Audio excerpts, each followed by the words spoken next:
next day delivery, so he can always play it safe. Call 1-800-GRAINGER, click Grainger.com, or just stop by. Grainger, for the ones who get it done. Capital Casino is conveniently located in downtown, 411 16th Street, and has been a part of the greater Sacramento area for over 20 years. They offer the best variety of games in the region in a safe and friendly environment, and there's plenty of parking, all well lit and monitored by security. Come have a great meal at the cafe and restaurant inside. Capital Casino has the best food, the best service, and the best action. But please always remember to gamble responsibly. 1-800-GAMBLER. Have you tried my Colombian tamales? Yes, but the Mexican tamales I brought are way better. Colombian tamales wrapped in plantain leaves are unmatched, you know. But the Mexican tamales wrapped in corn husks are the authentic ones. At least we can agree that they taste better with Pepsi. Without a doubt, tamales deserve Pepsi. No matter what tamales you love, enter for a chance to win a year's worth of groceries. Powered by Pepsi. No purchase necessary. U.S. residents 18 or over. Ends April 5th, 2026. Rules at pepsipromo.com/free groceries. Pepsi is a registered trademark of Pepsi Go Inc. If you're not looking for a brand new car, at Elk Grove Honda, we've acquired some of the best pre-owned cars we can find. We've kept only the best of our trades, and our buyer has found some of the finest pre-owned Hondas available in Northern California. You can see for yourself at elkgrovehonda.com. Whether you purchase a brand new Honda or a like-new pre-owned Honda, your car buying experience will be the same. We have the right Honda at the right price. You'll find us in the Elk Grove Auto Mall, Highway 99 and Elk Grove Boulevard. I gotta get an Elk Grove Honda. T-Mobile has an exclusive bundle for customers 55 and up. I'm Sarah Bowl. Yeah, I'm Frank Bowl. A reliable network is key for us. And with T-Mobile, it's been wonderful. And going to the 55 plus plan saved us so much money. A lot. And that's important. Trying to keep costs down. The home internet's been perfect. It's fast, it's quick. The setup was so easy, it took less than 15 minutes. It was like, ta-da! If you want simplicity, coverage, reliability, you want the whole package, T-Mobile has it. Right now, T-Mobile customers 55 and up can get 2 phone lines on America's best network, plus America's fastest 5G home internet for just $30 each. $30 per month each line with autopay plus taxes and fees. Minimum age 55. Pricing for home internet rely on 2 lines of Essentials Choice 55. $35 connection charge per line required. Best mobile network and fastest 5G home internet based on analysis by Oak Cliff Speed Test Intelligence Data 2H 2025. All rights reserved. Wesley Financial Group is not a law firm. Ask yourself this question. Is it really worth holding on to that timeshare that you know you need to get rid of? Here's the truth. The average maintenance fee just went up over 17%. That could have been 117%, and there's nothing you can do about it. When you buy a timeshare, you give them a blank check for annual maintenance and assessment fees. I'm Chuck McDowell, founder of Wesley Financial Group. For 15 years, I've helped over 50,000 families cancel their timeshare. Not sell it, not transfer it, cancel it. Did you buy a timeshare because they told you it was a great investment and your maintenance fees would never go up? That's a lie. Are you ready to get rid of your timeshare once and for all? Simply call us and I'll send you our timeshare exit kit that explains all your options for cancellation. Call Wesley now for your timeshare exit kit. 800-489-7733. That's 800-489-7733. 800-489-7733. KHD1 Sacramento. KYMX HD3 Sacramento. From the Power Business Technology Toshiba Studios. This is Sactown Sports 1140. It's Matt George and Kayla Anderson. Online at SactownSports.com or on the app. Kings, Niners, and Sacramento. The Matt and Kayla Show starts now.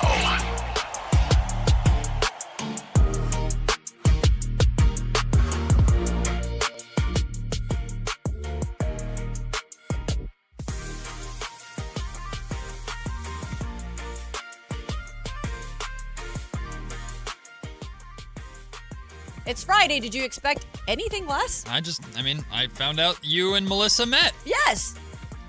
I already know I like her. She deals with him every day. Right. My goodness, you got to be like... You have to meet Brittany. I do. I'm actually excited to meet her. She played softball. Mm-hmm. I already can tell, I love her. She's kind of like a tough gal. Oh, yeah. Doesn't take you-know-what. Nope. So, we'll get along just fine. Yeah, you guys will get along just fine. Hey, welcome into the Friday edition of Matt and Kayla. We made it. Woo-woo! We're here. And we got Crumble. We do have crumble cookies. They left us with a ton of it. I believe this is. Oh, there's a whole other box. Hey, Matt, don't say anything because I don't know if that was for him. Oh. No, it wasn't. Don't worry. Oh, okay. So it's a whole nother box, you say? Dave might be greedy enough to just walk in mid-show and take that. That's why I was like, I'm just going to not say anything. Do we hide it? I think we could just, there we go. Out of sight, out of mind. For those who can't see, Matt just put the slide whistle on top of the box. It was never there. Like he was going to cover something now up. It looks like part of the desk. I know. I was really excited when I saw that. Well, shout out Crumble Cookies for hooking us up with a sugar high. That means by the time we get to lunch break at noon, the crash is going to be real. Kayla's going to be asleep. That's when you eat more cookies. Yep. No. When you crash from sugar, adding more sugar to it is bad. It's not But I had cold brew this morning. That's right. You went as healthy as you could possibly go at a Dutch Bros, which I appreciate. Yep. Matt, you also forget, though, Kayla's just built different. Mm-hmm. Well, we knew that. We're built different here, And I know I can be exhausting. But you know what? Shout out That's text what, line. that's just me. I don't think just that me. I don't think that texter can text anymore for a certain specific reason. Or if they do, it goes into the ether and we will never see it again. Welcome into Matt and Kayla here on a Friday. I'm Matt George. That's Kayla Anderson, Kyle Ledbetter on the other side of the glass. We're getting you ready for the weekend. We had March Madness last night, and it was mad indeed. I'm mad about my bracket to some extent. We'll talk about... Well, you had a little bit of good. I did have a little bit of good, that's for sure. We'll talk about the madness last night. The madness continues tonight with another slate of 4 more very exciting games. Hey, it's not just March Madness around the country. We got March Madness here. That's right. In Sacramento. Yes. The Golden One Center hosting the women's tournament. Let's go. Very excited about that. We have a jam-packed show for you on this Friday. At 11 o'clock, Kenneth Bowman from GoCougs.com and Cougs TV covers the Houston Cougars basketball team over there, the University of Houston. Unfortunately, they lost last night, but we've had a ton of conversation around Darius Acuff Jr. versus Kingston Flemings. Who's the best point guard in this draft? If the Kings decide to go point guard, where do they lean? We talked to a reporter from Arkansas who covers Darius Acuff Jr. closely. Nothing but glowing things to say about Darius Acuff Jr. And Kayla and I have talked at length about Kingston Flemings, and while I do subscribe to the belief that overall he's probably the most complete point guard in the draft, I think I am either missing something or I just simply do not see the star potential that I'm looking for the Sacramento Kings in this draft, which is why, in my mind, Darius Acuff Jr. gets a slight edge. So we're going to have Kenneth Bowman join us, and he's covered Kingston Fleming's entire year, his entire career at Houston. If I'm missing something, Kenneth will be able to tell us. So we'll talk a lot about Kingston Flemings and the Houston Cougs coming up at 11 o'clock. At 12:30, our good friend Connor Sutton from the Sacramento Republic FC will join us and tell us all about this new expanded, bigger 20,000-seat stadium that is coming to Sacramento. Very excited about that. And our good friend, Sactown Sports 1140's own Chris Watkins will join us at 1 o'clock. And we'll talk a little Kings with Chris, of course. But Chris is en route to the Golden One Center for March Madness action tonight. Nice. And Chris is locked in. Chris loves himself women's basketball from the WNBA through the college ranks. Chris is all about it, and he's going to share with us the biggest storylines that are happening, again, right in our backyard. If you want to watch high-quality basketball, it's in the Golden One Center, and it's affordable.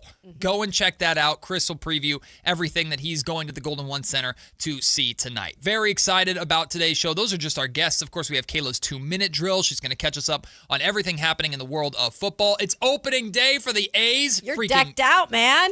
Finally, got to wait till freaking Friday to finally get some A's baseball. They are in Toronto to take on the Blue Jays today.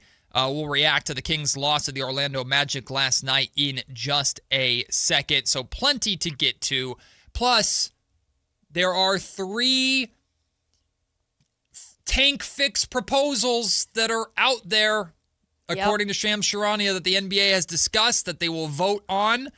And the more, the further into the 3 you get, the more confusing, complicated it gets. Confusing. We'll try and talk our way through it and figure out what the hell the NBA is talking about, and if any of these are good fixes whatsoever, what we would add or adjust with any of those proposals. That's coming up at lunch break at noon. But yesterday, Kayla, Kings go to Orlando, Florida. Yep. Home of Disney World.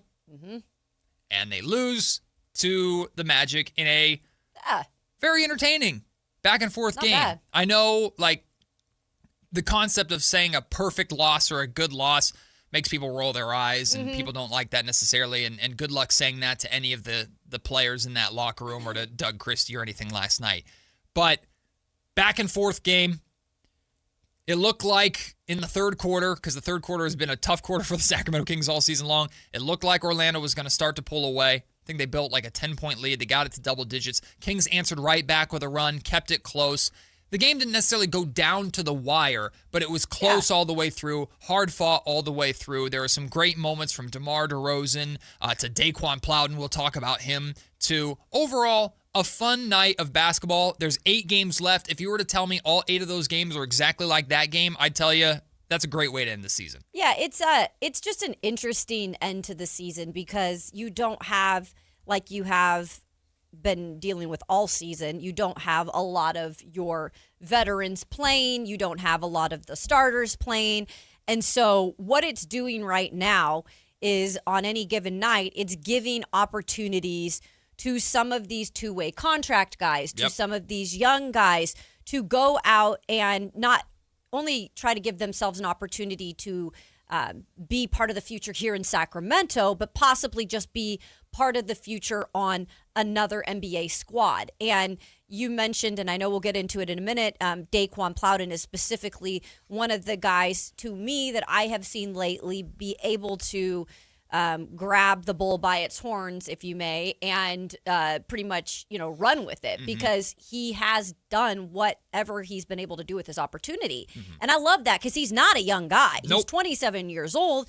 And he, is looking at this as this can be the prime part of my career. What am I going to do with it? Well, the Kings are giving me an opportunity right now. I'm taking advantage of it. I'm being the 3-point guy that they need me to be right now. And people are taking notice. Not saying that he's going to be on this team in the future. We'll see what happens. He might be. But I like the fact that if we are where we are now in the Kings season, at least we are seeing some development of some of these other guys because it could just be for naught, and we could just be seeing awful individual performances and nobody seeming to have growth, but that is not the case over the past month or so. What we could be seeing right now is a bunch of individuals that are playing for their opportunities that are disjointed and disconnected. Correct. What we're seeing are individuals playing for their opportunities but doing so together, right? Like Dayquin Plowden had, 23 points off the bench in 35 minutes last night. But there's not an instance where Dayquin Plowden is like, give me the basketball, get the hell out the way. Like he's taking shots in rhythm. I swear that dude shoots like 70% from 3-point range in the fourth quarter. Yeah, what is his percentage? I think in the fourth quarter, I'm pretty sure it's like 37%. Okay. I haven't confirmed that, but it's significantly higher than his season average is like 30-31%. Oh, I'm really? Like, real? Exactly. I saw it and I look at it. I'm like, I would have thought it would have been a little bit higher. I feel like it's way higher than that, and I don't know where the terrible shooting games have come Was from. it at the start, maybe? Like at the very start? I'm pulling up Dayquin Plowden's numbers right now because it just doesn't feel like it should be that low of a percentage. For the season, he's shooting 33% from 3-point range, so it's climbed a little bit. It was 30% a couple weeks ago. Okay. He's shooting 39% from 3-point range over his last 10 games. Well, there you go. So he's bringing that percentage up with how he's been shooting as of late. He was 6 of 10 from 3-point range last night. So he's shooting 37% from 3 in the month of March. He was 31% in February and didn't really play in January, December, November at all. So he got off to a slow 3-point shooting start, and he's just shot a higher volume and he's starting to knock down those threes more. But I swear, during the fourth quarter, if Dayquin Plowden puts up a 3, I feel like it's going to go in at this point. Yeah, it's just like the fourth quarter guy. Like, you want a 3? Dayquan's your guy. Like, he's been doing it consistently, and for sure. He just has a confidence about him. He does. That I admire. It's this kind of the same thing with Devin Carter. While Devin Carter at times can get a little chucky, where he just kind of, it's going up, damn it, because I'm putting it up. I don't care. Dayquin Plowden and Devin Carter both play with this fearlessness of, I don't know when my next opportunity is going to be, so I'm going to make the most out of this one. This might feel like a meaningful game for talking heads on sports talk radio back in Sacramento, or fans that are kind of tuning in but also doing other things, making dinner while this game's on at 4 o'clock. But to us, this is an opportunity, and we got to take and make the most of it. Yeah. And I think Dayquin Plowden, like we talked last week about, one of the positive themes of this season has been guys taking advantage of their opportunities and making the most of those opportunities. From Maxime Reynaud, who's entered the conversation of one of the best rookies of this season. He right? should be. He should be on the all-rookie team. He didn't have a great game last night, 10 points, 4 of 9 from the field. Did have 3 steals. But that's okay. Of course it is. Because you can't, I mean, he's, first of all, been really good in almost every game here recently. But Matt, like, it's okay sometimes if you're not that guy that day or you're having an off day. But guess what? You're having these other guys step up in those moments and keep it close, because the game was good. And it wasn't that he had a bad game because he went 4 of 14. He went 4 of 9. He just didn't shoot the ball as much because the Kings had other things going for him. And he impacted the game in other ways. He had 3 steals, right? Using that wingspan to get in passing lanes, to deflect balls, to poke it away a little bit, take advantage of when Wendell Carter Jr. or Paolo Banchero were a little overly ambitious attacking the basket, and Max took advantage of that from time to time. But not every game is going to be your game, right? And an NBA skill is finding your way to impact the game when the ball's not in your hands all the time, when you're not just running the pick and roll with Russell Westbrook over and over and over again. Of course, Russell Westbrook did not play in yesterday's game. We'll talk about DeMar DeRozan in a second, because he had 33 points. He did take 24 shots, and I know some people are up in arms about that. It's completely different for me. He's assisting. That's a big part of it too. But with Dayquin Plowden, and I'm serious about this, I don't think this is an overreaction. If the Sacramento Kings want to bring Dayquin Plowden back, I feel like they're going to have to make a full roster spot for him. Yeah. Based off the season that he's having, I would be a little surprised at this point if there wasn't a team out there that is willing to give him a full guaranteed contract next year. Now, we're not talking a 3-year, $10 million per year deal. We're talking a league minimum deal, a la the type of deal that Keon Ellis signed. That like a 1-year kind of 2-year, second year's a team option, low money. And guess what? The Sacramento Kings have $199.9 million already committed next season on their books. They're going to try and loosen some of that by moving on from some of these contracts. But as of right now, that's the number. And when you have a situation like that, you need to fill out the bottom of your roster with some of these league minimum guys. You need these Doug McDermott's, right? You need these guys at the end of the roster that give you bodies that are not super expensive, that round out your roster. Why can't Dayquin Plowden be that for the Sacramento Kings? So Killian got it's a 2-year deal technically, but it's to finish out this season, and next year I believe is like a team option. Okay, so that's why maybe that is what that is. But Dayquin, you're saying they would probably need to give him something for next year, maybe along the same option. lines. Yeah. I don't have anything wrong with sign him to a similar deal that you gave to Dylan Cardwell, or that you gave to Keon Ellis. A 2-year deal to 1-1, 1 year guaranteed, 1 year team option. They're not expensive. It's maybe going to be $1 million to $2 million. I don't know the very specifics of it. But get Dayquin Plowden on your roster. You know he fits. You know he's comfortable. He provides that 3-and-D wing ability that you've been looking for. He's 28 years old, so he's an NBA-ready body.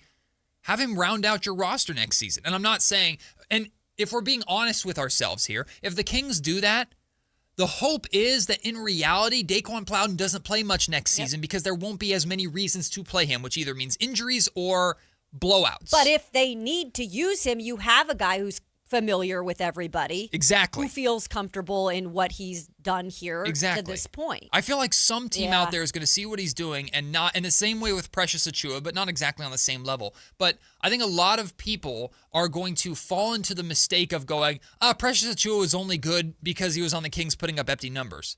If you're watching, that's not the case. It's the same thing with Dayquin Plowden. Dayquin Plowden got opportunity at the end of a lost season when the Kings were not really trying to win games and blah, blah, blah. No, but he's scoring in the flow of the offense. He's fitting in with different combinations of lineups.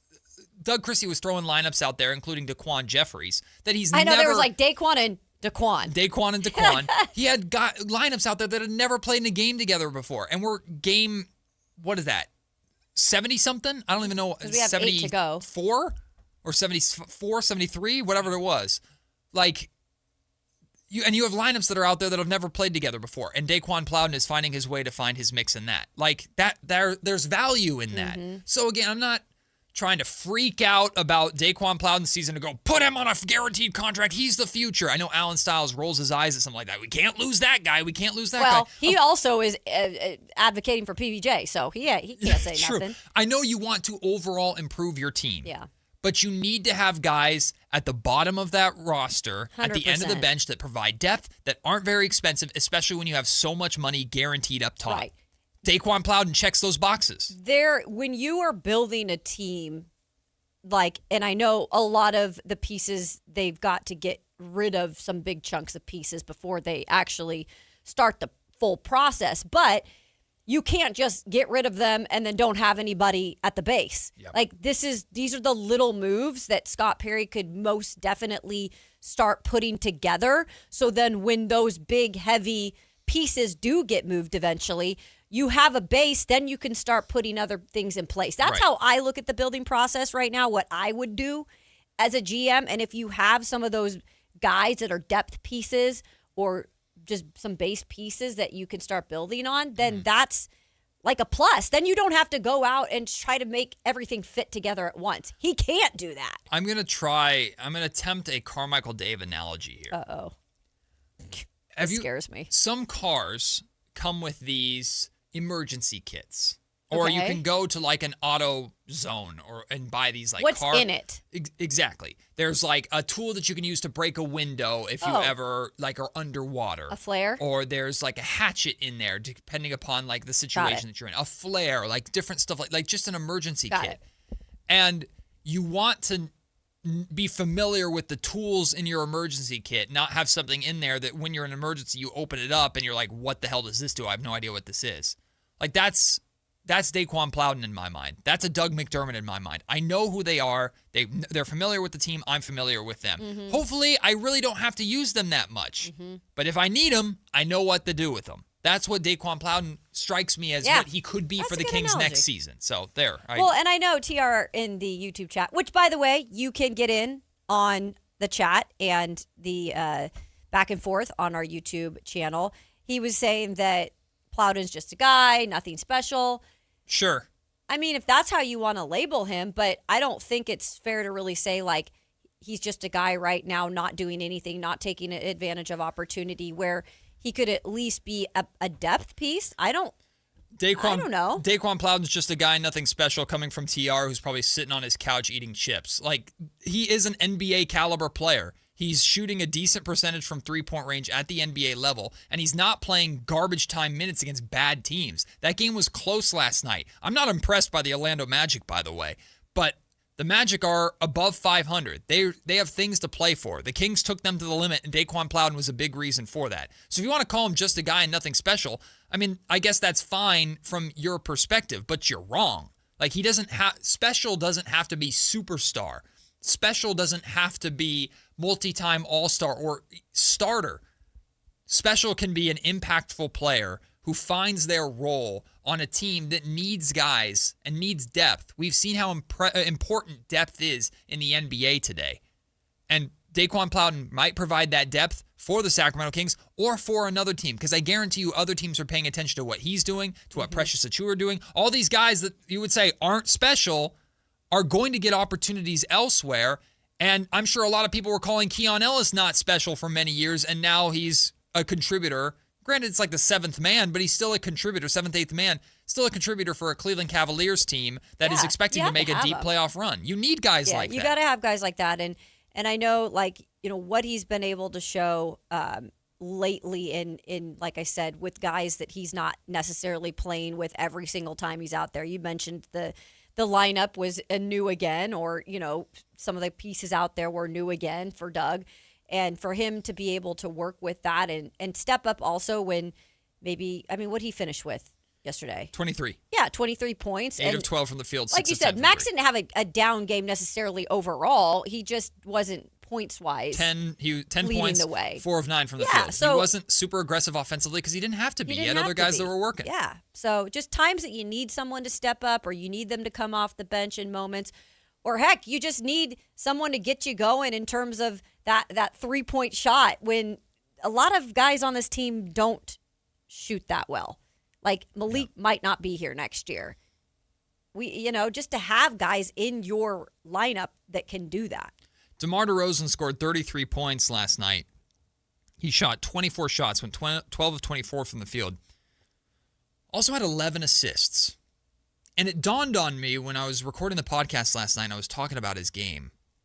I was thinking back to how DeMar DeRozan got his offense when he first started with the Kings last season and how he gets his offense now. Even at the beginning of this season, when incorporating Zach and Russ and DeMar and Domas, the logjam. It was so much of your turn, my turn on offense. Oh, yeah. And I feel like we haven't talked about that in at least a couple months. Now, on one hand, you could say, yeah, because some of those veterans aren't playing. I think that's a very negative way of looking at it. I just think this group has figured out and understands better how to play with one another. Even going back to when DeMar DeRozan first started with the Kings last year, when it was DeMar, De'Aaron, Fox, and Domantas Sabonis. Again, it was like, okay, you want to run the pick and roll with Fox and Sabonis, but okay, get DeMar the ball here on the wing and let him isolate, let him work one-on-one. There's no flow. A lot of the 33 points that DeMar DeRozan is scoring, it's not isolation one-on-one basketball. Or if it is, one of the emphasis of Doug Christie coming into this season was, if we're going to go to that, we're going to go to that with 10 seconds left on the shot clock. We're not going to that with 16. Yeah. And I give credit to DeMar DeRozan because we know he can score. We know he's so good at you get the ball on that in that wing spot, kind of on the baseline, and you let him go one-on-one, and if you reach, he's going up and he's getting you called for a foul. He's a master at it, and still everybody falls for it. It's hilarious. And I can imagine it's unbelievably frustrating as a defender. But then you also respect the hell out of course, Lamar, so you can't really get mad at him. You're like, you got me. But, I know. But it would be one thing if the Kings and DeMar were doing that every single time up the floor. And earlier on in the season, maybe it felt like that a little bit. Or it felt like if DeMar's not doing that, now it's Zach LaVine's turn to attack. It was like that. That's how it was. It was like that. But DeMar, there was nothing about the way DeMar DeRozan played last night that said this is outside the flow of the offense. Yeah. And I use that as a credit to DeMar DeRozan, but I also use that as a credit to Doug Christie, the Sacramento Kings team as a whole. This roster is depleted. It's broken. It's not even remotely close to the same as it was to start the season.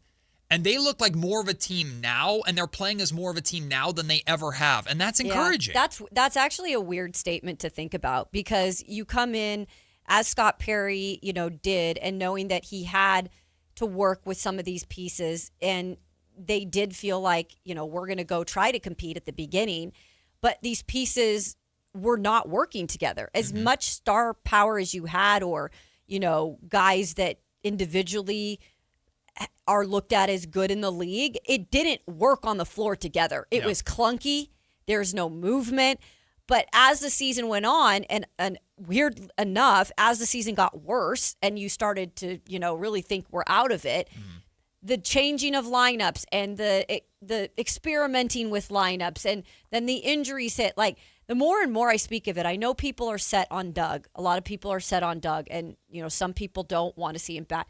The more and more I think about it, man, the more hard it was to probably do what he did this season. Yeah. And to experiment with things and make sure, hey, does this work? Does it not? In the back of your mind thinking, I do want to win these games, like, because we know that's how Doug is. But credit to also guys like DeMar DeRozan, who are vets, who are set in their way, for bringing it upon themselves as a challenge, maybe to change a little bit of the way they're playing. And I do believe like DeMar and even Russ at some times has been able to do that here down the stretch when you're playing with guys that are like two-way contract guys and guys that have not been starters at any point. So I give credit to both Doug and to some of these veterans. I want to address this really quick before we go to break from Austin Williams on the YouTube chat. DeMar also played 40 minutes again. I mean, technically he played 38, but I get your point. That was something that I was very cognizant of and that I was calling out a lot, let's call it a month ago. But what's right? left on the roster? Exactly. What's left? Maxime Reynaud played 39 minutes. Devin Carter played 25. Dayquin Plowden played 35 off the bench. Dylan Cardwell still got 16. Right? Like, Killian Hayes got hurt again. Only played 2 minutes. So really, a 10-man rotation became a 9-man rotation pretty quickly because of Killian Hayes getting hurt again. Neek Clifford isn't playing right now. Like, if Neek Clifford were playing, I don't think DeMar DeRozan's playing 38 minutes. So understand the circumstances, too. It's not the same as when I was frustrated a month ago when DeMar and Russ were playing 35, 36, 37 minutes, and Neek was playing 18 and Max was playing 25. It's not the same thing. What else are you going to do? Let DeMar out there. DeMar's shooting the basketball. He has it that night. You didn't lose, or you didn't win the game. It was competitive. You had good moments from young guys in addition to DeMar playing well. I'll take that. Man, nobody can please anyone. Nope. My goodness. Well, Matt tries to be positive one time, and everyone gets mad at me for being positive now. We'll take the break. When we come back, March Madness was indeed mad last night. We'll go through the 4 games that happened. The 4 games coming tonight, and how are we all doing on our last man standing competition here as a show? We'll discuss that. It's Matt and Kayla. Just getting started on a Friday, Sactown Sports. Sacramento weather is brought to you by Elk Grove Honda. I'm Tamara Berg in the KCRA 3 Weather Center. It's finally Friday. Out the door to a comfortable start with less wind. We're looking at partly sunny skies today and temperatures warming up. We'll expect highs in the upper 70s to lower 80s. Get the latest forecast on the KCRA 3 News and the KCRA 3 app. At Elk Grove Honda, we've acquired some of the best pre-owned cars we can find. Whether you purchase a new Honda or a like-new pre-owned Honda, Elk Grove Honda has the right Honda at the right price. In the Elk Grove Auto Mall, Highway 99 and Elk Grove Boulevard, or elkgrovehonda.com. I gotta get an Elk Grove Honda.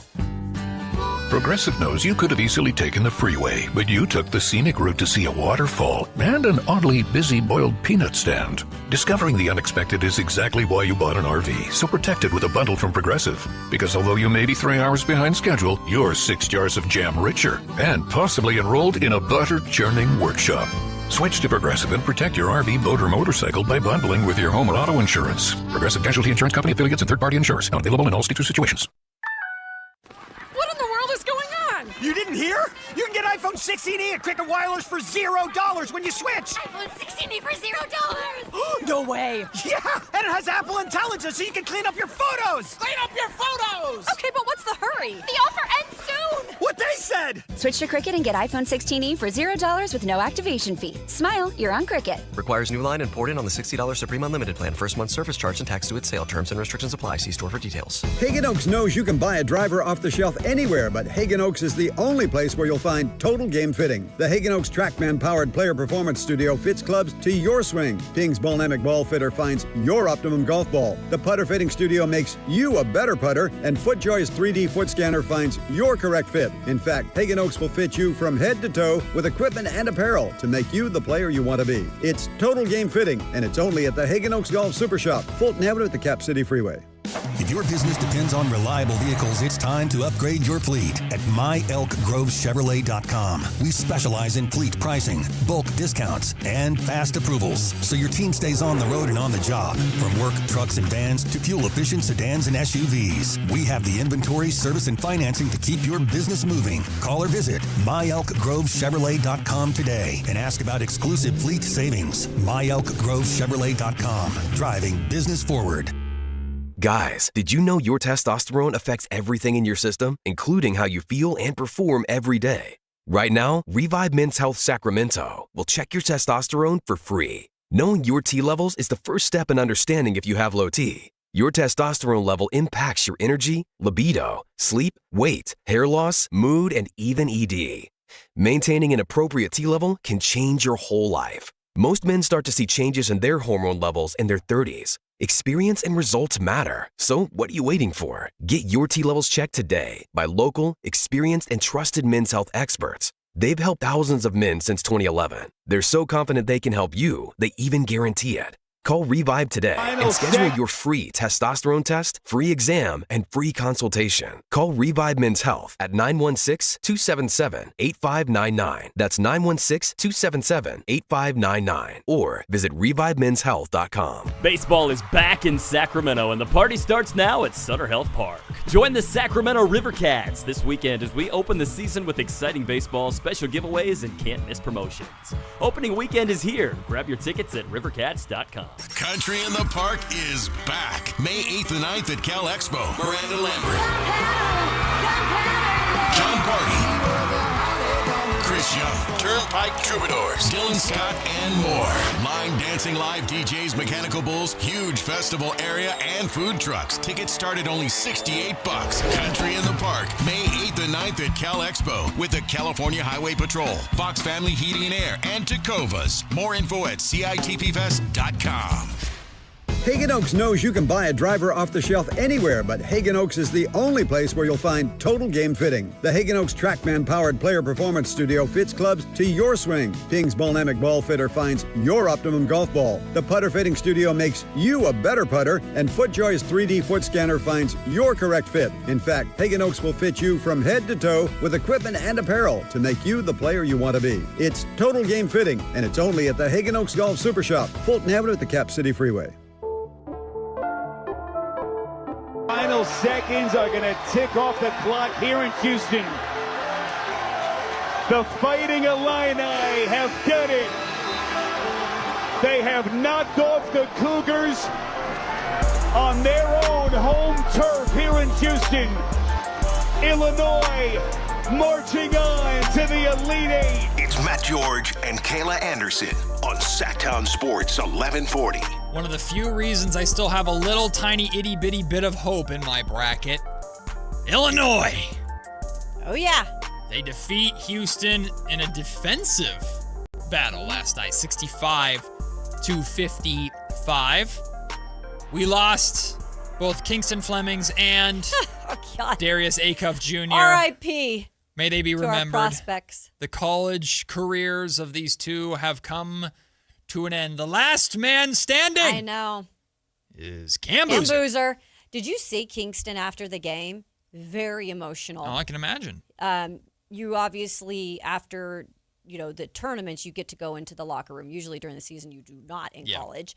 And so reporters talked to him, and he was visibly very upset and put it on him and, pretty much said, what could I have done differently? And I love, first of all, I know we're going to talk about him later, but I love the passion that I see from some of these guys, from a Darius Acuff, from a Kingston Flemings, from a Caleb Wilson, who was very upset when his season ended.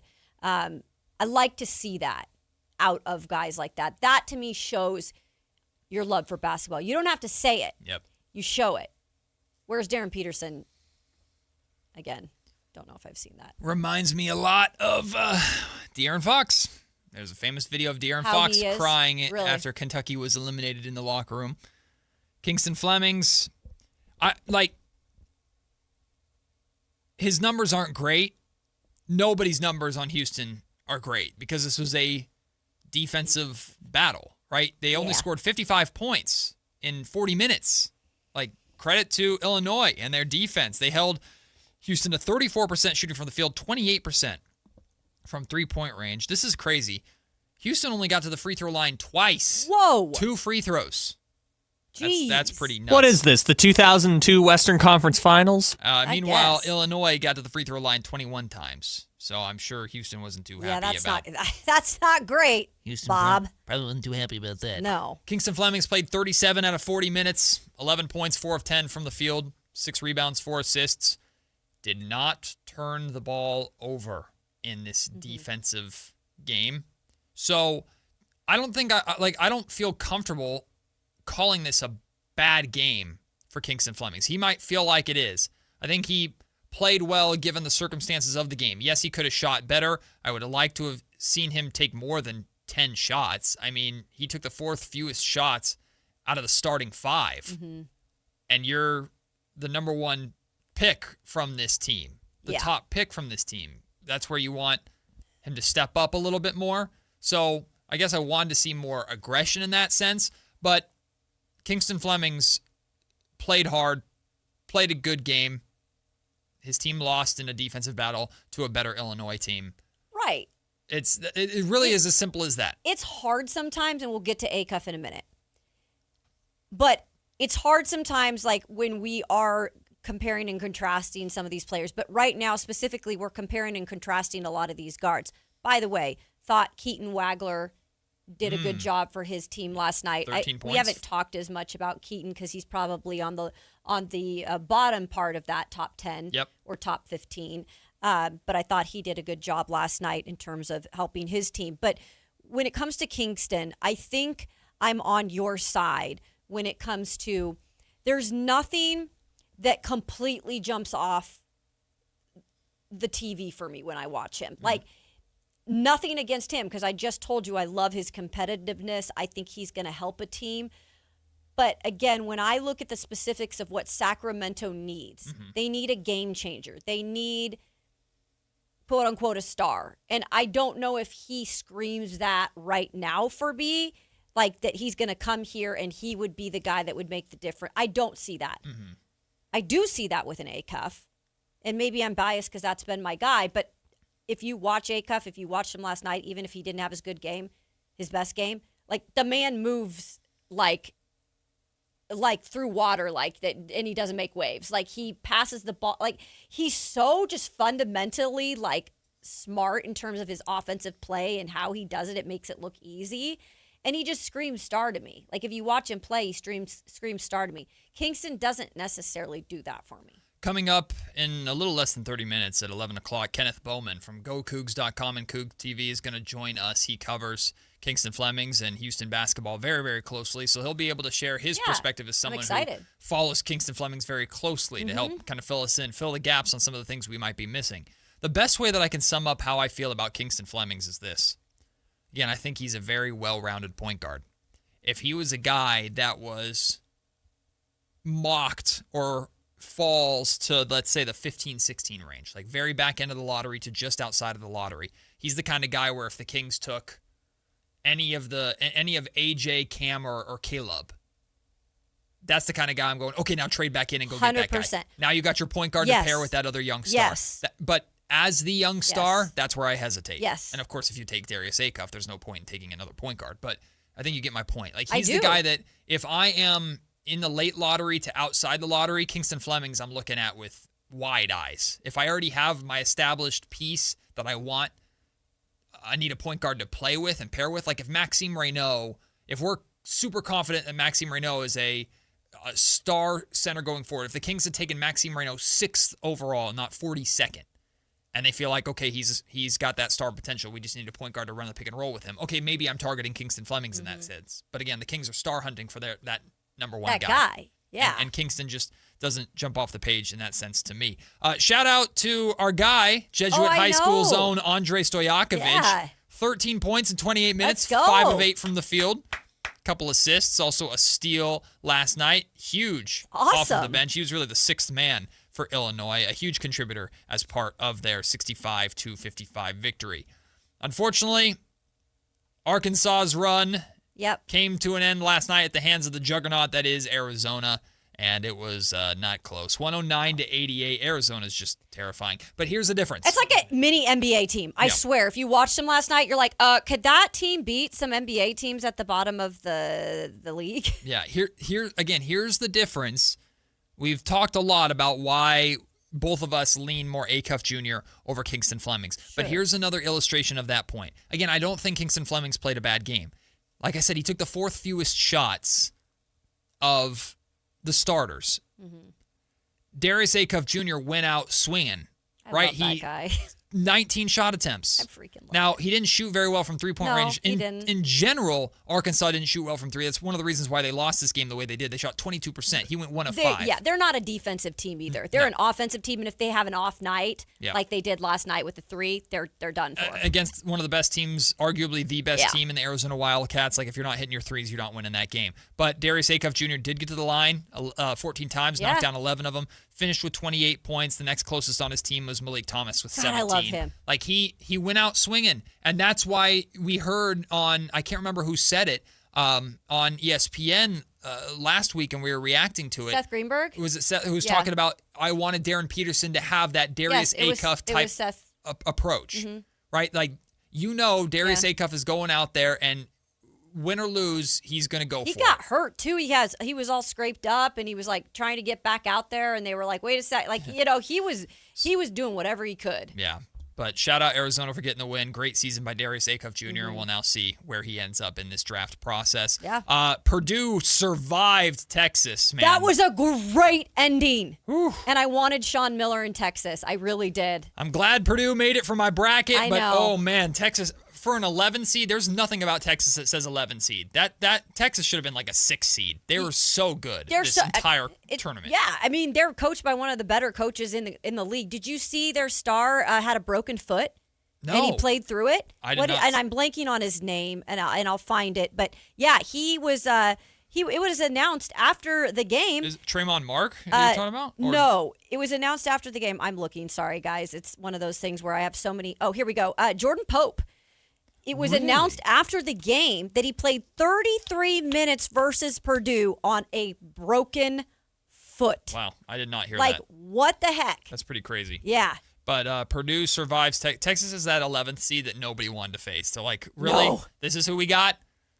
Well, Texas. They were a play-in team. Yeah, they balled out. So shout out to Texas. Great game against Purdue. And then Iowa beats Nebraska in what Kyle called the Corn Bowl. It was. Iowa moving on. They will face Illinois to see who will make Look it at the Big Ten. into the Final The Big Four. Ten is flexing, man. Yeah, no kidding, they are. We'll take the break. When we come back, it's Friday. That means it's time for Q&K. Interesting topic involving coaching in college basketball, really coaching in sports in general, but with a focus on college basketball. Then, again, we'll talk to Kenneth Bowman from GoCougs.com and Cougs TV about Kingston Flemings and the season that he had. It's all still to come here on Matt and Kayla, Sactown Sports. This is the story of the one. As a safety manager at a manufacturing plant, he does everything he can to keep his coworkers safe. From finding ways to reduce risks to keeping safety supplies in stock. And for that, he relies on Grainger. Grainger offers a broad range of quality products and next-day delivery, so he can always play it safe.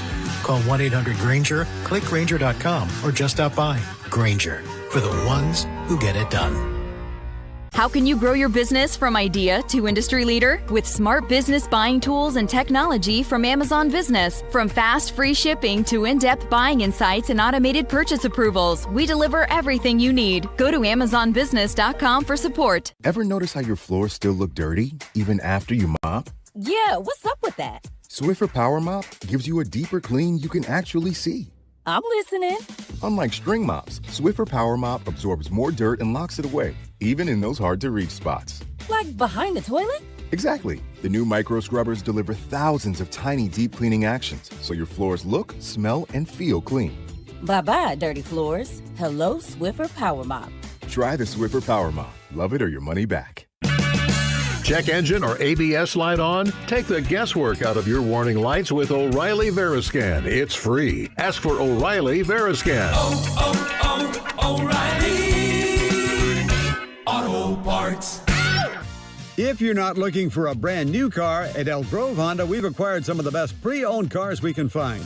We've kept only the best of our trades, and our buyer has found some of the finest pre-owned Hondas available in Northern California. You can see for yourself at elkgrovehonda.com. Whether you purchase a brand new Honda or a like-new pre-owned Honda, your car buying experience will be the same. We have the right Honda at the right price. You'll find us in the Elk Grove Auto Mall, Highway 99 and Elk Grove Boulevard. I gotta get an Elk Grove Honda. Sacramento! Now you've got a place for all things dance. The all-new Energy 100.5 HD2. Where dance music lives. Dance vibes anytime and any place when you get the free Now 100.5 app. Or listen at 100.5 HD2. Switchfoot Live. Friday, April 24th, 7 p.m., the venue at Thunder Valley. With Fuel. And Lit. And Thomas Ian Nicholas. For tickets, visit ThunderValleyResort.com. One incredible night with Switchfoot, Fuel, and Lit. Together live. Tune in every Thursday, Friday, and Saturday for the Toyota Tahoe Report with Johnny Mosley and me, Elena, bringing you the latest weather conditions up at Tahoe. Brought to you by your local Toyota dealers. Toyota, let's go places. It's time for Q&K. Kayla's got questions, we've got answers. It's Q&K on Matt and Kayla. Every Monday, every Friday, final segment of the first hour, Kayla Anderson brings the heat. Yeah. In addition to, of course, every single day, the 2-minute drill, which is coming up at the end of the 12 o'clock hour, taking us through all the stories in football. But today's Q&K, Kayla, has to do with college basketball coaching. Yeah, and I think you could probably look at this overall as maybe something that could be a question in terms of sports in general. Sure. And coaching in general and how it has changed. And is it for the good? Or do we need to sometimes incorporate some of that hard, teaching lessons type of coach? It just depends, and to each is your own. But it has been brought up at the NCAA tournament. It all kind of spurred from a situation that a media member had about Tom Izzo. And Izzo has been a coach, you all know this, for a very long time at Michigan State. By the way, he's been at Michigan State forever. He's put out NBA players. He's won championships. He's old school, though. Yep. And he does use, the yelling and probably sometimes the swearing. That's who Tom Izzo is. And guess what? Guys continue to go play for him, and they continue to have success. Sure. Now, I'm not saying that is what every coach needs to do. So that is why I am posing the question to you, because there has been some heat on coaches like him, like Dan Hurley, for the way that they coach. So they were asked both about this at this year's NCAA tournament. I'm going to play you this. Kyle's going to play you this snippet from Dan Hurley, and then I'll ask you guys the question. We're trying to develop young people. I think young people, the teachers and coaches that impact their lives the most are not the teachers and coaches that gave them a grade they didn't deserve. I mean, you remember the teachers and coaches that pushed you to your maximum. That pushed you beyond your comfort level, that got the most out of you, that English teacher that, made you do the work, and the tests were hard and you had to study hard. And just think the same thing applies to coaching. We feel like I got a responsibility. I coach 18, 19, 20-year-old men. There's a lot that I got to instill in them. There's a lot of discipline. There's a lot of accountability. There's a lot of commitment that I've got to instill in them to prepare them for the real world. The real world is tough. It's cruel. You got to be equipped. That's one of the best things I've heard in a really long time for a guy that is a little bit controversial sometimes and is a little bit over the top.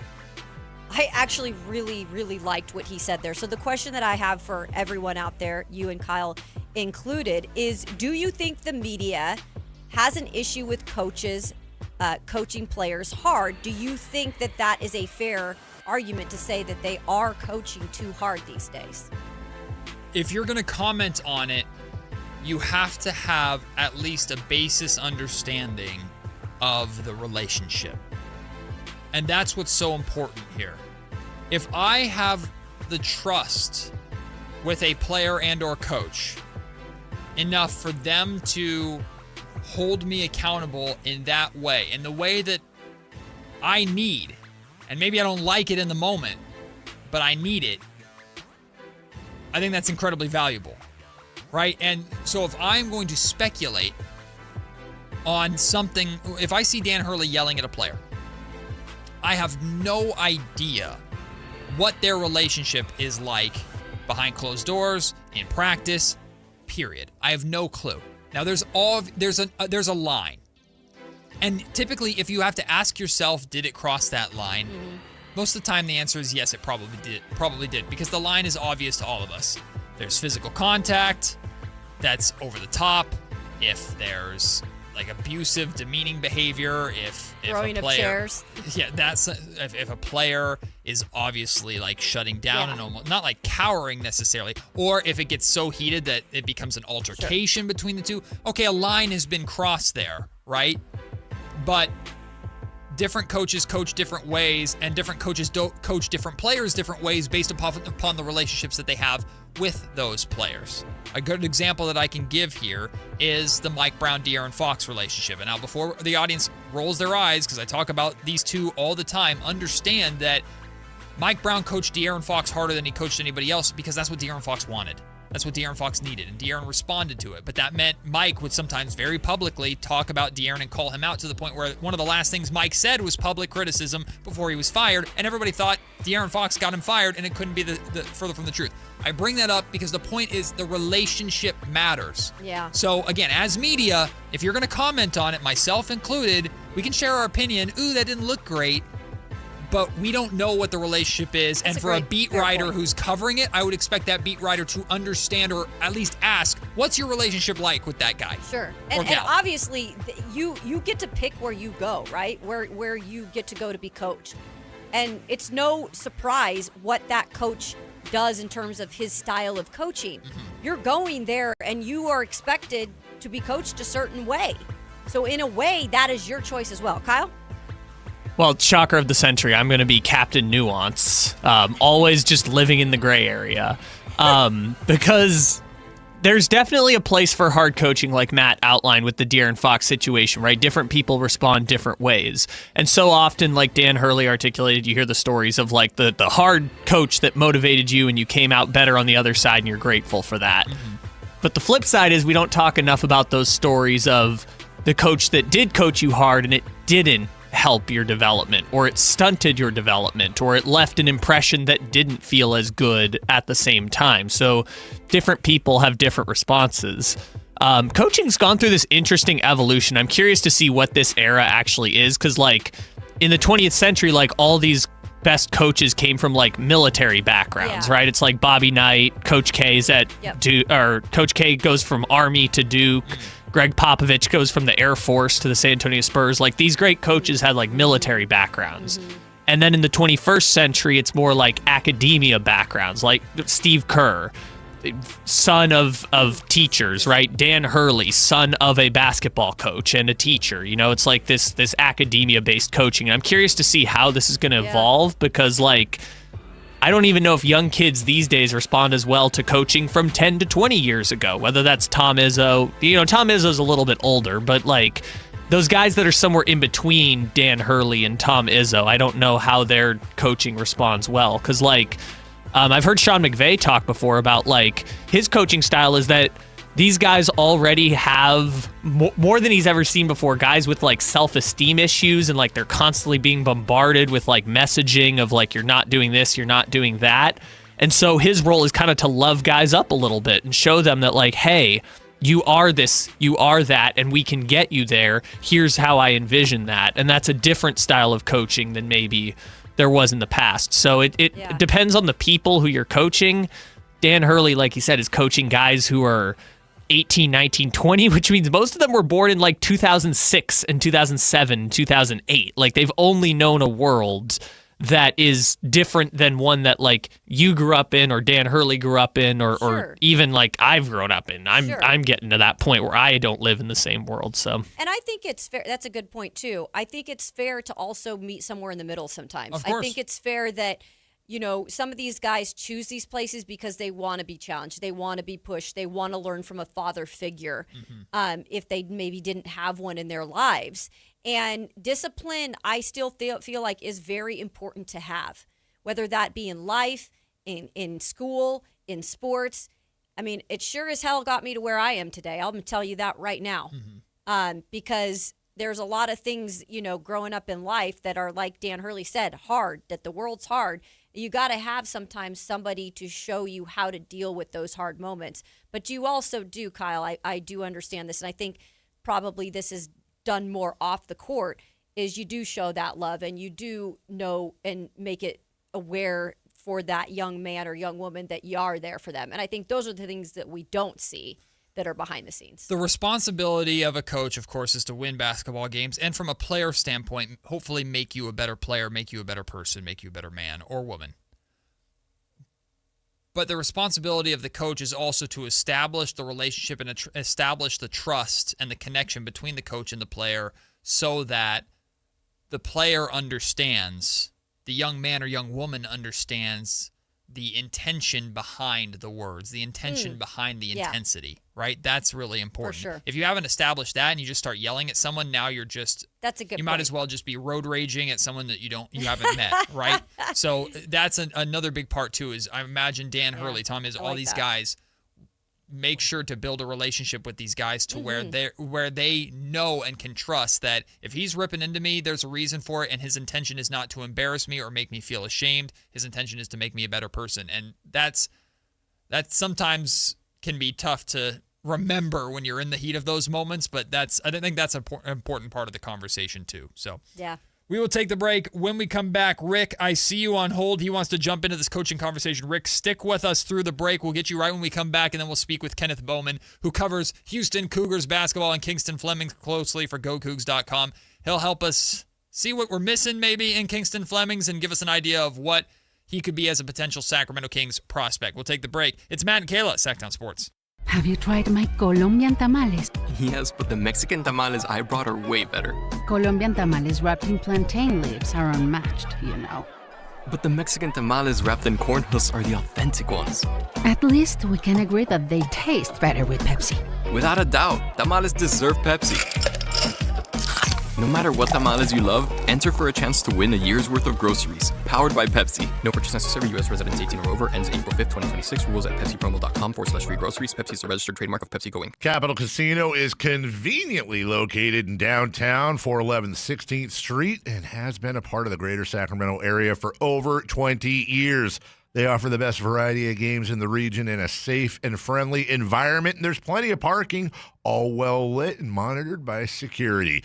Come have a great meal at the cafe and restaurant inside. Capital Casino has the best food, the best service, and the best action. But please always remember to gamble responsibly. 1-800-GAMBLER. Spring is here, and there's really nothing better than hitting the open road in a new Honda. Whether you're shopping new or pre-owned, Stockton Honda has the selection and savings, plus get top dollar for your trade. And while life's roads are often filled with bumps, buying from Stockton Honda couldn't be smoother. Wherever the road you travel might lead, Stockton Honda is happy to get you there. Come in today or go to StocktonHonda.com. Anytime, anywhere, it's all here.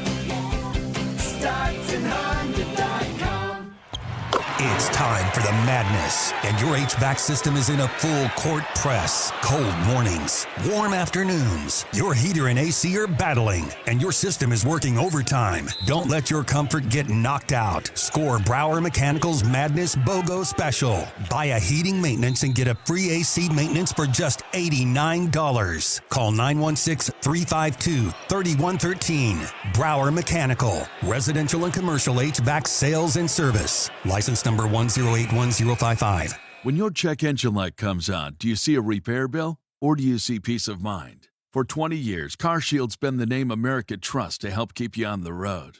While other companies stop covering you when your car gets older, CarShield offers protection plans up to 200,000 miles. With over $1 billion in claims paid, we don't just promise protection, we deliver it. Don't let a breakdown break your budget. Get the flexible month-to-month coverage you deserve. Go to CarShield.com. That's CarShield.com today. Progressive knows you think the grass is always greener, like maybe you ride a motorcycle. But today, it's raining. So you wish you had an RV, but if you did, you'd have to listen to some guy parked next to at a campsite plays acoustic guitar. Now, before you start wishing you had a boat, remember, your brother-in-law would invite himself every weekend. Permission to come aboard, Captain? But one thing that is greener is the money you could save when you bundle your RV, boat, or motorcycle with your home or auto with Progressive. Progressive Casualty Insurance Company affiliates and third-party insurers. Not available in all states or situations. KHD1 Sacramento, KYMX HD3 Sacramento. From the Power Business Technology Toshiba Studios. This is Sactown Sports 1140.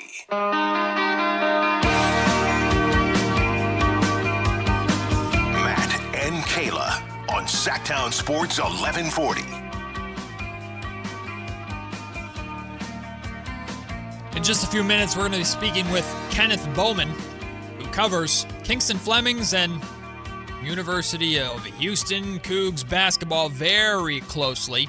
Unfortunately, their season came to an end last night. But now Kingston Flemings turns his attention to the NBA draft, and could he be on the Sacramento Kings radar? If he is, what kind of prospect would he be for the Kings? Kenneth Bowman will join us very shortly to discuss that and more. We are having a conversation about coaching in the last segment as part of Q&K, and Rick wants to jump in on the conversation. Happy Friday, Rick. Hey, happy Friday, guys. Kyle kind of hit the nail on the head that, it's an individual thing. Some coaches, they're yellers, but they end up instructing. I like coaches like that. I observe them. The last thing the kids hear is the instruction and not the, what are you doing?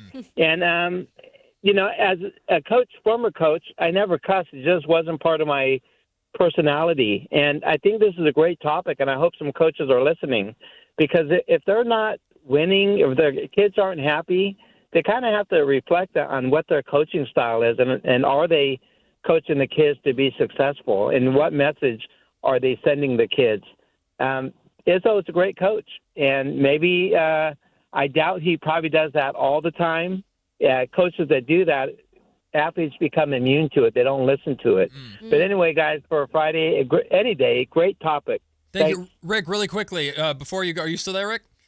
Yes. Couple questions for you. Number one, what do you coach, or what did you coach?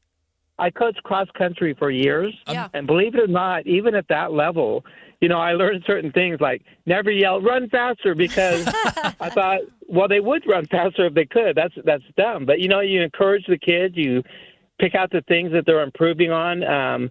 We have a football team at the high school I taught at that has not been very successful, but the thing that kind of bugged me is they never focused on the steps to get to be good, like how many first downs you get in a game. I remember one game, I used to do the stats and the announcing, and one of our coaches yelled to one of our athletes, so-and-so, what the F are you doing?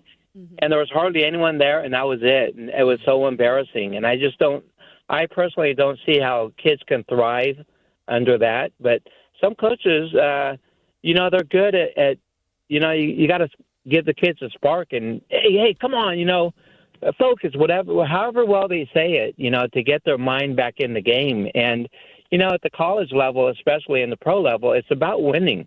And it's about the athletes doing what they're supposed to do. And that's, coaches get that message across well, and some deflate the athletes.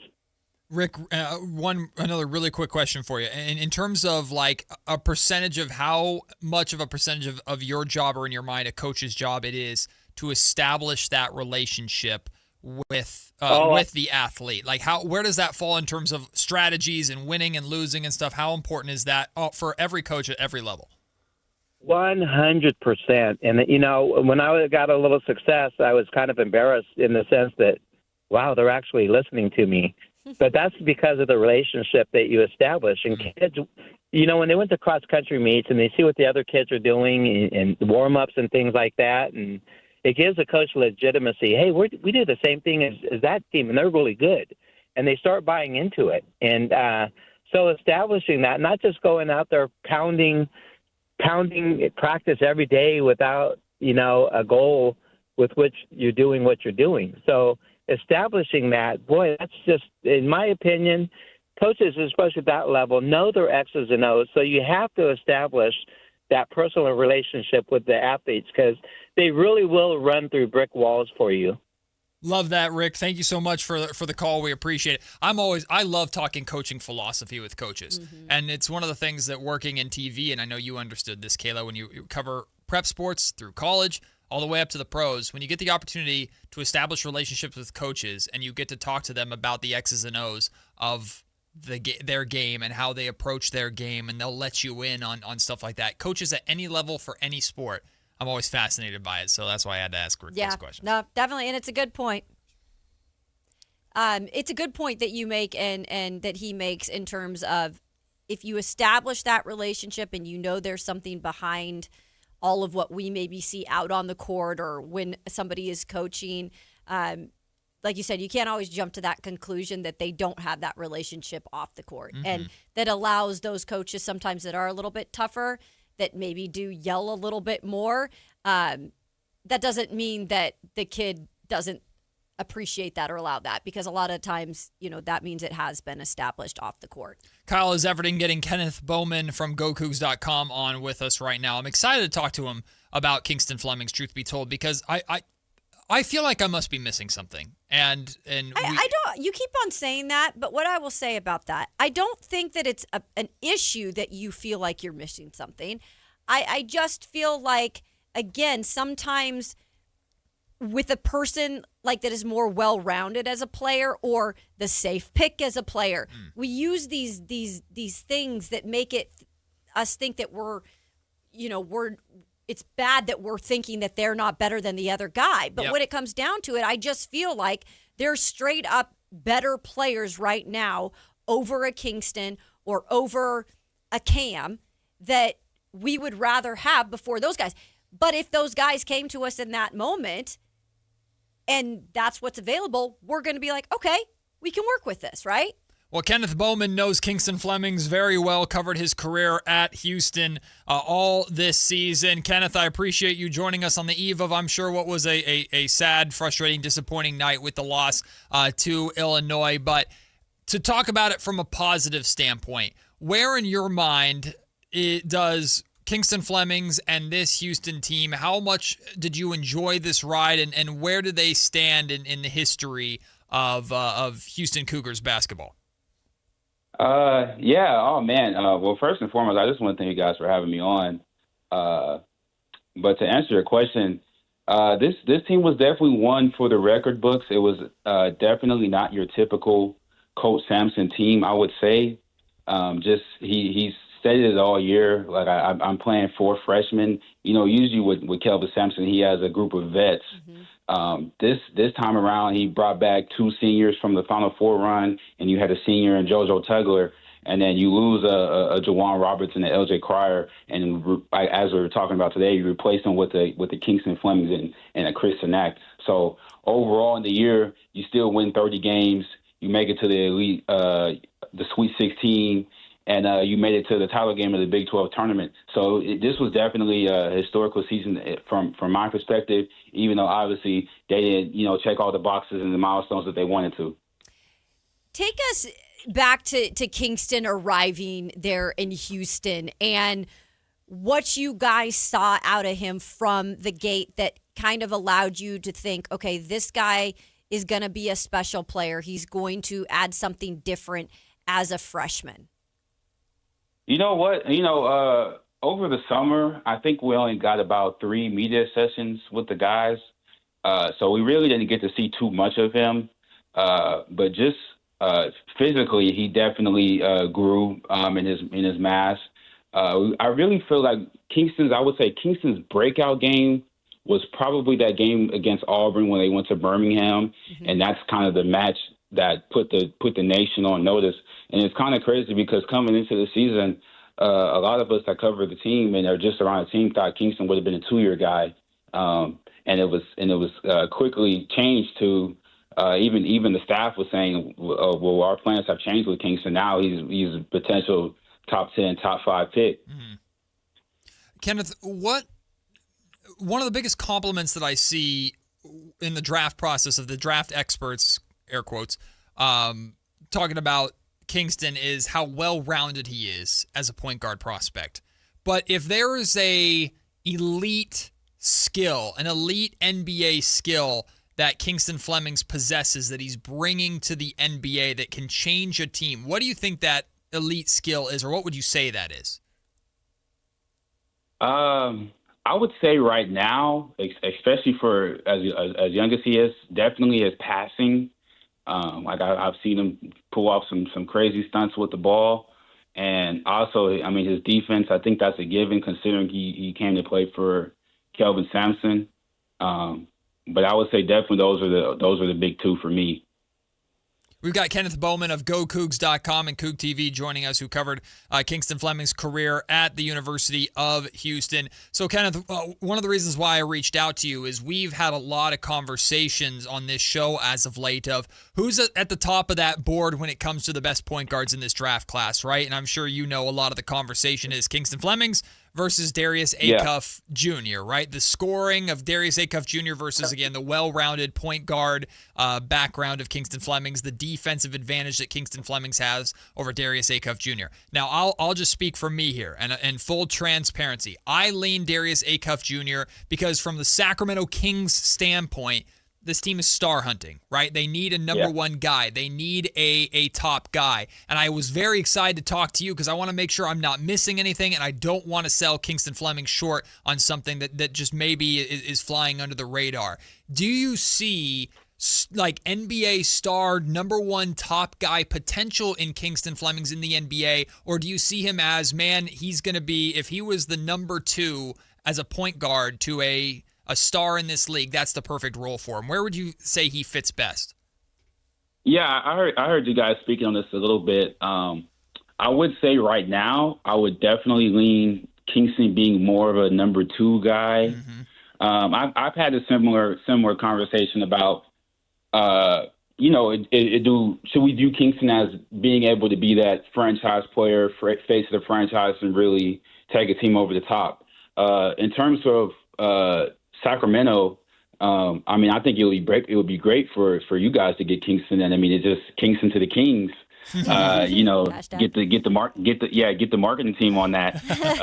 I like that. But in terms of Kingston over Acuff, if you're looking for a guy to come in and lead your franchise and lead your team, I think I'd lead Acuff just because of his scoring ability and the it factor and whatnot. But there's definitely no slack to Kingston.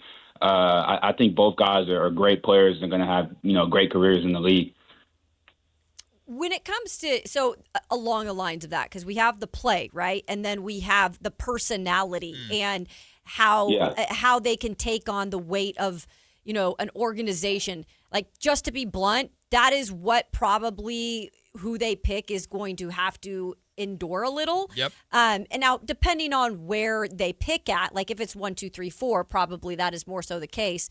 If it's a little bit further down the line, I'd still say there's a lot still on that player's shoulder to do a lot for this franchise from the get-go. What is the personality of a Kingston Flemings, and what do you feel like he can really take on in that year one with a team that kind of needs that? Personality-wise, if you ask Kingston to be the face of your team, I think he'll definitely be able to step into that role. Just from what I've seen from him this year, working with the vets, it's crazy. Actually, like I talked about before, I had Kingston being like a sixth man just coming into the season, and it kind of just played out for him because over the summer, U of H was dealing with a lot of injuries, so they had to put Kingston in with the starters. And that's when the team really, opened their eyes a little bit and like, wow, this guy's nice. This guy's like that. So definitely. And then even just on the court, I early on, Kingston played his role. The vets are the vets, so, defer to them. But then it got to a point, especially they know what type of talent he is because they're watching him every day. They started deferring to Kingston, and they let Kingston do what he wanted to do. And that was interesting for me to see because these guys are vets. They've been through the ringer multiple times, and they letting an 18-year-old come through and demand the ball and go to work and play his game.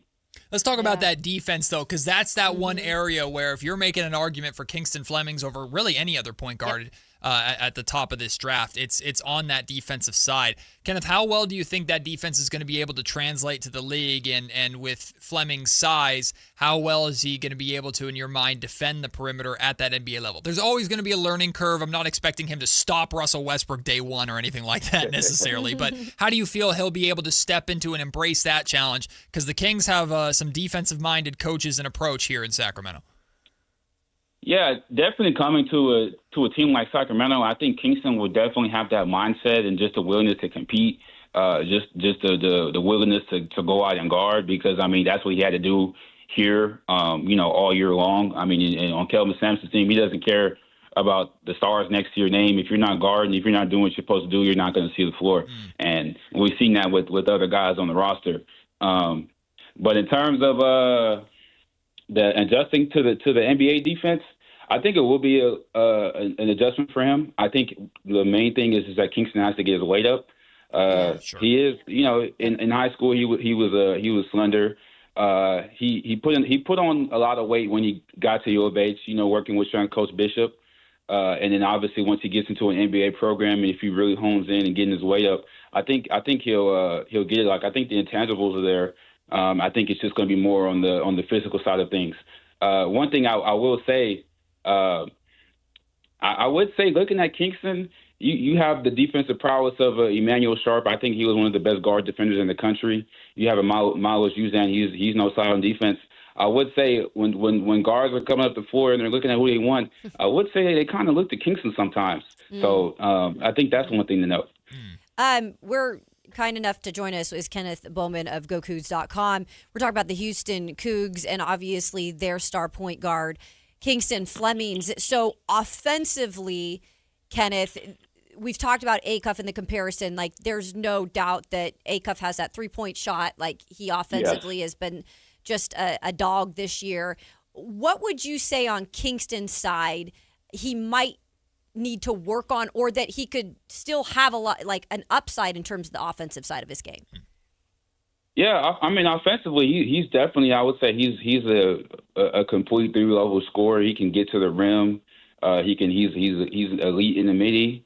He shot the ball pretty well from three-pointer, close to 40%. Not too high of a volume. He only shot about 3 a game. But definitely, I think Kingston, he's gonna attack the rim. Watching him this year, he likes to attack, or he'll fake you out. He'll drive. You'll think he's driving, and then he'll just stop quickly and pull up on the mid range. But definitely, I think in the NBA, I don't really think playing for U of H, I don't really think he utilized his athleticism that much as he could have, in my opinion.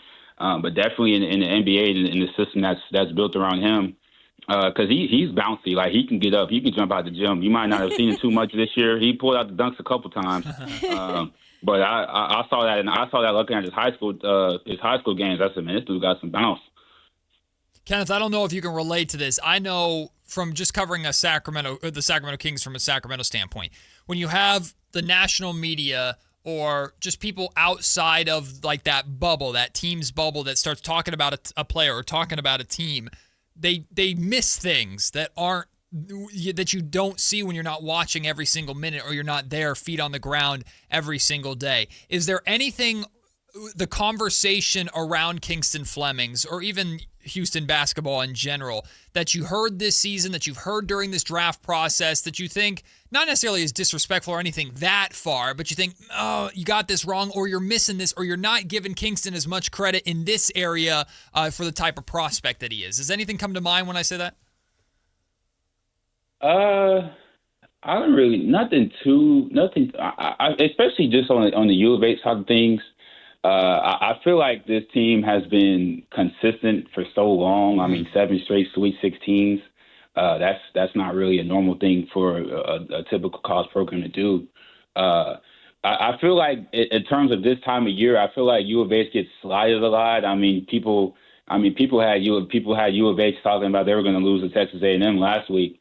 Obviously, this week they lost to Illinois, which was, it was a tough watch. But Illinois is a good team, so it's not really something you can feel too bad for losing to a team like that, because I mean that team is nice. That team is elite. They have an elite freshman point guard on their side too. I think maybe I don't know. I don't really know how to answer that question though. That's good. That's good. I just want to make sure we're not missing anything, right? Because sometimes people miss stuff, and you want to make sure you have the most accurate idea of these prospects as possible. Let me ask you this, because it was a fun year in Houston, right? And Kingston had some phenomenal games. I'm looking at his 42-point game against Texas Tech, right? He followed that up with a 27-point performance against TCU. Do you have what are you going to remember from this season of Cougs basketball and Kingston Flemings being that starting point guard? What is there a memory or a moment or a game that just speaks the most to you, that you'll remember the most about what he can be and to understand who he is as a player that might be here in Sacramento? Yeah, definitely that 42 that he put up against Texas Tech.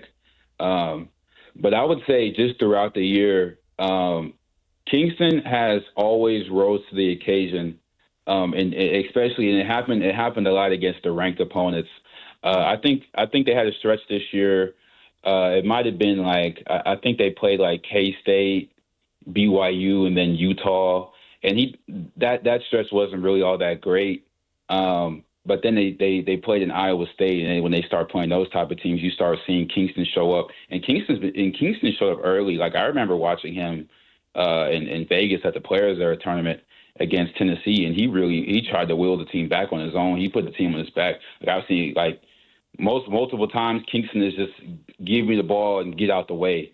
So he'll definitely demand the ball, and I mean I think he's the type of player. He's obviously good enough to demand the ball like that, and yeah. When it comes to my last question for you, Kenneth, I'm a huge Kelvin Sampson person. He actually coached his early years at my alma mater, Washington State. Go Cougs with the OUGS. And I just feel like what he does for young men in this game is not given enough credit to. So paint the picture of H-Town and what he's been able to do for the program in terms of basketball, yes, but how he is teaching these young men, to get to not only the next level sometimes, but just in life. Oh yeah, for sure. I mean, the players. I hear it from them. I heard it from Emmanuel Sharp and Milos last night. They just sing nothing but gratitude for Coach Sampson and just what he's done for them as men.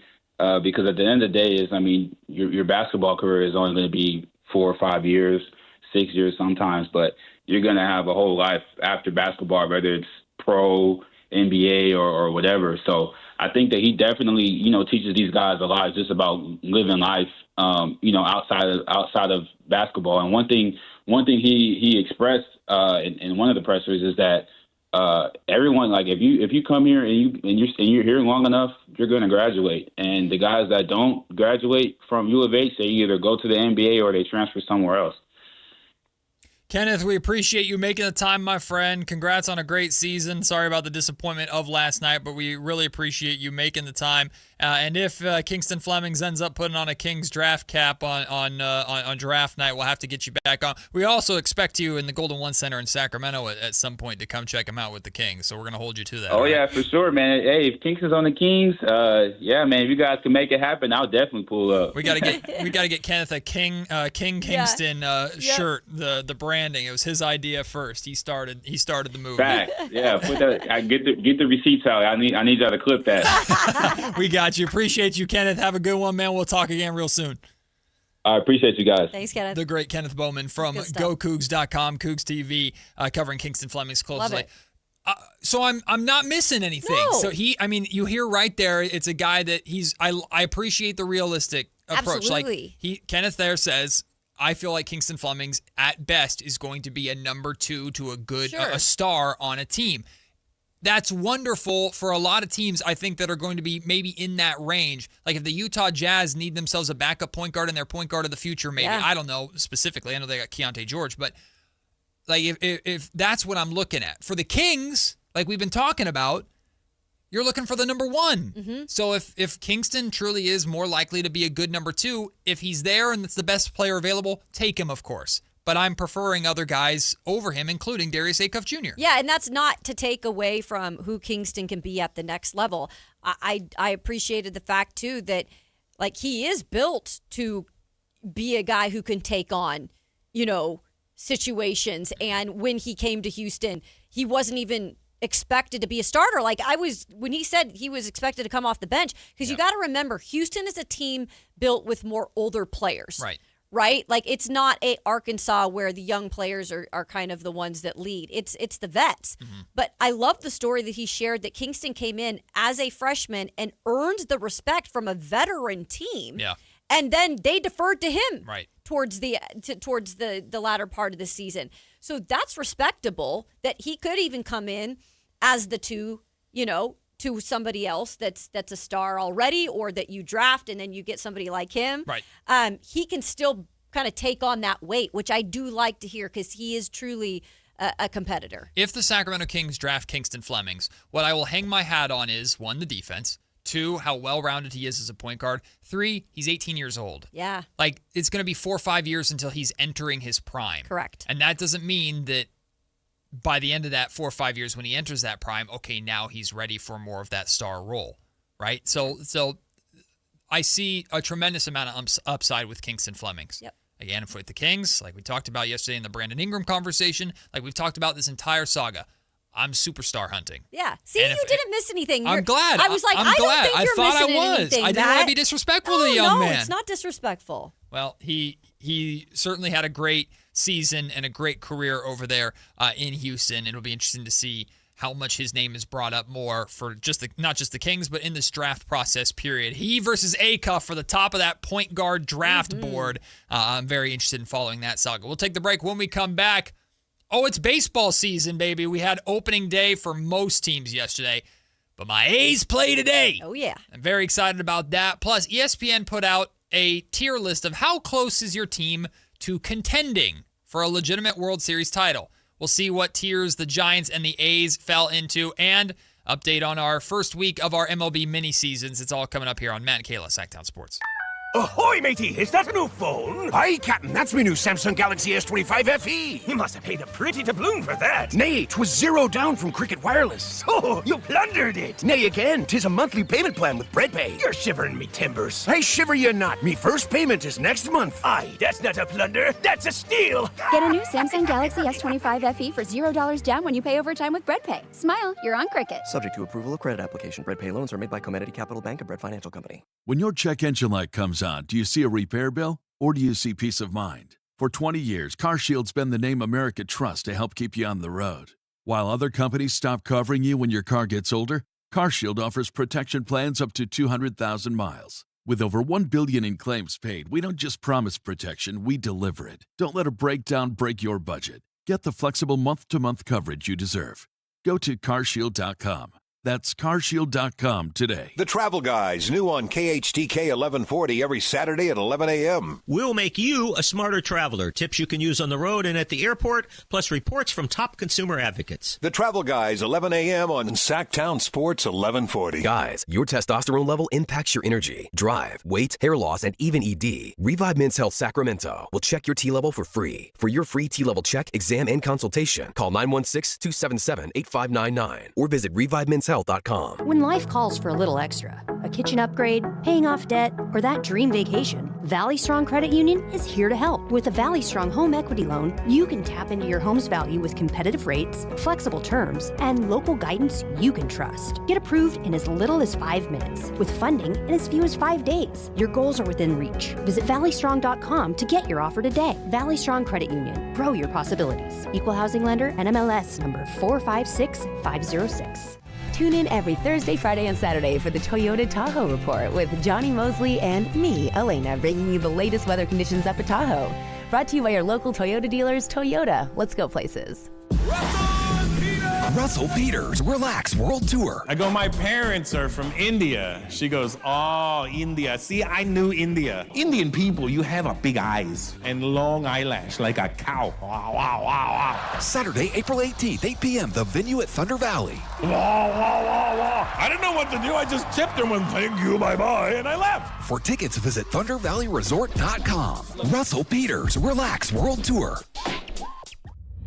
Carmichael Dave letting you know it's no secret the world feels unpredictable lately. One thing will never change, Hoblet's mission to drop high prices. Right now, and only at Hoblet Dodge Chrysler Jeep Ram in Woodland, you can get 4.99% financing for up to 84 months on all new vehicles in stock and keep every factory rebate that you qualify for when you finance with Hoblet's preferred lender. That's 4.99% financing.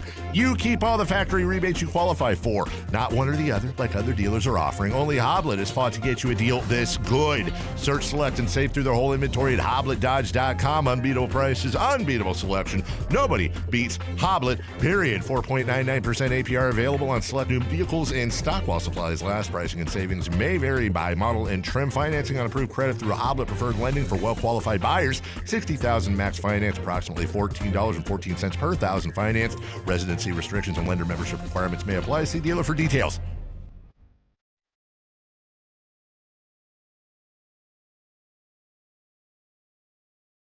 Matt and Kayla on Sactown Sports 1140. I got my Kelly green on. You know they were giving you a hard time in the YouTube chat today. They were making fun of my boy, Matt George, today. I'm used to it. Look, listen, they hate us because they ain't us. They hate us because they ain't us. You just mad that you don't have a beautiful Kelly green A's jersey on. That's fine. Yeah, he's just repping his team, That's his fine, squad. man. My boys are back. The most dangerous lineup in baseball is here. Just watch. They really are one of Just the watch. more dangerous ones. I'm Watch not gonna lie. Y'all talking about Vladimir Guerrero Jr.? Nah, I'm talking about the real first baseman playing tonight. Nick Kurtz. I'm talking about my boy at short, Jacob Wilson. He might bat 600 this season. Dude, all he does is get base hits. I'm talking about my boy behind the plate, Shea Langoliers. Most pop out of the catcher in the league. More like Bangaliers. You're damn right. I'm talking about Lawrence Butler. Lawrence Butler gets a hold of one. He's around the bases before you can blink. 2020 season. You think you're going to hit a home run? Denzel Clark going to rob you in center field, baby. Well, he can't hit, but he can defend. You're damn right. He'll take away your home runs. How about the pitching? Is that just like dynamic too? Don't worry about that part. We'll get there. Don't worry about that, sweetheart. You ever heard of a guy named Elvis Alvarado? We got Luis Severino on the bump tonight. Everybody knows Luis Severino is a badass when he's not pitching in Sacramento. Except weirdly, his last start last year, he pitched like 6 shutout innings, and I thought that was hilarious. We fixed the mound for you, Sevy. When you come back to Sutter Health Park, we fixed the mound for you. It's going to be good to go, but you're a road pitcher. We know that. Don't pull a Paul Skeens. Pitch your you-know-what off tonight, and enjoy the run support that the A's are about to give for you. I didn't even mention our boy Sodi. Sodi in left field. Sodi started last season red hot. Sodi was hitting bomb after bomb after bomb in left field. Well, he was at first base to start, and then they called up Nick Kurtz, and then they moved him to left field. But look out!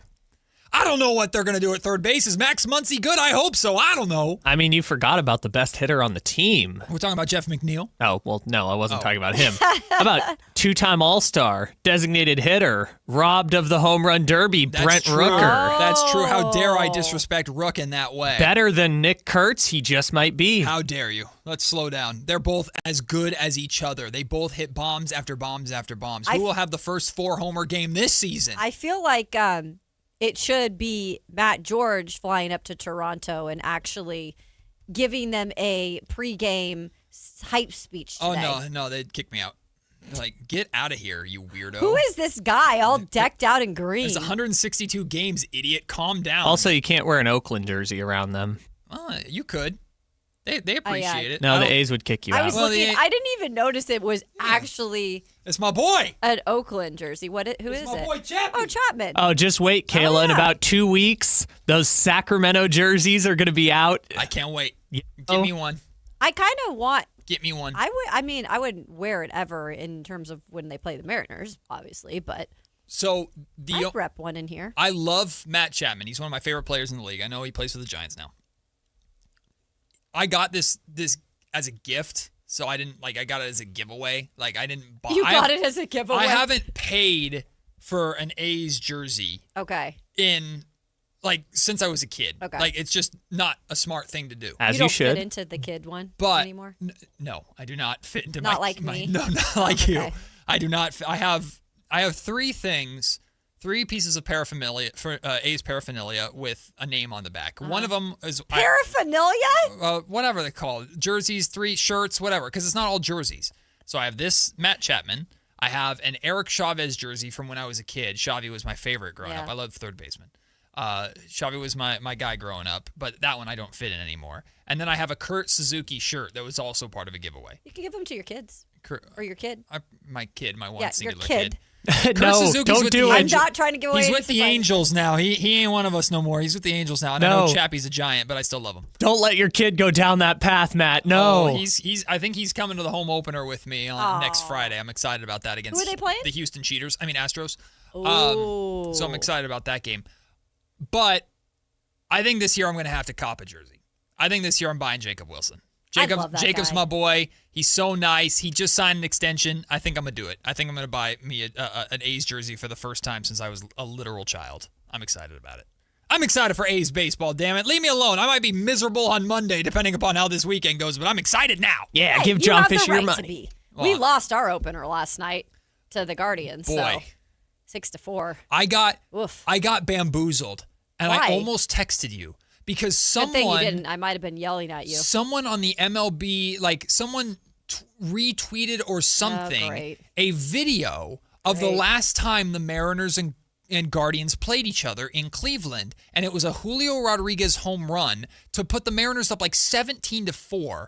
And I just saw it while scrolling, and I was like, "Oh, you thought that was?" I thought it was the actual score. I was like, "Oh, Kayla's gonna be on one tomorrow." And then I looked at the score. I was like, "Wait a minute, the Mariners lost? How did this happen?" Yeah, you're like, I was wait. so confused. That's really good thing you did it, because then I didn't even see the score until later, because I had so much else I was watching and taking care of yesterday. I didn't see it till later. So Well, it wasn't a great day for your Padres either, Kyle. I'm sorry about that. Well, at least I didn't pick them in our game. That is true. In our mini seasons, well, wait, you did, didn't you? Oh, You did? You did. Oh, Kyle. I forgot you did. I'm sorry. Yeah. Well, in our mini seasons game, so again, if you don't know the rules, very briefly, at the beginning of the week, we are going to draft. On a normal week, starting on Monday, we'll draft 5 teams. But this week, we only drafted 2 teams because of Thursday and Friday. And we all picked the Giants versus Yankees, who would win that game. I was the only one that got that game right. I picked the Yankees. You guys both picked the Giants. Yesterday, I picked the Dodgers to beat the Diamondbacks. Didn't feel good about it, but I drafted the Dodgers because I'm a sellout. And the Dodgers did beat the Diamondbacks, so I am 2-0. Kayla Anderson and her Baltimore Orioles defeat the Minnesota Twins yesterday. So Kayla is now 1-1. Kyle's Padres got roughed up by Tariq Skubal and the Tigers. So Kyle is now currently 0-2. Day. So for Friday, today, we are defaulted into our remaining games. I have the A's versus the Blue Jays, so I need the A's to win today to have a perfect 3-0 week. That would secure me the mini-seasons trophy for the first week. Please lose. Wow. What happens if it's a tie? Well, we do run differential. Oh, God. So you're keeping track of that? Yes, Give we'll keep me track a of break, We'll keep track of run differential. I got Let's go, Red It should Sox. be you got to beat the Let's go, champ to Red be Sox. the champ, but we don't have a champ right Yeah, now. I was going to say, know. we don't have Yeah. it there yet. I like that rule, though. You got to beat the champ if you're going to be the champ. Kayla's Red Sox are on the road versus the Cincinnati Reds, but here's the problem. They don't play today. They play tomorrow. Yeah, that's so okay. Tomorrow's game will count That's fine. for today. Yeah. Finally, Kyle's Miami Marlins. Let's go, Miami. Let's go. Fins out, baby. The Florida Marlins in my heart, but the Miami Yeah. Marlins to everybody Hey, else. Florida won a championship. Won a World Series. Good for them. 1-2. Good for Yeah, them. the Florida Yeah, Marlins. we're going that is. fins out today, baby. Do I have a chance to win? Absolutely, because I should get 3 points if the Miami Marlins win. Give me the fins. I got Sandy Alcantara. He used to be a good pitcher. Sandy's good. I like Sandy. Yeah, but he's not as good as he used to be, but I got Sandy Alcantara on the mound. I got Otto Lopez. I looked up their roster yesterday. Xavier Edwards. He used to be a Padres prospect a million years ago. Hey, game of the night, Marlins versus Rockies. Kyle's all over that one. Oh my gosh, fins out, baby. We're starting a revolution in Miami because the pitching coach is calling the plays behind the Right, plate. forgot about that one. God. Let's go, Miami Marlins. All right, Kyle My Marlins. Kyle might start out his mini seasons going 0-3. Ye of little faith. Brave of you to draft the Marlins. I appreciate it. There's a I do you respect have you for again? that. I have the A's over the Blue Jays. Okay, got today. So Kayla, you got a shot. Wow. I do. Y'all think the Blue Jays, just because they made it to the World Series, y'all think they're good. They haven't run into Nick Kurtz yet. Just wait. Just watch what they're because gonna they do. were up in the 9th inning of the World Series Listen, Game 7. If the A's score 5 or more runs, Then he they wins. have a chance. I know, because my Orioles won 2-1. Yeah, So those are the run differential will not help me in Those this. are the kind of games that if it's a 2-1 game, the A's are probably losing. Yeah, that's very So true. only giving up 2 runs is going to be good for the A's. But Matt, they've got Mason Miller in to close that. Oh, well, wait. He's on the 0-1 What's going- Padres. Oh, that's right. But they've got Elvis Alvarado, who actually is really good. Like they have one good reliever, and it's Elvis Alvarado. Oh, He's they awesome. should do Elvis enters the building. Like when he comes in, they should play like that one of Elvis's. Yeah, uh-huh. Yeah, that strikes Yeah. fear into your heart as a batter. Well, wouldn't it be cool if they did Viva Las Vegas? Oh, ooh. No, it wouldn't be cool. Kayla, I like where you're going it's with not this. good. Well, that's where the A's are going too. Viva Las Vegas. We already know you don't want to freaking be here. Viva. Stop making. They put the Las Vegas advertisement on the wall in center field just to remind everybody, hey, you're the couch we're sleeping on. Screw you. You finally gave us a Sacramento jersey this year. Is it a comfy couch though? I don't know. Is it the couch that the Blue Jays player was sleeping on in the World Series after he hit the walk-off homer? Hey, I respect that. It's our couch, so you're damn right it's a nice couch. It's gotta be a nice one. We soup the couch up to house you. Yeah. It's got dead bats and everything. Whoa, come on now. No, it's velvet. Yeah. Suede. Plush. And the scoreboard sometimes goes out. Way too many pillows, though. Way too Are many the Giants playing right now? They play Or tonight. when did they play? Oh, no, they play at 1:30. No, I think they play in the Yeah, afternoon. they play 1:30. That's what I thought. A's play at 4. That's what I thought. A's going to be 1-0 after tonight, let me tell So you. wait, the Giants' schedule is insane. So they played Wednesday at 5, Friday at 1:30, Saturday at 4 o'clock, and then they don't play on Sunday. Oh, that is weird. Baseball, That baby. is all over the place. Baseball. We're just glad it's back. Okay. We're very glad. We're glad. I had to wait long enough to watch the A's, damn it. I'm very excited to watch I mean, them. speak for yourself. The Padres are terrible already. I'm like, dang it, why couldn't you just stay away? 161 to go, Kyle. You're almost there. 161 games to go. ESPN put out their 2026 World Series contender tiers. When will your team win? So there are 5 tiers. Tier 1 is it's called the Dodgers time is now. It's because it's literally just the Dodgers. They're in their own first tier. Of course. Second tier is their time could be now. Tier 3 is we're saying they have a chance. Tier 4 is, hey, wait till next year. Tier 5, 2 years away at least. Really quickly, guys, where do you think the Giants and the A's fall in those tiers? Tier 2 is their time could be now. Tier 3 is we're saying they have a chance. Tier 4 is wait till next year. Tier 5, 2 years away at least. 2 years away at least. For who? Giants. You think the Giants are the bottom tier, tier 5? Okay. No, I think the Giants are probably tier 3. Which is could be their year. Tier 3 is their year. We're saying they have a chance. Oh, we're saying they have a chance. That's tier 3. Okay, so they're tier 3. The A's are tier 4. That's my guess. A's are wait till next year, tier 4. Where do you think the A's are, Kayla? The same as the Giants. So you think they're both in tier 5, 2 years away at least? Okay. Yeah, didn't you pick them to win 90 games, Kayla? But this is like this is ESPN. She thinks the national media I don't doesn't think they're like giving us. them respect. Ye of little faith. Well, both the A's and the Giants are indeed in tier 3. We're saying they have a chance. Now, here's the difference. There's a lot of teams in this tier. Wait, was this just making the playoffs? No, The World contending Series. for a World Series. Oh yeah, 2 years away. Sorry, I just made sure. I feel like 2 years away, though, is like the Nationals or the Rockies. Listen to this Seattle Mariners fan over here just I'm sure our time talking was already down up. on the little guys. Yeah, I think our time was already You up. can't go to the ALCS like the Seattle Mariners. The Mariners With are my in tier 2. pinky up. The Mariners are in tier 2. Their time could be now. They technically are number 5 on their list of title contenders. The A's, what's interesting, the A's are again in tier 3, but they're all the way down at 21. They're below Tampa Bay, Pittsburgh. But the first team. Pittsburgh? Yep. What? Because they got Skeens. And Brandon Lau, who's a beast. The first. I don't know if you know this. The Pirates spent $28 million on a player this year. That's the most in their franchise's history. That's a big deal for them. The first team in tier 3, we're saying they have a chance, is the San Francisco Giants. Oh, is it so really? they're Wow. just Okay. under the. They're just under the. What is it called? Their time could be now tier. So ESPN likes the Giants. What's the notes under that in Let's terms of the why? See. We'll go really quick. It's a lot longer than I thought it would be, and I don't. They have a 40.5% chance of being in the playoffs, which is up from 35% last year. They have a 1.3% chance of being champions, according to ESPN. So there you go. Take that and throw a parade, San Francisco. We will take the break. When we come back, it's time to pick a side. We'll be right back. Have you tried my Colombian tamales? Yes, but the Mexican tamales I brought are way better. Colombian tamales wrapped in plantain leaves are unmatched, you know.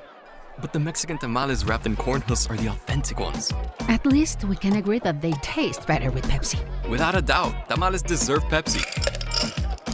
No matter what the mileage you love, enter for a chance to win a year's worth of groceries. Powered by Pepsi. No purchase necessary. U.S. residents 18 or over. Ends April 5th, 2026. Rules at pepsipromo.com/free groceries. Pepsi is a registered trademark of PepsiCo Inc. A's fans, the 2026 season is coming fast, and single game tickets are on sale now. Be there for an exciting season packed with theme days, giveaways, and firework nights, including bobbleheads, jerseys, hats, and much more. And getting in is easier than ever. Tickets start at just $8 for select April and May games. From opening day to unforgettable summer nights, there's something for everyone at the ballpark. Get your tickets today at athletics.com/tickets and be part of the excitement this 2026 season. I need a little range, step to the range.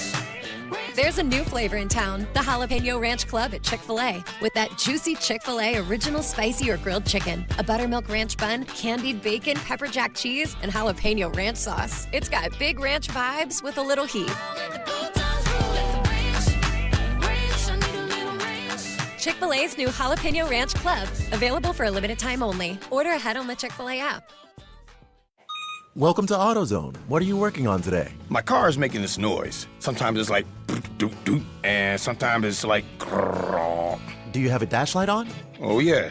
And we don't have to listen for clues. With the free Fix Finder service, we can read a check engine, ABS, or maintenance light to find the likely fix and even recommend a local shop if you need one. So you don't need to hear the grrr. Not with Fix Finder. Free at every AutoZone. Get in the zone, AutoZone. Restrictions apply. Country in the Park is back. May 8th and 9th at Cal Expo. Miranda Lambert, John Party, Chris Young, Turnpike Troubadours, Dylan Scott, and more. Line dancing, live DJs, mechanical bulls, huge festival area, and food trucks. Tickets start at only $68. Country in the Park, May 8th and 9th at Cal Expo with the California Highway Patrol, Fox Family Heating and Air, and Tecovas. More info at CITPFest.com.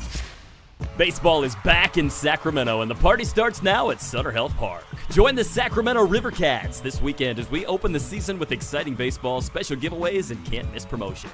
Opening weekend is here. Grab your tickets at rivercats.com. If your business depends on reliable vehicles, it's time to upgrade your fleet at myelkgrovechevrolet.com. We specialize in fleet pricing, bulk discounts, and fast approvals, so your team stays on the road and on the job. From work trucks and vans to fuel-efficient sedans and SUVs, we have the inventory, service, and financing to keep your business moving. Call or visit myelkgrovechevrolet.com today and ask about exclusive fleet savings. myelkgrovechevrolet.com, driving business forward. It's weird when you get a stalker. I'll never forget, I met her. She was outside, and she's a stalker, so, not hot. That's just what you picture when you picture a stalker. If they were hot, they wouldn't be a stalker. They'd be my girlfriend. From Saturday Night Live, his Netflix specials, and Peacock's Bupkis, Pete Davidson, live, Friday, April 10th, the venue at Thunder Valley. Get tickets now at ThunderValleyResort.com. Pete Davidson, live. Sacramento! Now you've got a place for all things dance. The all-new Energy 100.5 HD2. Where dance music lives. Dance vibes anytime and any place when you get the free Now 100.5 app. Or listen at 100.5 HD2. When you take the time to shop at Folsom Lake Honda, there's one thing you'll always find. Happy people ready to serve you. As a family-owned and operated dealership since 2009, customer service is our #1 priority. Our customers love doing business with us, and you will too. Looking to own or lease? During the spring sales event, drive a brand new Accord or Civic. Visit us today at FolsomLakeHonda.com, your one-stop Honda shop. Folsom Lake Honda, yeah, your one-stop Honda shop. Pick a side, any side. It's time for Pick a Side on Matt and Kayla.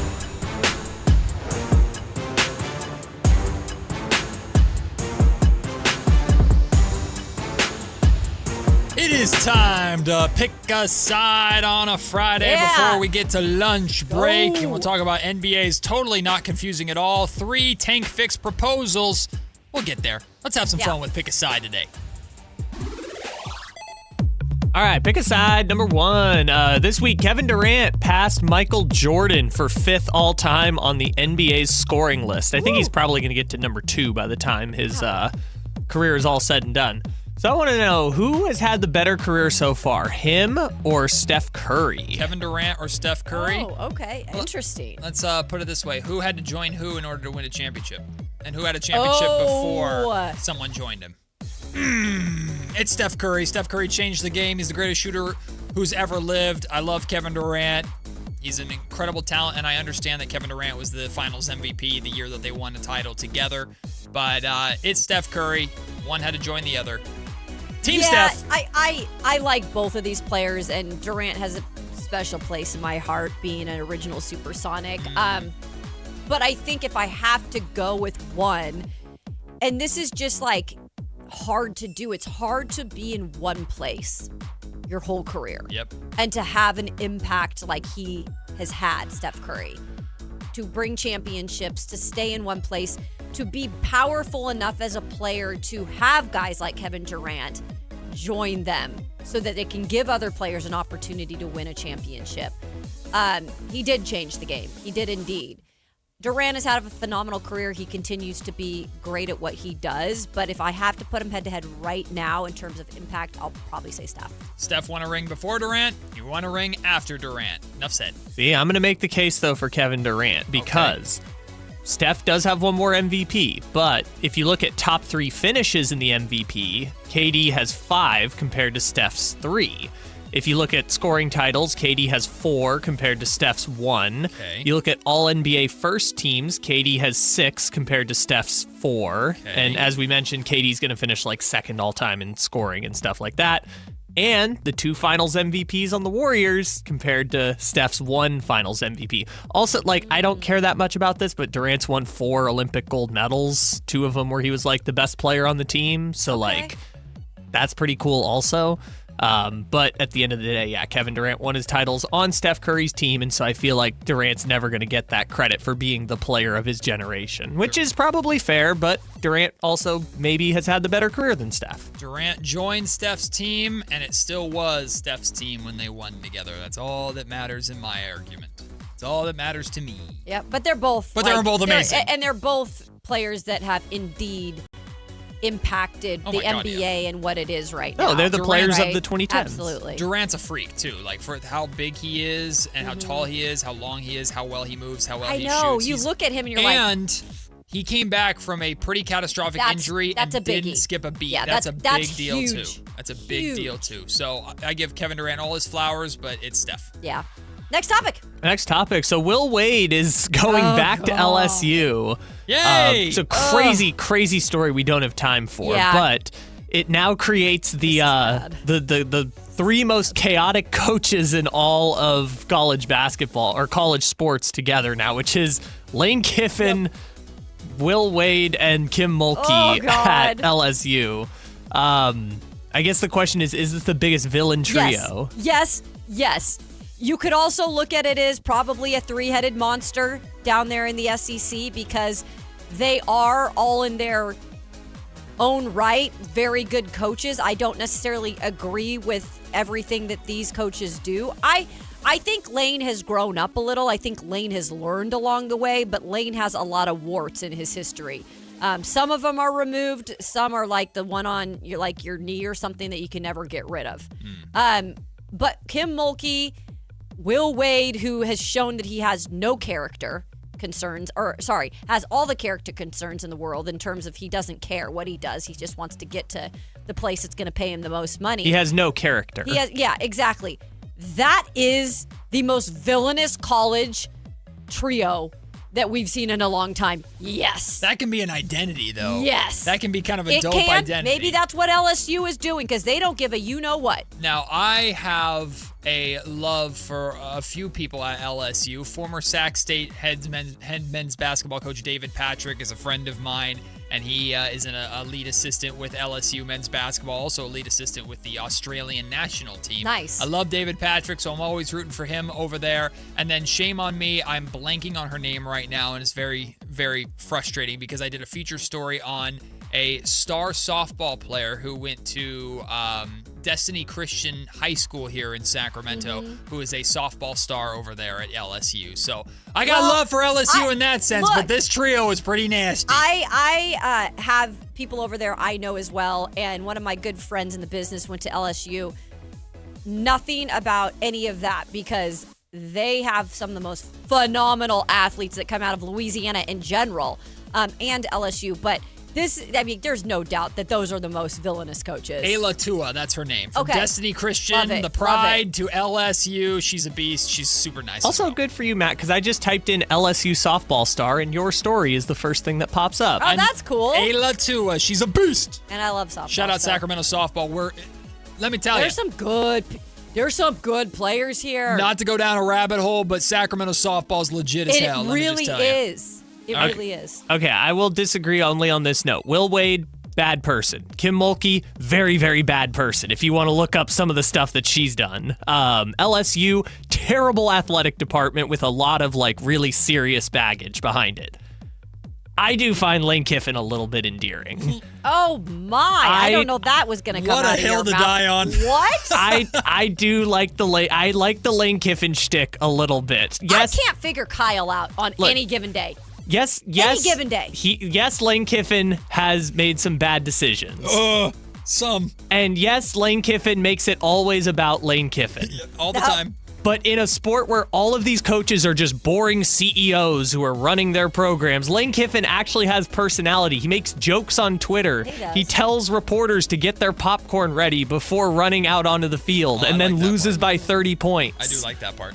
No, he's entertaining. There's nothing, but he's a villain. That makes him a villain. I don't think he's a villain. I find him endearing. I think still people and like to think of him as a villain. Loved that he made it all about himself. Not for it's a good decision for him. Terrible decision he made to leave Ole Miss for LSU. But I love that he made an entire week of college football all about himself. Exactly. So he's a villain. Yeah, but I like it. That's okay. You can some like people like the villains. too. But he's different than Will Wade and Kim Mulkey. That's my point. He doesn't belong in the same category of villainous trio as those two who are bad people. To each their There's own. different type of villains Yeah. like Jafar and Ursula. Really bad villains, right? But Scar's kind of cool.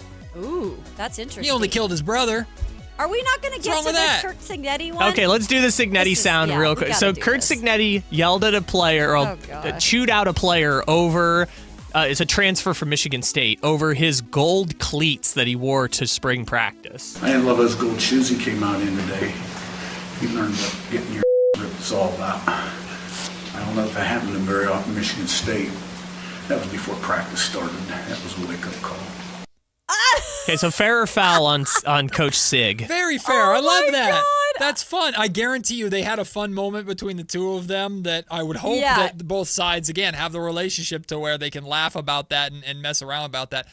That provides personality to a team that's fun. Yeah. Very different generations, of course. I love moments I like love it. I think it's fair. Kurt Signetti is, in his own right, the most original coach I've seen in a long time. And he now has the wins to back it up. That man can say what he wants. But he's also just naturally funny. He's funny. But it's not that he's funny, trying to be funny. He's just a weird dude, and it comes off as funny. I said the story earlier this week. He orders at breweries alcohol by the percentage of alcohol by volume. He eats the same thing every day. He does weird faces on the sidelines. He's so silly.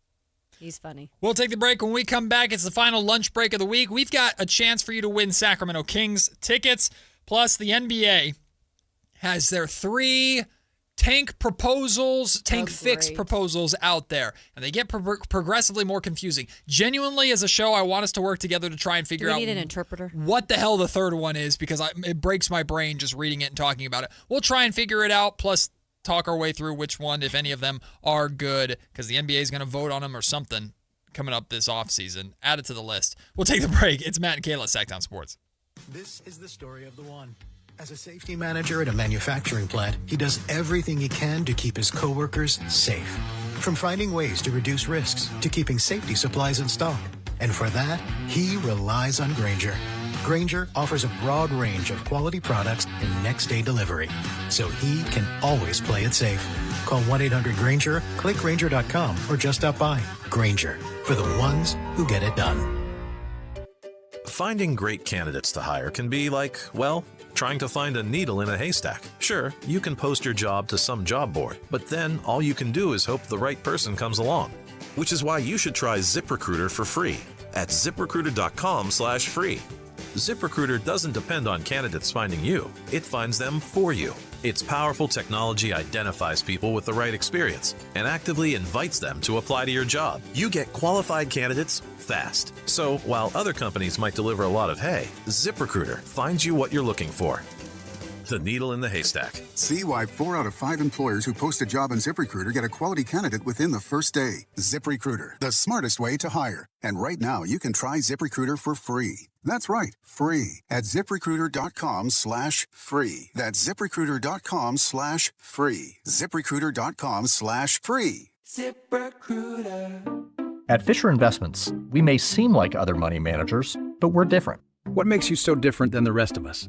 We ensure clients receive unparalleled service at every step of the relationship. Tell me more.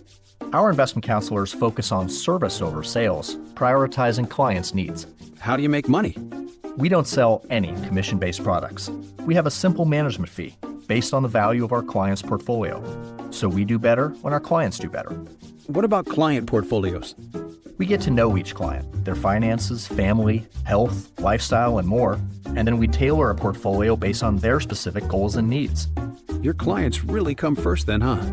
Yes, we make them a top priority. Our goal is helping them achieve a comfortable retirement. Wow, maybe we are different. At Fisher Investments, we're clearly different. Learn more at FisherInvestments.com. Investing in securities involves the risk of loss. If you're not looking for a brand new car, at Elk Grove Honda, we've acquired some of the best pre-owned cars we can find. We've kept only the best of our trades, and our buyer has found some of the finest pre-owned Hondas available in Northern California. You can see for yourself at elkgrovehonda.com. Whether you purchase a brand new Honda or a like-new pre-owned Honda, your car buying experience will be the same. We have the right Honda at the right price. You'll find us in the Elk Grove Auto Mall, Highway 99 and Elk Grove Boulevard. I gotta get an Elk Grove Honda. Switchfoot Live. Friday, April 24th, 7 p.m., the venue at Thunder Valley. With Fuel. And Lit. And Thomas Ian Nicholas. For tickets, visit ThunderValleyResort.com. One incredible night with Switchfoot, Fuel, and Lit. Together live. What's up? We're talking to Chad Hoblet, Hoblet Dodge, Chrysler, Jeep, Ram, and Woodland. Chad, what's going on for the Declaration of Deals sales events? We're pledging our allegiance to deals and savings. Right now, you can save up to $15,000 off MSRP on new 2026 Ram 1500 crew cabs, or save thousands of finance charges with 0% financing for 60 months and up to $9,000 Hoblet discount. Wow, 0% and up to $9,000. That's pretty amazing. We're here to help you save on your next new truck. Plus, with over 400 new Rams available, your perfect Ram is waiting. And if you didn't hear, the iconic 5.7-liter Hemi is back. We have over 60 available with 40 in stock. Search, select, and save through their whole inventory at HobletDodge.com. Nobody beats Hoblet, period. 15,000 total net savings on select new 2026 Ram 1500 Laramie after $57.94 factory rebates, $82.06 Hoblet discount, and $1,000 Hoblet business owner bonus with proof of business ownership. Rebates include $500 military or first responder bonus cash for eligible members. 5 at this net savings, 0% for 60 months. Must finance through SFS for well-qualified buyers in lieu of all rebates. $16.67 per thousand borrowed. See dealer for details. KHD1 Sacramento, KYMX HD3 Sacramento. From the Power Business Technology Toshiba Studios. This is Sactown Sports 1140. It's time for the lunch break. Your calls, your thoughts, your segment. Call or text us at 916-339-1140. It's the lunch break on Matt and Kayla.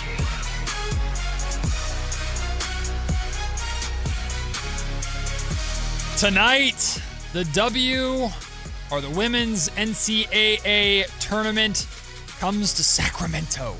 And right now, my former colleague, good friend, Kevin John from ABC 10 is inside the Golden One Center getting ready for the festivities. He just posted an interview that he did with legend here in Sacramento, former Monarch Kara Lawson, who Tennessee. is the head coach of the Duke Blue Devils.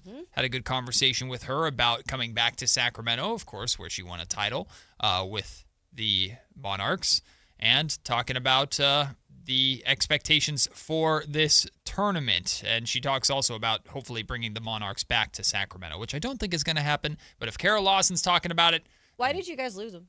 The Maloofs didn't want to pay for it, so it's a long story, but the Maloofs were running out of cash, so they didn't want to pay the $1 million in operating fees to run it, so they just folded it. That's unfortunate, man. It's a real bummer because the Monarchs were dope. Yeah, and I know she said that she really respected the markets where she really learned to be a pro and that she loved the fans. She said that this is probably one of the more sophisticated, knowledgeable basketball cities, which is coming... Right. From a woman who is like she is so well respected where she made her career in Tennessee. Like, people love her there. Like, she's a GOAT.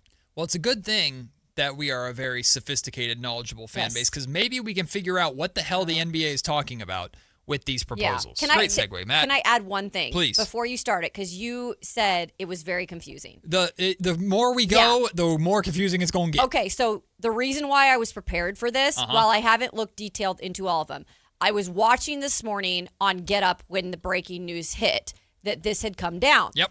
And Greeny, Mike Greenberg, who hosts Get Up, literally had it to him, sent to him.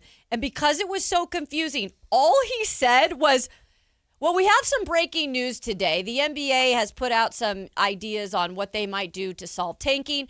And it's very, very complicated. So we encourage you to go to our website. Yep. It was like, okay, if ESPN's not breaking it down right now in this moment, then we know that it is very, very complicated. Well, we're going to try it. We're not cowards. Yeah. We're not cowards. We're going to try and figure it out together. I will literally just read you verbatim what these proposals are, and we'll try and make sense of it together. Okay, I haven't heard a single thing about this, so this is going to be great. The first one, I think, is easy to understand. So these are all, according to Shams Charania of ESPN, 3 different proposals that the NBA has discussed that these are not finalized. There will be amendments. There will be adjustments. And in theory, these will be voted upon and further discussed in the summertime when these changes are to take place during summer meetings.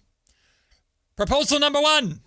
And it goes from easier to more complicated. Let me tell you, just wait till we get to proposal number 3. So this is the easy one. This is the easy one. The first proposal, 18 teams, the bottom 10 that miss the play-in tournament, and the 8 that qualify for it, all will be a part of the draft lottery.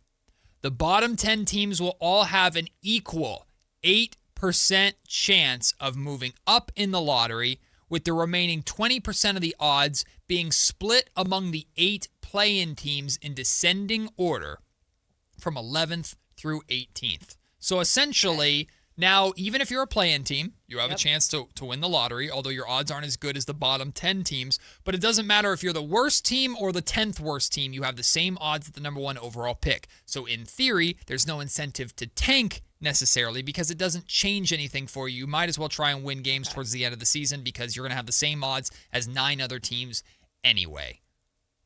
Okay.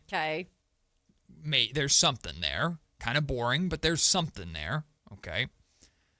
Number 2, second proposal. Now we ramp it up a little bit. 22 teams. The bottom 10 teams that miss the play-in tournament, the 8 that qualify for it, and the 4 playoff teams that lose in the first round will all be included in the lottery and will be ranked according to their record across 2 seasons. Wait, so it's the combined record? Oh, God. The last part, weighing teams by their record across the prior 2 seasons. It's how the WNBA weighs its lottery system. Under that system, each team would need to reach a minimum win total floor in each season to mitigate the need to lose every game possible. For example, if the minimum floor for an individual season was 20 wins, a team that went 14-68 would be 20-62 for lottery purposes. And if a team wins 40 games one season and 20 games the next season, it will go in as 30 wins for the lottery. Holy smokes. How are your brains doing? Holy smokes. You lost me about 2 bullet points ago. That one, actually, I kind of understand. Last part of this. In this system, the top 4 spots would be drawn as part of the lottery as it is currently. So the top 4 still exists. The pool of the lottery goes to 22 teams. I think that was the number, right? Yeah, 22 teams. And your lottery record is the average of the 2 years, 2 seasons. Yeah. Right? So it's not this, I'm god-awful this year. Okay. And that's good enough. Okay. But now it consists of almost the entire league. So wait, then it would incentivize teams to tank longer? Or it just averages up to 20 even if you lose less than... if you don't win 20 games, your base level is 20? Yes. Okay. So it doesn't matter if you're absolutely putrid. Right. So you might as well try for 20 wins because you can't be worse than 20 wins. Right? Goodness. And it's an average over 2 years. But yes, in theory, okay, I just have to be a bottom feeder team for 2 years, and I'll still get top 4 draft lottery odds. And they're going to add more teams, which in theory should flatten the odds?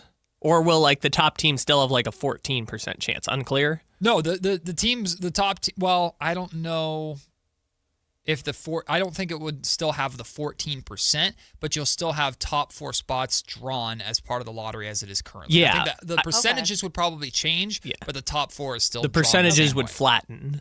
I imagine. But worse teams would still have a better shot. Okay, y'all, buckle up.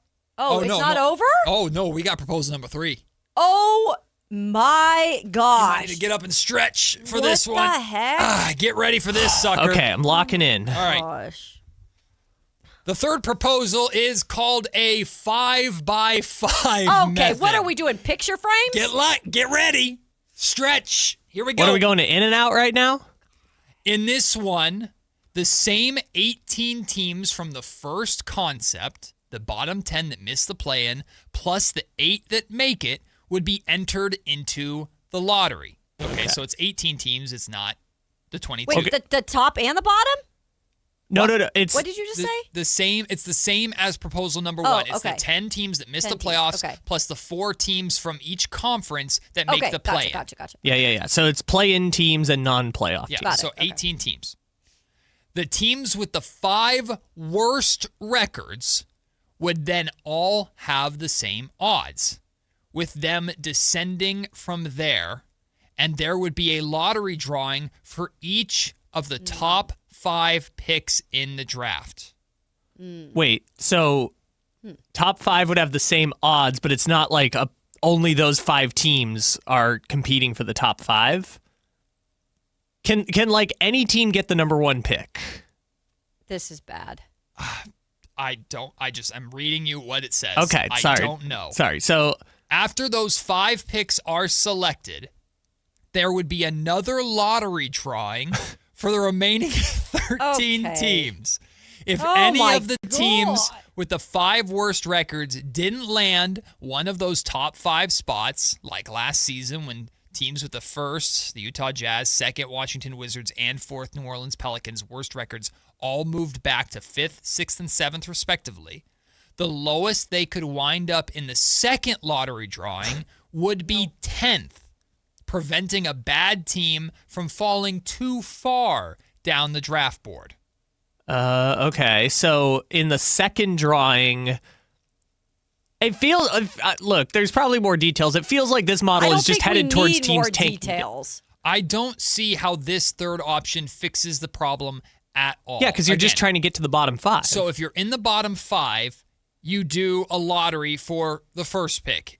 Whoever doesn't win that, then the 4 teams do a lottery for the second pick. Whoever doesn't win that, then the remaining 3 teams do a lottery for the third. Or no, sorry, every team does a lottery for the second pick, third pick, fourth pick. It sounds like all 18 teams can get the number 1 pick. Right. But they're differentiating the top 5 and saying the top 5 each have the same odds, but then can't fall further than 10.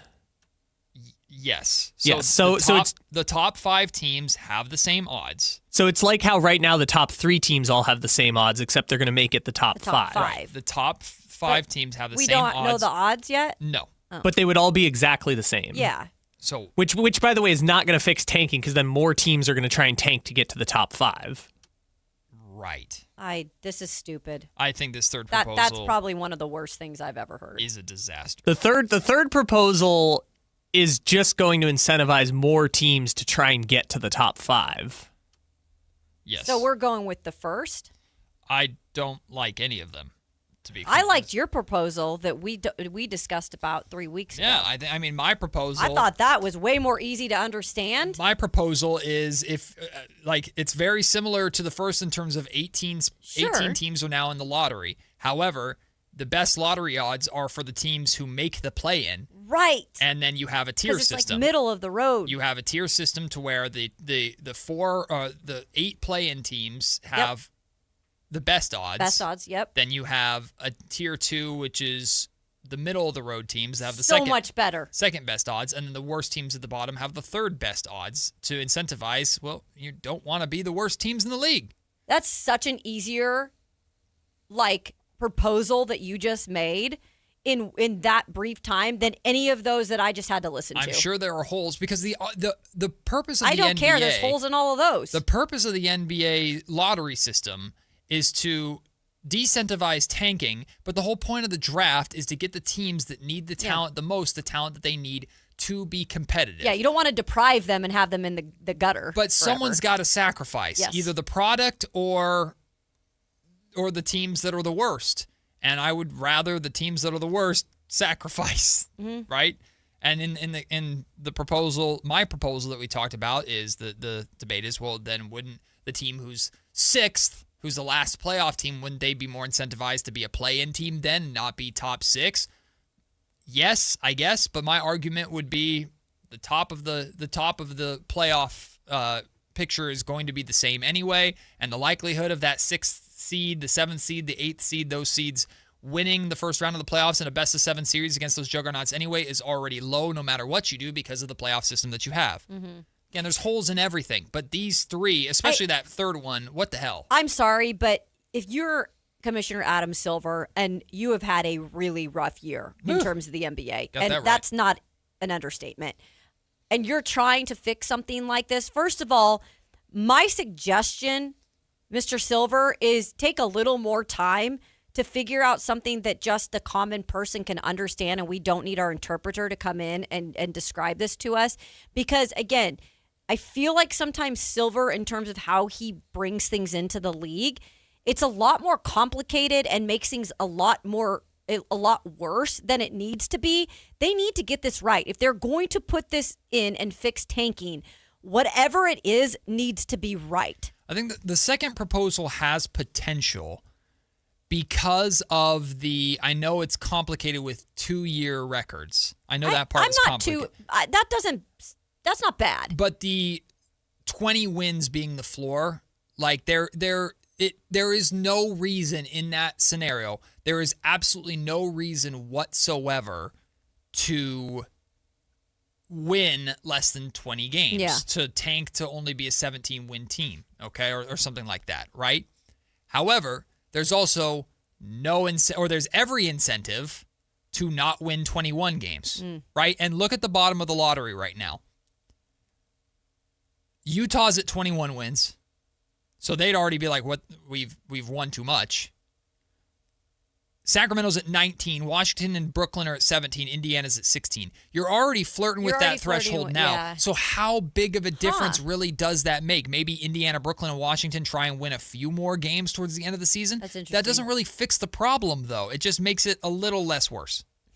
Well, the only way to truly fix the problem is to get rid of the incentive to lose, which even in all these proposals, they seem like they don't want to do because then the bad teams would be bad for too long. Right, because then you're just making it essentially free agency, and we know, the LAs and the Bostons and all these top markets can would get basically those clean players, up. Unless you put depending upon where they are and where they finish, how much money they can offer those players, then it becomes just a bidding war.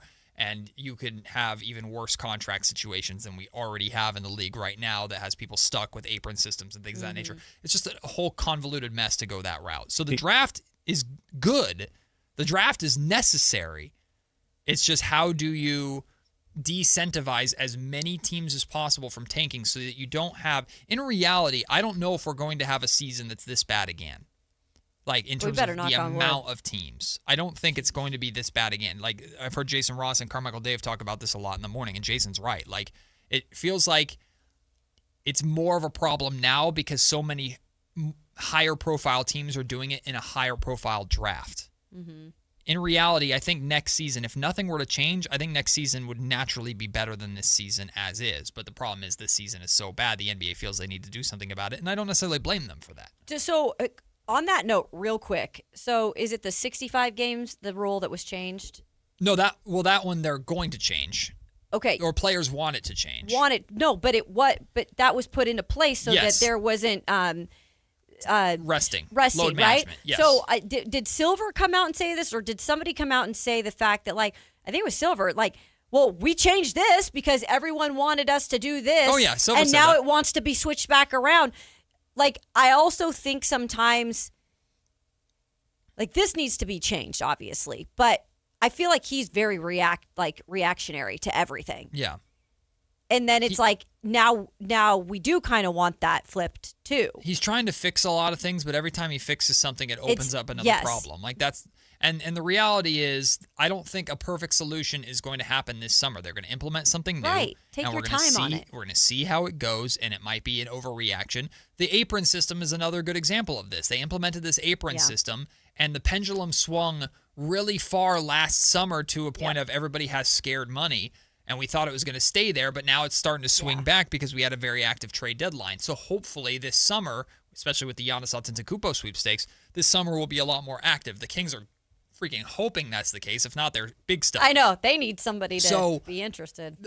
Whatever the NBA decides to do, it's not going to be perfect. Mm-hmm. There's going to be some experimentation behind it, and there's going to be some stuff that's like, oh, maybe that works, and there's going to be some stuff that's like, what the hell were they thinking? It's a disaster. That's how people feel about the 65-game rule right now. Absolutely. Cade Cunningham goes down with this collapsed lung and is now going to be ineligible for these rewards, and everyone's going, what the hell were we thinking? But Adam Silver rightfully pointed out, the Players Association agreed to this rule initially. So what was the initial reaction, real quick, to it by media? I think Sam Amick was talking about this earlier in the week with the morning show, and he said initially he liked it. Okay. Like, they liked the idea because on the surface, it addresses load management. But then Sam brought up Joel Embiid trying to play through injury in order to reach this threshold and hurting himself further, and it just adds unnecessary pressure or an unnecessary if a player is truly hurt, they're not just load managing, they're truly hurt, but they're having an MVP caliber season and they're playing to try and reach that threshold, they could make it worse for themselves. And ultimately, I think the league would rather have load management, but their stars playing in the playoffs and not tearing ACLs and Achilles left and right like Tyrese Halliburton and Damian Lillard and Jason Tatum, than the alternative. There's going to be adjustments no matter what.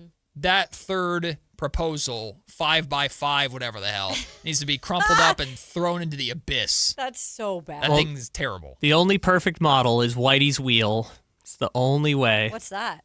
Did I miss that? Spin a wheel and whoever it lands on gets the pick? Is that how it works? Yeah, Whitey's is basically, which a lot of people have done. It's a version of like every 30 years, or soon to be 32 because it's going to be expansion. Every 32 years, you get every single pick, basically. So once every 32 years, you get the 1 pick, you get the 2 pick, you get the 3 pick. It's essentially assigned, predetermined. But the downside of that is sometimes good teams or great teams are going to get top picks. But it's essentially everyone gets every pick at some point. Hey, the NBA is already fully in bed with gambling. Why not just make the whole thing a casino? Might as well, just send each GM to the casino and see who wins the most. Yeah. You get the pick. Mm-hmm. Just lean into it. Or Russian roulette, who has the worst pick? Jesus. Or not Russian roulette. Sorry, roulette. Just regular roulette? Doesn't have to be Russian roulette?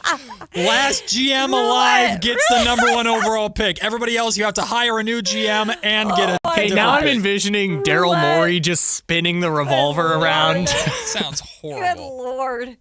Roulette. Yes, how about just... Well, Kayla, what is roulette but a giant wheel? So it's essentially Whitey's wheel. How about they just play bingo? I like roulette. That's a fun game. Gigantic bingo game. Okay. Ooh, I could see the GMs playing bingo. That'd be hilarious. G62. Could you just bingo? I get the first pick. Could you just imagine them? And that would be like broadcasted them in a bingo parlor. Oh my God. Parlor, yeah.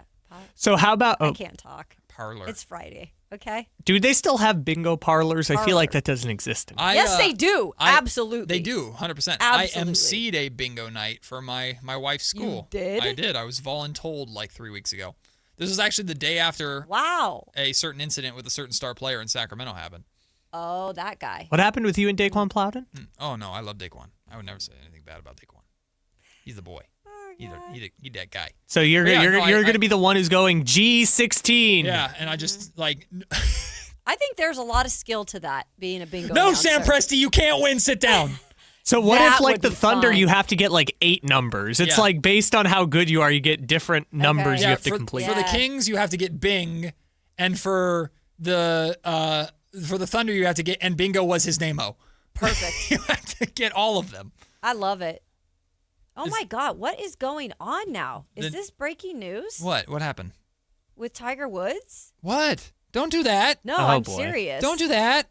Tiger's He was what involved in a rollover? When it breaks. We have it first. No. No, it came down from KCRA. Huh? Tiger Woods involved in a rollover crash in Jupiter Island.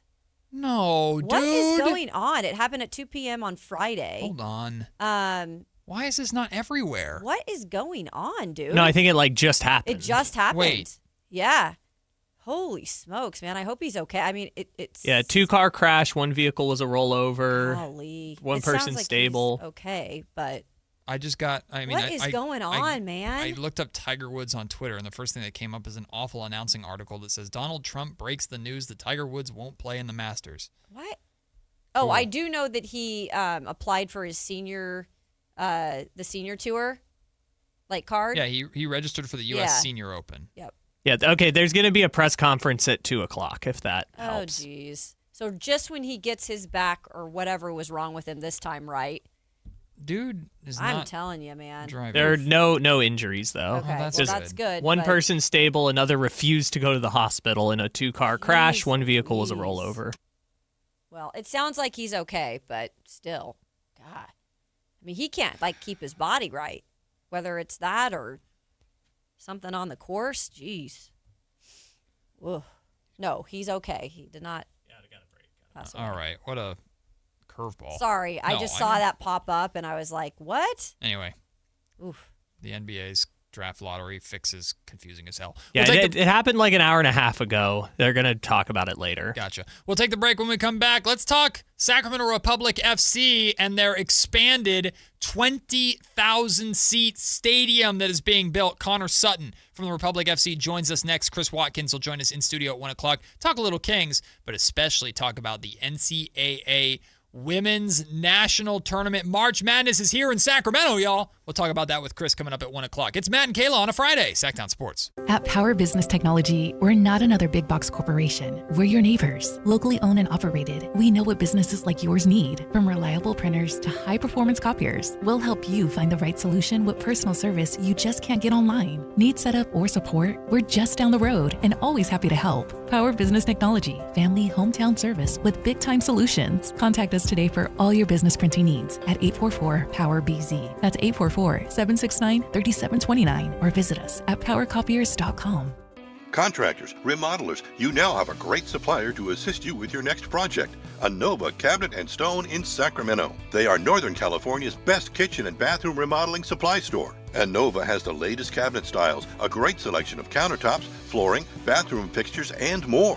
Visit their website, InnovaCabinetStone.com. Take advantage of their grand opening special, a $750 in-store credit. Stop by today, Innova Cabinet and Stone in Sacramento. Guys, did you know your testosterone affects everything in your system, including how you feel and perform every day?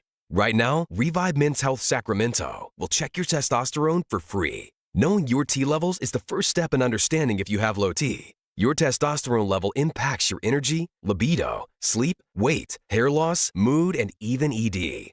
Maintaining an appropriate T level can change your whole life. Most men start to see changes in their hormone levels in their 30s. Experience and results matter. So what are you waiting for? Get your T levels checked today by local, experienced, and trusted men's health experts. They've helped thousands of men since 2011. They're so confident they can help you, they even guarantee it. Call Revive today and schedule your free testosterone test, free exam, and free consultation. Call Revive Men's Health at 916-277-8599. That's 916-277-8599. Or visit ReviveMen'sHealth.com. Spring is here, and there's really nothing better than hitting the open road in a new Honda. Whether you're shopping new or pre-owned, Stockton Honda has the selection and savings, plus get top dollar for your trade. And while life's roads are often filled with bumps, buying from Stockton Honda couldn't be smoother.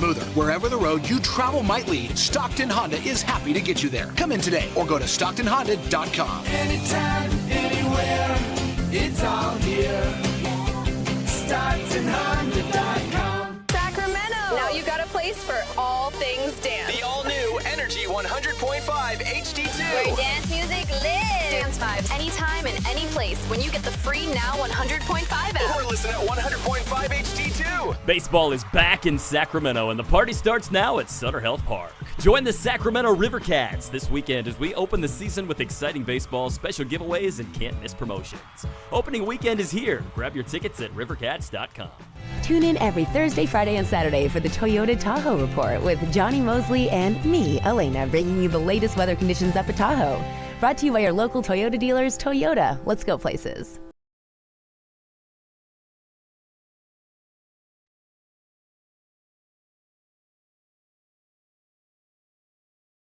Matt Kayla on Sactown Sports 1140.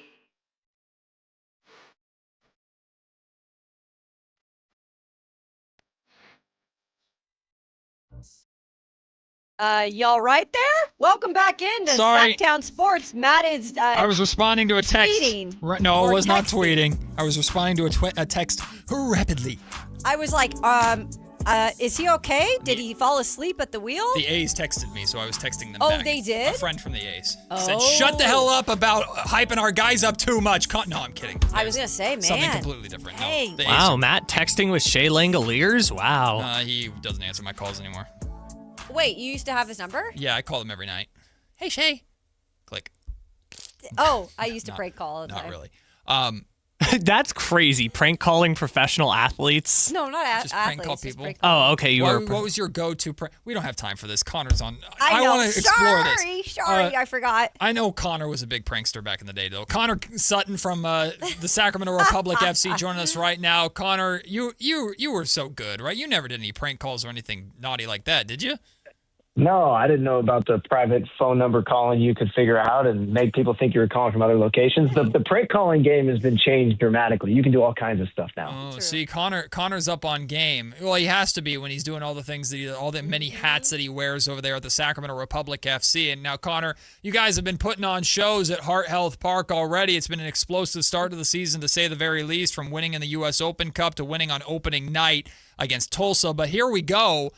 Y'all are going bigger. You got that right. A 20,000-seat stadium coming to Sacramento. This thing is already in the works. I've seen the renderings. It's gorgeous. I cannot wait to be watching a match there in the near future. But tell me about it, my guy. How did this come about, and how big is this for Sacramento?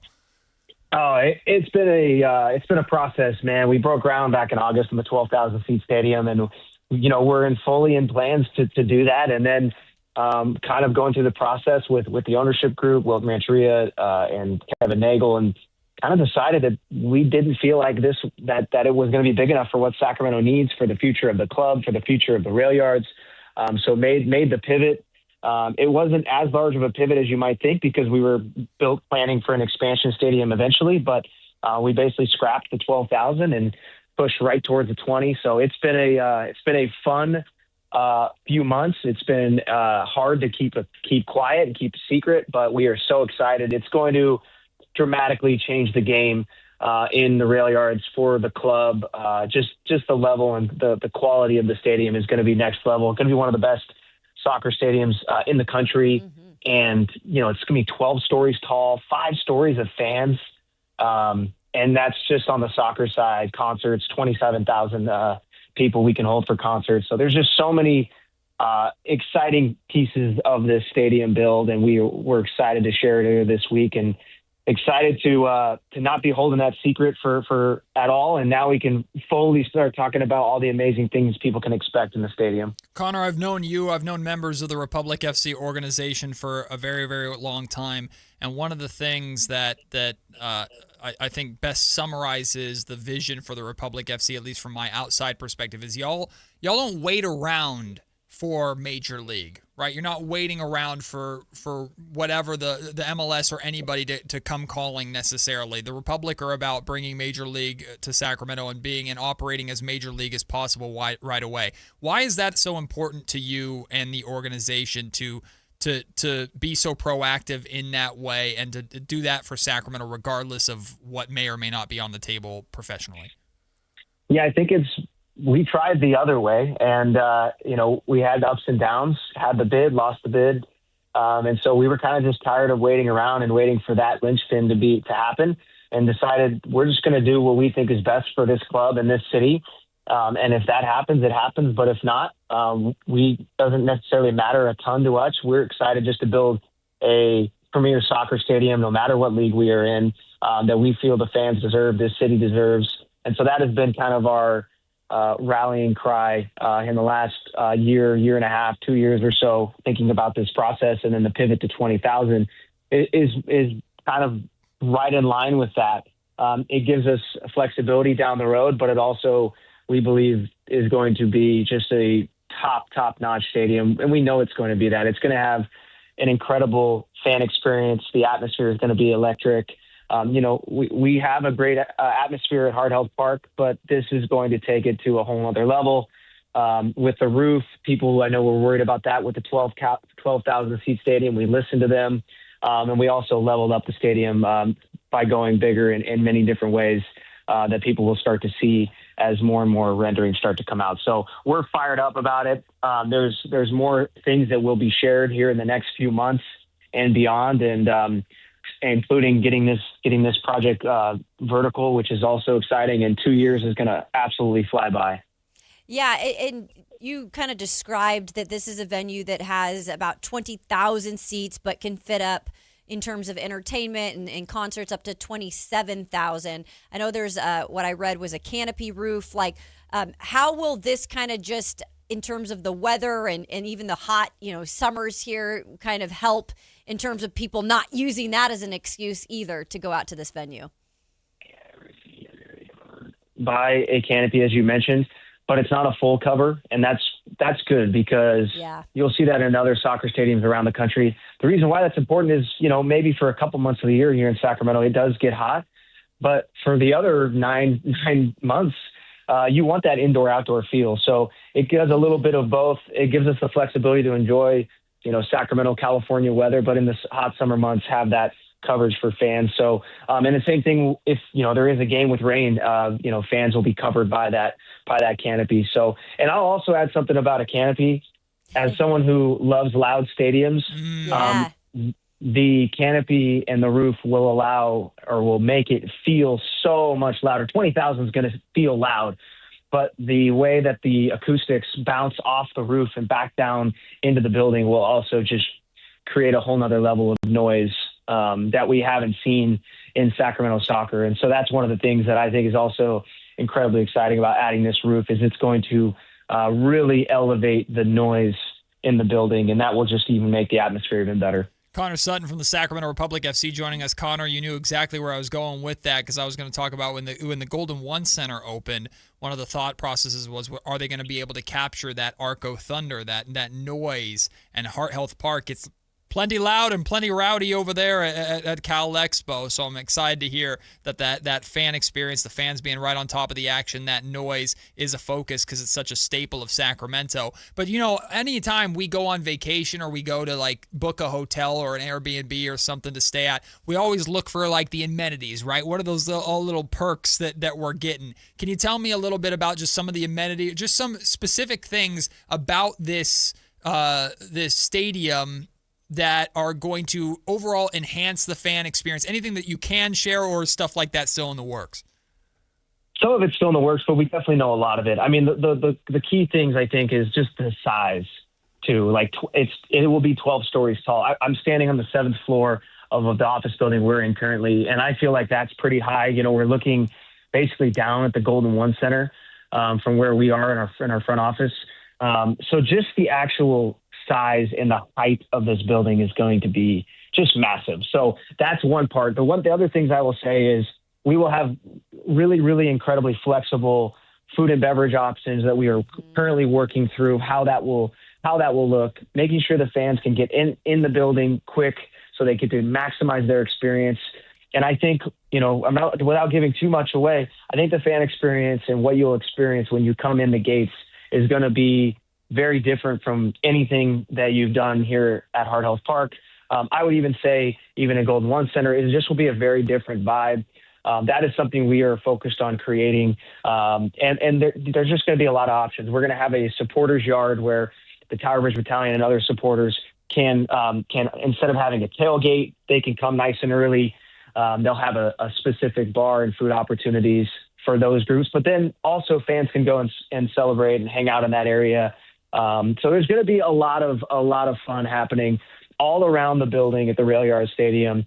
And it's going to be a little different. As you turn the corner, it might look one way and feel one way, and then you turn another corner and it might feel a little bit different. So we're trying to create specific neighborhoods throughout the stadium that feel a little different, sound a little different, and are a little different. So that's what we're excited about. Listen, we're still 2 years away. There's still a lot of those logistics that we are actively working on, but we are excited to bring a premier entertainment experience, whether it's soccer, whether it's concerts, to Sacramento, and that's what I'm most fired up for. Yeah, Connor, and you kind of stated this, and so I want to make sure that this is exactly the vision here. So I know when Nashville SC opened up their soccer-specific stadium in Nashville, it sounds similar to kind of what the vision is here, and like even with the concessions being uniquely Nashville, like is that the theme? You guys are wanting this to be like uniquely Sacramento, like it's going to scream like we are Sacramento. Yeah, I think we are, and we're still working on that. But listen, there's also the reality too that of course you want the concessions to be, you know, feel local, feel like people see brands that they're used to in the local market, specifically not only just in the food area but in the beverage area too, with local breweries and beer. But also get those fan favorites, the hot dog, the burgers. Mm-hmm. We want to have the flexibility to do both, and that's what we are working on. And then also, we want to make sure that fans, listen, in soccer, it's a little different from other sports. You want to be able to get your food and get back to your seat quickly. So making sure you have a relatively seamless experience, grabbing that beer, hot dog, go to the restroom, whatever it may be, and then get back to your seats for the second half or for kickoff in the first half. Those are the priorities that we're focusing on. It's important for us to make sure that we think about all of those elements as we design and build this stadium. Connor Sutton from the Sacramento Republic FC joining us, talking about the bigger 20,000-seat stadium that is actively being built in Sacramento right now, the future home for the Sacramento Republic FC. Connor, I want to know, in your mind or just from what you've received, the response to this news, not just from fans and the excitement from them that you've heard about, but you got a great relationship with these players, right? I mean, from legacy guys like Rodrigo Lopez, who's now, of course, on the coaching staff and has been here through every step or seen all the stages of the growth of USL soccer here in Sacramento, to the newer guys or guys that have been here over the last handful of years. How excited are the players for the potential to be able to call that stadium home and just where the club continues to rise to? Yeah, I mean, the response from the fans and the Sacramento community is about as good as we could have expected. You know, you have these renderings that you have privately, and you don't necessarily know how it's going to be received. We felt good about them. We thought they looked good, and also thought we were on the right path. And then seeing the community be excited about the expansion, adding a roof, just the height and the bigness. Bigness isn't a word, but you know what I mean. Bigger is our campaign, so I feel like bigness works right now. But in terms of the players, I actually went with Jack Gurr, one of the guys who's been around probably the longest, because he has a billboard up off of 80 and got to kind of go and shoot a little piece of content with him. Right by our studio. Blindfolding. Yeah, exactly. You've probably seen it. That's a good point. And he was just stoked about it. I mean, it just brings the club to a whole nother level. It brings excitement for the current players. I'm sure there's a lot of USL players around the league seeing that those renderings in the announcement. And maybe we'll be more interested in playing in Sacramento in the next few years, knowing that is coming.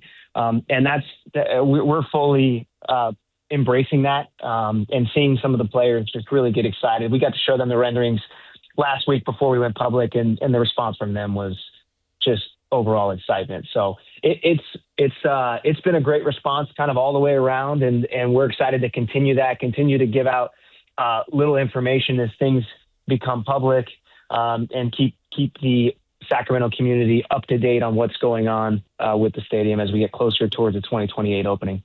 I've watched firsthand really over the last decade how hard Connor Sutton and the people of the Sacramento Republic FC work every single day to continue to build, and they're not satisfied ever. They just keep on going. So Connor, proud of you, my man, proud of the Republic, and looking forward to seeing how the journey continues. Can't wait to walk through that stadium for the first time and be there for the first match in that stadium when it happens in a couple of years, my friend. Keep up the great work. Looking forward to seeing you at Heart Health Park very, very soon. We appreciate you taking the time.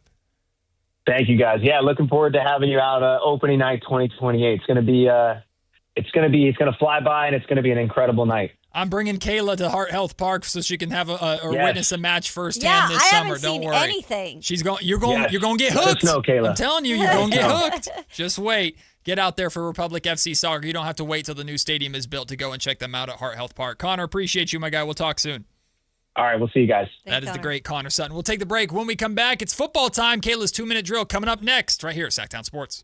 What's going on? We're talking to Chad Hoblet, the Hoblet Dodge Chrysler Jeep Ram in Woodland. He's here to tell us what's going on for the Declaration of Deals sales event. Come learn the art of savings with Hoblet when you save up to $13,500 off MSRP on new 2026 Ram 2500 and 3500s. Some are even available with 0% financing for 36 months. Plus, with the return of the iconic 5.7-liter Hemi with an all-new 10-year, 100,000-mile warranty, you'll find what you already know. This is the best Ram yet. But do you have the Ram I'm looking for? Yes, and if we don't, we'll order it for you. The reason we are consistently one of the top Ram dealers on the West Coast is our huge Ram inventory. With over 400 available, including those hard-to-find heavy duties. Search, select, and save through their whole inventory at HobletDodge.com. Nobody beats Hoblet, period. $13,500 net savings on select new 2026 Ram 2500 Limited Longhorns after $1,500 factory rebates. Discounts include $1,000 Hoblet business owner bonus with proof of business ownership. Rebates include $500 on the job upfit, must show eligible upfit. Sample VIN 152135. 0% financing for 36 months, only available through SFS for well-qualified buyers in lieu of all rebates. $27.77 per thousand borrow. See dealer for details. Progressive knows that for business owners, vacations hit different. But hey, at least you finally took a vacation. And look at that. You only answered 53 calls, 84 emails, onboarded one new hire, and covered for Chris while he's out on paternity leave, and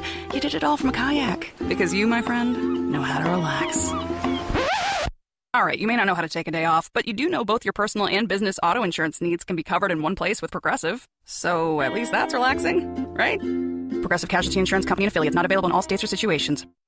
Welcome to AutoZone. What are you working on today? My car is making this noise. Sometimes it's like doot doot, and sometimes it's like grrr. Do you have a dash light on? Oh yeah. And we don't have to listen for clues. With the free Fix Finder service, we can read a check engine, ABS, or maintenance light to find the likely fix and even recommend a local shop if you need one. So you don't need to hear the grrr. Not with Fix Finder. Free at every AutoZone. Get in the zone, AutoZone. Restrictions apply. Switchfoot Live. Friday, April 24th, 7 p.m., the venue at Thunder Valley. With Fuel. And Lit. And Thomas Ian Nicholas. For tickets, visit ThunderValleyResort.com. One incredible night with Switchfoot, Fuel, and Lit. Together live. If you're not looking for a brand new car, at Elk Grove Honda, we've acquired some of the best pre-owned cars we can find. We've kept only the best of our trades, and our buyer has found some of the finest pre-owned Hondas available in Northern California. You can see for yourself at elkgrovehonda.com. Whether you purchase a brand new Honda or a like-new pre-owned Honda, your car buying experience will be the same. We have the right Honda at the right price. You'll find us in the Elk Grove Auto Mall, Highway 99 and Elk Grove Boulevard. I gotta get an Elk Grove Honda. Sacramento. Get ready because the Sactown Sports Live events calendar is packed with can't-miss shows all season long. It all starts April 28th with Benjamin Todd live at Ace of Spades. Then May 9th, big night, big choices. Laugh with Tim Ellen at Hard Rock Live Sacramento. Or catch the iconic sale live at Thunder Valley Casino Resort, happening on the same night. Rock lives on May 16th when Jason Bonham brings his Led Zeppelin evening to Hard Rock Live Sacramento. And don't miss Lenny Kravitz May 22nd at Thunder Valley Casino Resort. June 6th, sing along with Richard Marx also at Thunder Valley Casino Resort. Then catch all the summer vibes July 10th with Rascal Flatts at Lake Tahoe Amphitheater at Caesars Republic. August keeps the party going with Kane Brown at Ironstone Amphitheater August 16th and Ty Myers August 22nd at Lake Tahoe Amphitheater at Caesars Republic. From comedy to rock to country, if it's live, it's here. Check the Sactown Sports Live events calendar and plan your next night out today. Gold demand is skyrocketing to record highs. As more Americans rush to preserve their savings, will there be enough gold? I'm Dr. Ron Paul, and I believe physical gold is the only way to truly protect your 401k or IRA savings. Gold offers tangible security that can't be tracked, stolen, or inflated. That's why I strongly advocate for gold IRAs. To learn more, text the word SECURE to 989898 now. Birch Gold Group will send you a free info kit on gold IRAs. Birch Gold is the only gold company I trust, and their thousands of great reviews prove I'm not alone. So don't wait another second. Protect your retirement savings today and see how easy it is to move your IRA or 401k into physical precious metals. Text SECURE to the number 989898 for your free gold IRA info kit. Again, SECURE to 989898. Message and data rates may apply. It's time for the 2-minute drill. Kayla Anderson has the ball, and she's taking us around the world of football. It's Kayla's 2-minute drill on Matt and Kayla. Matt! Sorry, it's a busy Friday. I'm bad at my job. I forgot about tickets. I'm giving away tickets at 1. Chris Watkins is here. I'm excited to talk to him, but I want to know what's happening in football. This is in the break. All I see, I'm looking around me. Bruh, I'm also going through a house refi right now, which if anybody's been through that process, it's just like your phone is constantly ringing. I heard that's a pain in the you-know-what. There are wonderful people that are helping me with it, but there's also 97 companies trying to call me. Leave me alone! Exactly. You know that meme with the bear who's like sleeping in a chair with like a nightcap? That's like Matt during the breaks. He just like powers down real quick. Doo-doo-doo. The night. Going to rest mode. He's going in a little bit. But it's time for Kayla's 2-minute drill. Let's do this. It is that time. That's when you hear the music. We can talk some football. So, first headline of my 2-minute drill. Iced out. Ice, baby. That is right. So what does that mean? Well, Bears quarterback Caleb Williams is attempting to trademark the word Iceman. So this is actually facing scrutiny, though. This is really funny because former legendary NBA player George, is it Garvin? Gervin, excuse me. George Gervin is pretty much saying that is my nickname. How dare you? How dare you take it? He said he was absolutely caught off guard when Williams brought this to the table and said he's trying to trademark it. Because that, again, he's trying to trademark it so he can sell shirts, that he can sell caps, all of that stuff. Of course, he earned the nickname. We all know this. He had a pretty good season last year, particularly when it came to late comebacks and guiding them to a victory most of the time in that way. So Gervin says that he pretty much doesn't agree with this. And I'm like, do you have to like trademark this though, Caleb? Is this something you got to trademark and like sell t-shirts and hats? This has too much Russell Wilson energy and I don't like it. Bless you. It's like very Mr. Unlimited, it's but not. It's very weird. I don't like it. Yeah. I don't like it. But also, who calls him Iceman? I've never heard him called Iceman. And that's why when I saw this headline, I was like, Iceman? I've actually not heard that This yet. sounds like someone that's connected to him that wants to make money off of something else. Yeah. I would hope this is not a Caleb Williams thing, but also, again, this gives off very Russell Wilson energy. If you want my honest opinion on what you could trademark and make money off of, even though it might be from the opposite sex, it would be his nail polish. I mean, pick a Caleb Williams nail polish color and sell that at OPI. I think you're onto and something. you could make some big time money when it comes to that. Call it the ice and make it blue or something. I'm dead serious. I actually might get me on the phone with his reps. Kayla's got the $1 million ideas. I'm on to something here. All right.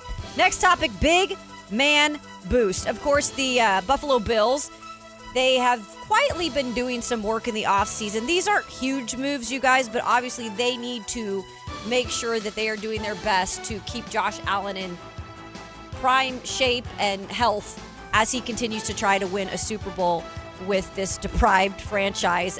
They have signed some depth on the offensive line. They have Austin Corbett that they have signed. He's a guard/center. And then Lloyd Cushenberry, who was with the Titans this last year as their center, who actually, when he was signed to Tennessee, was a really sought-after center. Had some injuries happen. Both of these guys have dealt with injuries. So they're more of the depth piece. On top of it, they just signed DeMar Hamlin to a one-year deal. So we all know what happened with DeMar. He technically died on the field and they resuscitated him. I saw some back and forth with this, though. A lot of people are mad that they didn't give him a longer deal, but I mean, he is a special teamer primarily. He can come in and play in that secondary role, but I thought they're giving him opportunities to stay with the organization. I loved it. Sure. Yeah, no, it's a weird line to walk, and you have to be careful as an organization, I think, to walk the line of how much is it a gimmicky signing versus how much do I value DeMar Hamlin, the football player that'll help me win a Super Bowl, because that's what the Bills are trying to do. That's the only thing the Bills care about right now is opening up their shiny new stadium and winning a Super Bowl in it. Right. That's what they care about. So if they feel DeMar Hamlin can help them this year, sign him to a one-year deal, that's great. And getting O-line depth to protect your moneymaker in Josh Allen, who is the only chance you have of actually achieving that, makes perfect sense too. I'm fascinated about the Bills this year. I feel like the last time I saw DeMar Hamlin play was when they tried to run him on the fake punt in the playoff game, and he got stuffed by the Chiefs. I feel like I haven't seen him play since then, but I guess he was injured. And like Matt said, they're just in the weird spot of they got to keep him around. It is a weird spot, and I get the whole story because it did bring, I think, together a lot of fans there. Absolutely. But it is, at some point, it's does he do enough for our team? But that's why, again, you sign him to a one-year deal. You're not spending a lot of money. And again, people rally around his story still to this day. And I don't know DeMar Hamlin personally, but I would imagine I've heard he's a great guy. He doesn't want to be a sympathy signing. He wants to be a football player. He wants to be be looked at in that way. Yeah. So sign him to a one-year deal, let him cook. He'll probably be with the organization for years to come in some capacity. For sure. To tell you the truth. Finally, Miles on the move. We're talking about the sack leader. Excited about this. For the Cleveland Browns and, the entire NFL this last year. Defensive Player of the Year, Myles Garrett, who just doesn't seem to age in terms of production on the field. It's crazy. So it was weird. Earlier this week, there were things that came out about him reworking his contract, but they were little things, right? You didn't think too much of it. Well, recently, these little things have kind of created a paper trail for maybe something bigger. Garrett, right now, in terms of how they negotiated some of the maneuvering of the contract, is he will now have to wait until right before the season begins to receive his $16.5 million option bonus, which puts it past the June 1st deadline. So what that does, it allows other teams to have enough open cap space to sign him while getting the Browns off the hook to pony up cash. So we're saying that he could possibly be getting traded. And the Niners have been brought into the mix. Oh, yeah. I know Connor Orr presented that. Yeah, Connor Orr talked about the possibility of the Niners being a great fix or spot for Myles Garrett, which... Could you imagine? Well, you talk about a swing. Holy smokes. Nick Bosa and Myles Garrett as your pass rush. Now, we'll see about Nick Bosa, but I don't think getting to the quarterback would be as big of a problem anymore. No, they wouldn't rank dead last, I don't think, Yeah, anymore. I don't think so. Maybe quite literally last to top 5 very quickly if you've got Myles Garrett on your team. And again, the age is always brought up with the argument of are you going to really add another piece that's, on the latter part of their career? But again, I think the Niners have pretty much admitted they think that they can win it this year with what they've done in free agency. So I love it. I'm all for the idea. Those jerseys would sell like crazy. We'll take the break. When we come back, we got Chris Watkins in studio, the ultimate preview to NCAA Women's National Tournament basketball happening not just in the country. Oh, no. in the Golden One Center tonight. Chris joins us next to start the final hour of the show of the week. It's Matt and Kayla, Sactown Sports. This is the story of the one. As a safety manager at a manufacturing plant, he does everything he can to keep his coworkers safe. From finding ways to reduce risks to keeping safety supplies in stock. And for that, he relies on Grainger. Grainger offers a broad range of quality products and next-day delivery, so he can always play it safe. Call 1-800-GRAINGER, click Grainger.com, or just stop by. Grainger, for the ones who get it done. When you take the time to shop at Folsom Lake Honda, there's one thing you'll always find. Happy people ready to serve you. As a family-owned and operated dealership since 2009, customer service is our #1 priority. Our customers love doing business with us, and you will too. Looking to own or lease? During the spring sales event, drive a brand new Accord or Civic. Visit us today at FolsomLakeHonda.com, your one-stop Honda shop. Folsom Lake Honda.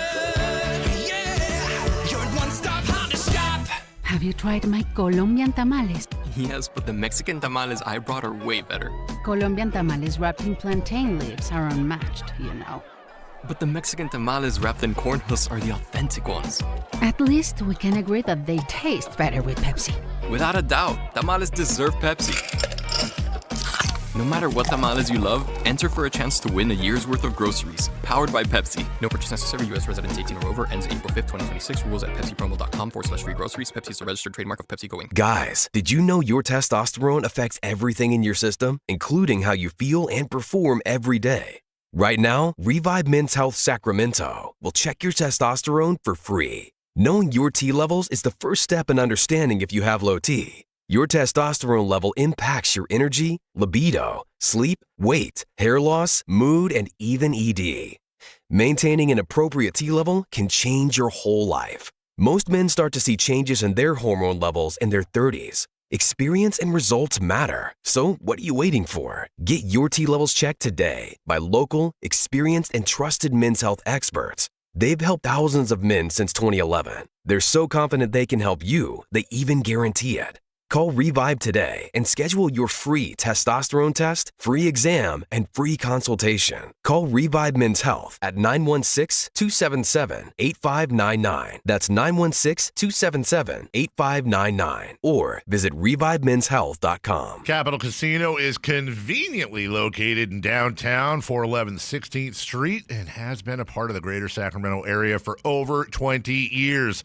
They offer the best variety of games in the region in a safe and friendly environment, and there's plenty of parking, all well lit and monitored by security. Come have a great meal at the cafe and restaurant inside. Capital Casino has the best food, the best service, and the best action, but please always remember to gamble responsibly. 1-800-GAMBLER. KHD1 Sacramento, KYMX HD3 Sacramento. From the Power Business Technology Toshiba Studios. Sactown Sports 1140.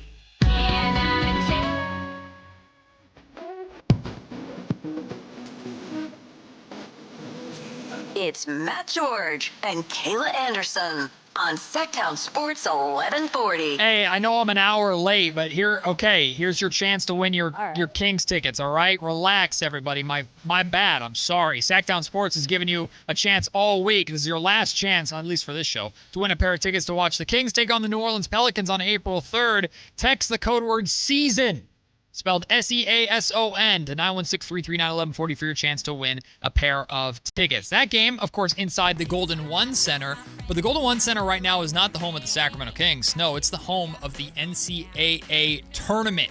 Women's action tonight in the Golden One Center. Minnesota versus UCLA tonight, then Duke versus LSU. Right now, this game is not in the Golden One Center. Notre Dame is up 50-42 on second seed Vanderbilt. And we've got Chris Watkins in the studio right now. Chris is nice enough to stop by by the office. He's on his way to the Golden One Center for all the hoops action tonight. How fired up are you, my man? This is some high-quality basketball we got in Sacramento. Yeah, no, I'm juiced. I was telling you, Matt, I will peek behind the curtains a little bit. I respectfully never have done this before, and I plan to never do it again. But I asked you to come on today to talk about this because, I just felt like there wasn't enough hype or maybe just not enough education even on what's going on this weekend at the Golden One Center. Like, there is legitimately so many storylines that are going on with the women's tournament. It's kind of it's just incredible that it's happening here in Sacramento.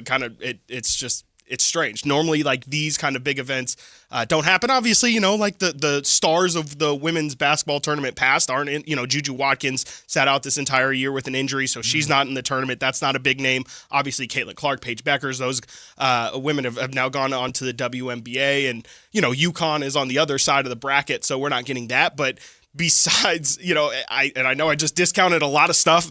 Everything else is happening here at Golden. There's you got Dawn Staley, you got Kim Mulkey, you get Kara Lawson, you get Mark Campbell, ex-Sac State women's coach, who brought them to a tournament. He's now coaching TCU, brought Haley Van Lith there last year. They're making a deep tournament run. So, there's just so much going on this weekend that I'm not saying you got to spend your hard-earned money to go out to the Golden One Center, even though I do think you get, for the price of your ticket, I could be mistaken, I think you get both sessions, both games within your ticket, but at least watch it on ESPN. It's going to be on all the ESPN family of networks, there's just going to be so much talent and great legacy coaching out there, and just really, really fun weekend of basketball. We have some of the usual suspects, like usual, in women's basketball that are right up there that could win it all, right? You've got South Carolina. Yeah. You've got UCLA this year. Obviously, UConn. But South Carolina, UCLA, LSU, they're all here. Yeah.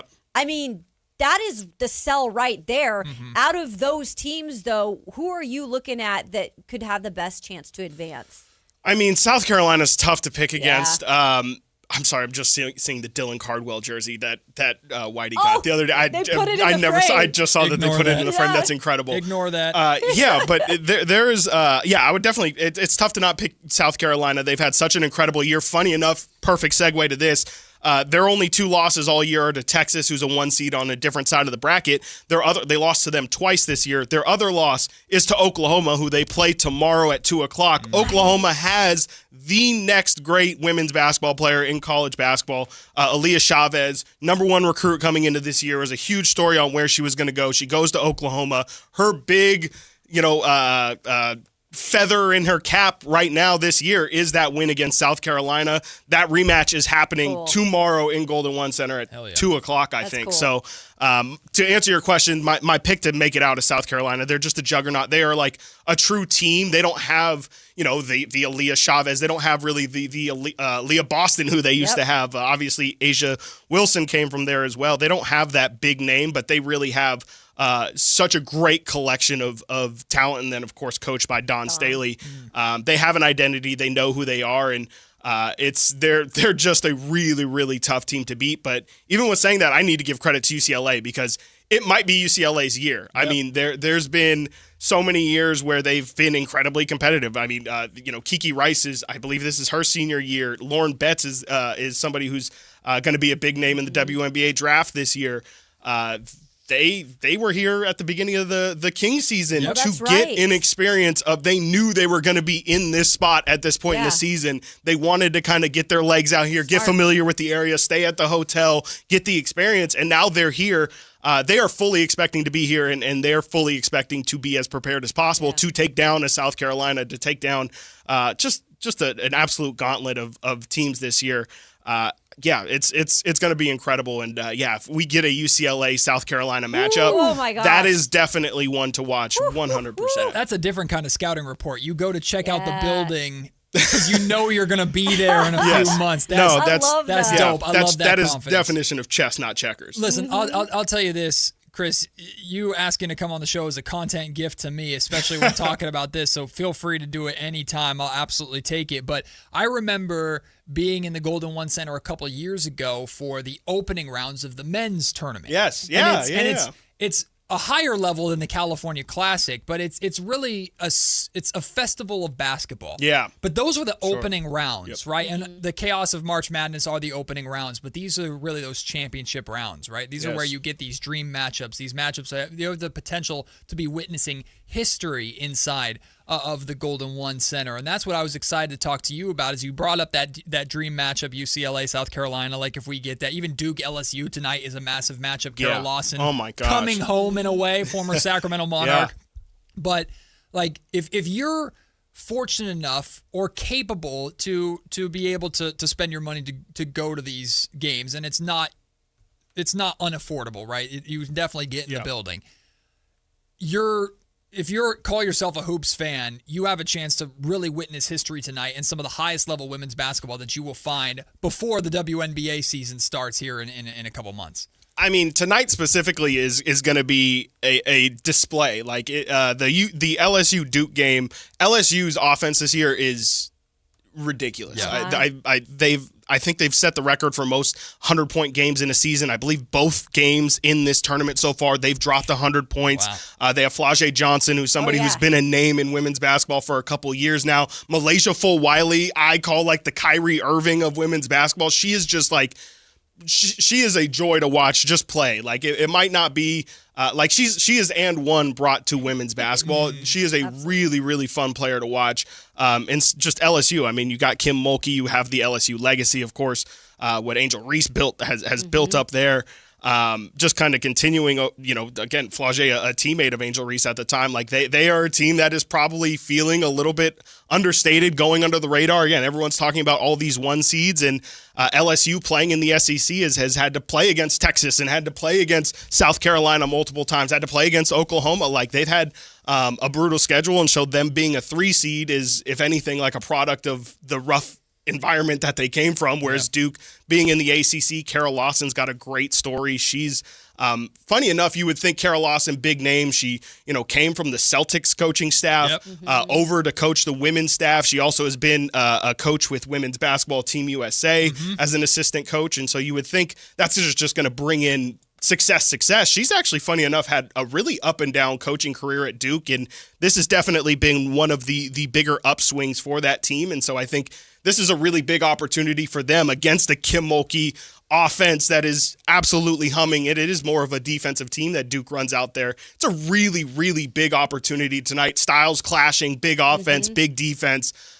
big opportunity for Duke's women's basketball, which has a decent history. Chelsea Gray, funny enough, a Duke alum. Like they have some staff, but some alumni, but it's not what the men's program has been. And I think that's the goal when you bring in a Carol Lawson, somebody who has the pedigree she has. I think they're trying to. I think that they hope Carol Lawson can maybe be the Gino Auriemma of this next generation. Obviously, she has some years of coaching still left in her. I think that's the hope, is that she can kind of be maybe the Dawn Staley of whatever is happening next in women's college basketball. So a really big opportunity for Duke to kind of plant their flag a little bit in the women's college basketball game tonight. You mentioned Kara, and what's amazing about the game of women's basketball is the growth we've seen. It's crazy. And, I want to ask you this question in particular because I think, like Carol Lawson said, I heard in an interview while she's here that Sacramento is such a savvy and knowledgeable basketball market, and she respects that. So it's not like we need to convince Sacramentans to come out here and watch basketball. They know what good basketball is.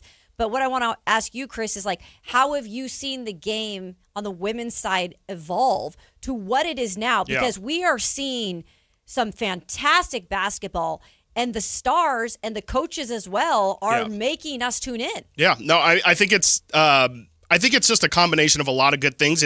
Funny enough, I think it has a lot of things. Women's college basketball has a lot of traditional men's college basketball things working in its favor right now. Like the fact that I can tell you a story of Malaysia Full-Wiley, I can tell you a story of Flau'jae Johnson, and you can kind of follow along year to year, or maybe trail off a couple years and then pick it back up. Like it's not the immediacy of, I missed the college basketball season, I didn't see Kingston Flemings play a single game, or whatever your story might be. I think it's just a lot easier to kind of follow women's basketball in college women's basketball in that fashion.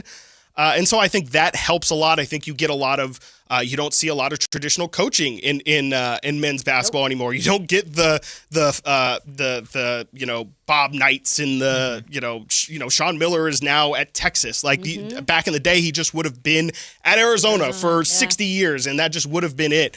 You just don't really see that, and you get the Dawn Staleys, you get the Ginos, you get these legacy coaches that stay at these programs for so long. I think, again, it just really helps in people kind of Great understanding, even if you tune in and out, like you know the characters that you're signing up for. You know, maybe even stylistically, you might not know the players, but you just know Dawn Staley brings in these certain type of attitude of players. And so that by virtue means that this team will have a certain style. And then the other thing is the on-the-floor product, obviously, is just like the skill level.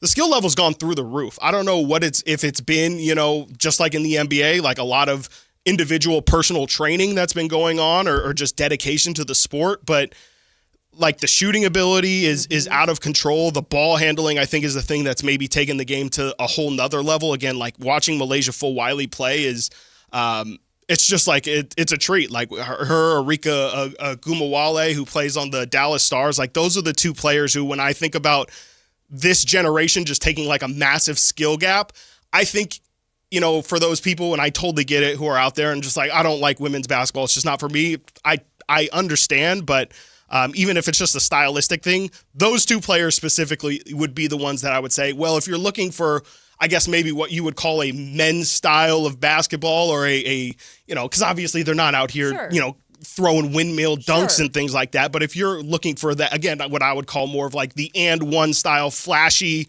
really cool, doesn't matter if you're a guy, a girl, a professional just out in the street. Like if you see that move, you're going to say, wow, that was sick that you were able to pull that off. Like that just infusion of skill has entered the women's game in the past. I mean, from my eyes, I would say really like post-COVID, but it's probably been in the works for the past 10 years. Like it has just taken such a massive skill leap these past couple of years. I don't know what exactly to attribute it to, but it's just so, it could be like, it could be diet. Like it could be the Wheaties, but something has happened that is just taking the women's game to another level. And of course there's also, like, you could say the same exact thing about the men's game. So it could just be how basketball is being taught in the country. But I do think a lot of it is just in general, the skill level has taken a huge lead. Yeah, the skill is off the charts. The amount of international talent that you're seeing also come over to American universities, including like not just on the biggest levels, but even Sac State, UC Davis, right? Just the influx of talent from around the world coming to play here is always good for the game. The star power, too, is through the roof to where these women are making sure you know their name, and they know how to market themselves. Let me tell you, they know how to put themselves out there. Dude, there's so many women out there who are making, from NIL perspective, like way more. It's crazy. And they're not afraid of the smoke, man. They'll put themselves out there. They have the personality they'll face it head on, and you love that. It's polarizing in its own sense. But Chris, this sounds like a silly question, but I'm going to ask it anyway. Like, feel free. How big of a deal is this for Sacramento specifically to host the event like this late into the tournament? Because I remember covering the road to get here. Yeah. And you don't understand the years that it takes of Sacramento trying to put their best foot forward, members of the NCAA coming, touring the Golden One Center, touring the city. It's like Visit Sacramento has to get involved. It's not even just like the mayor or whatever. Intense. It's not Vivette. Like it's 2 years ago, I went to a press conference outside of the Golden One Center for this. Yeah. The work began for this portion of the tournament to be held inside the Golden One Center 2 years ago, and members of like the top brass of the NCAA coming out here to see if Sacramento was worthy of this event. Like, this is a massive deal for this city. We think when the Golden One Center opened, maybe we'd host an all-star game. Like, stuff like this is to that level that people don't understand. Yeah, and it's interesting you say that, because funny enough, you could, I guess, maybe make the argument that this might be the biggest. I mean, until the Kings do anything relevant, like this will be the biggest event that they hold from a basketball perspective. I mean, obviously the CIFs are happening at, those. I actually don't know if the CIFs happen. I know NorCal's happen at Golden One Center. I don't know if the section titles and state titles are all here. Cool. Okay. Yeah.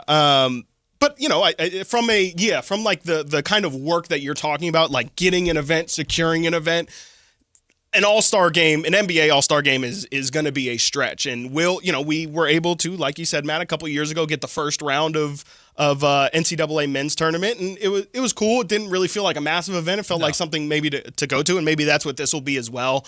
Candidly, if I'm going to be 100% honest, I'm not, nobody's paying me to come on. While I was excited to be on here, nobody's telling me what to say or to come on here.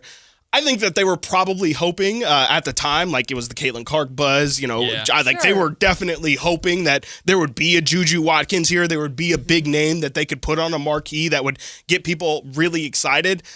I don't know if that necessarily is going to exist in this. I think Lauren Betts is probably going to be the top pick in the WNBA draft this year, but she's like your traditional Camila Cardoso type big. Like she is going to be a physical presence in the paint, and it's not going to be a lot of skill, and it's not going to be a lot of highlights. And so, I think it's a massive event, and I think if you love basketball, like you should, we've been on here for 18 minutes. I hope I've sold you on at least the quality or the reasons, the excitement, the storylines to follow. Like those are endless in all the games you go to. But I think candidly, like they probably were hoping that the event itself could have been bigger with bigger player names. But again, in terms of you have Kim Mulkey, you've got Dawn Staley here, you've got Mark Campbell, you've got Carol Lawson, like you've got which is a big, again, like I said earlier, like the coaching names at one point in this sport used to be just as big, if not bigger than the players themselves. And again, I think that's a big part of women's college basketball, especially. And there's not many. I mean, Gino's the only really, really big name that's missing from Sacramento. It is, you got a lot of basketball knowledge here in Sacramento this weekend. Chris, did you watch any of the games from last night for the men's? I did. Yeah, I watched some of them. Yeah. What was your thought? Like, obviously, Acuff and Kingston, are out now in terms of prospects. It's only Cam Boozer that's left. Right. Anything sell you more or less on those two? Not from last night specifically. You guys had Kenneth on earlier, and so I did earlier today watch a good bit of Kingston Fleming, and I've watched a good bit of Darius Acuff because you guys have been talking good about a bit of Darius Acuff as well. And I kind of feel like I am more sold on Kingston Fleming at this exact moment. I think Darius Acuff definitely. I see it. I understand it. I just have a lot of concerns that it might not. I don't know. I just defensively have work defensively for sure. That's maybe even a whole separate conversation. I just kind of have a thing against guys who are primarily built off their athleticism. Sure. Like I like guys who are just kind of natural basketball player, and not to say he's not a basketball player, but I just think that his main ability being to drive to the rim and it being predicated mainly on his speed, athleticism. I just don't know how well that bodes when you're playing against the best athletes in the world. And, because of his frankly, size when you too. get hurt, I had the same exact concerns about De'Aaron Fox. Like De'Aaron Fox, I would always say, like, if he blows out a knee, like his career's done. Hopefully the Kings, and I'm not saying thankfully they got out from him before that happened, but I just think when you look at Derrick Rose, when you look at John Wall, when you look at Russell, like when those guys, when these hyper athletes lose their knees because of injury, it just, your game has to change. And so the more things that you have working for you, I just think it's the more safer pick. And point. I just think Kingston Fleming, when I watch him, I saw Chris Paul. Like all I saw was him hitting tough mid-range jumpers. His passes look like they hit a player's hands so soft. And then, he's defensively, he is just an absolute menace. Like you see his mentality, and he is just there to make somebody's day incredibly difficult. I watched some of his high school film, and he is just he is a pest on defense. So, I'm at this moment, I'm pretty sold on Kingston Fleming, but this process is just beginning right now. And so there's so much, the interviews, I'm a big interview guy. Like if you come off as somebody who is just quiet, reserved, maybe not a leader, I just have a lot of concerns about those kind of things. So when that kind of stuff starts to come out, maybe I'll change my perspective. But as of right now, off the games, I'm really, really impressed with Kingston Fleming. Nice. We were talking about Caleb Wilson earlier this week, and he's one of those guys that I'm sure he has a bit of FOMO not being able to play in the NCAA tournament. But he was one of the two guys. You also got to see Cam Boozer play in person early in the season when they played at Cal. remind all of us, because we talked to you about it, but with both Yeah. those guys, but especially Caleb, because we haven't seen him recently. Yeah. Remind, like, what were your takeaways from watching those two, but especially Caleb when you saw him in person? Yeah, Caleb, I was like hyper impressed with, and how it went for me was I think Duke played on Tuesday and then UNC played on Saturday, and so I watched Cam Boozer first. Frankly, I was left just a little bit unimpressed. His game doesn't necessarily jump off the page, especially if you're. And I wasn't looking for athleticism, but he is just a team player. He fits really well in a team scheme, and he's somebody who I think will play really well on a lot of teams, and I comp him to like a Paul Millsap. Like I think that he's maybe somebody who can be an all-star, maybe a multiple-time all-star, but I just don't necessarily see hub of the offense, and I don't necessarily. He's a little positionless as well. Like I think he benefits from today's NBA for sure, but I think sometimes people can just take that and run with it and say positions don't matter anymore in today's NBA. And I still think you kind of need to be slotted somewhere. Like if he's on this Kings team, in theory, I think he can play next to Sabonis. I really do. But I'm not, especially defensively, like one of those guys has to be able to protect the rim. Sure. And it's not going to be Domantas Sabonis. So can Cam Boozer survive defensively by himself, I think is going to be a big question just for kind of maybe his overall ceiling. But that's, yeah. I think Caleb Wilson is just so I was so impressed with his athleticism.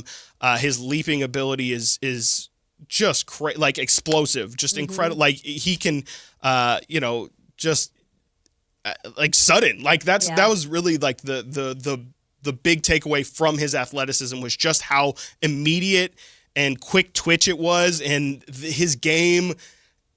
I can't get and I'm not saying he's going to be this guy, but like I couldn't get like a college Giannis out of my head. Like the way that he attacks the rim, the way that, again, like he would just rise above guys. Like it wasn't as if it was this guy is way faster or he's got any crazy skill set or anything like that. It would just kind of look like it was you playing against your little cousin or something, and you were just able to, on the little Tykes hoop, able to at some point be like, I can reach that point, and you can't. How much does that 3-point shot worry you, though? I was just gonna ask it's that, like terrifying for me. Like it's to the point like it gives you nightmares. Yeah, I didn't watch, to be fair, a ton of Caleb after that because I was so impressed, and I felt like I'd seen, and I already knew the jump shot was a concern. At the time I had saw him, he was not shooting the ball. Like he was taking turnaround jumpers. He would take mid-range jumpers, but like I'm not shooting the basketball. And that concern, like when you're at the point where mentally you're just opting out, that concerned me. That's where, again, I kind of need to catch up on what it looked like after that. I assume as the season progressed and as he kind of maybe started thinking about the draft a little bit more, again, he got hurt pretty early in the run, but I would bet that he kind of started to open that part up of his game a little bit more. And then again, like that's maybe his benefit of being injured this whole time is he knows he's going to the draft. And so he can focus on what I will never forget real quick. I know we got to go to break. Donovan Mitchell said this when he got drafted because everyone was like, Donovan Mitchell was good in college, went to Louisville, but he just like took a crazy leap. People was like, I didn't see any of this. Right. And he attributed his leap. He said, guys, you don't understand. High school, college, you still have to go to school. You still have like so much. This is the only time where you are truly like, you wake up, your schedule is open. Yep. You're like, you already have some money from your agent. Yep. Like you're good. Yeah. All you have to do is hoop and get better for, you got 4, 5, 6 months from the end of the college season to the day that your first summer league game happens.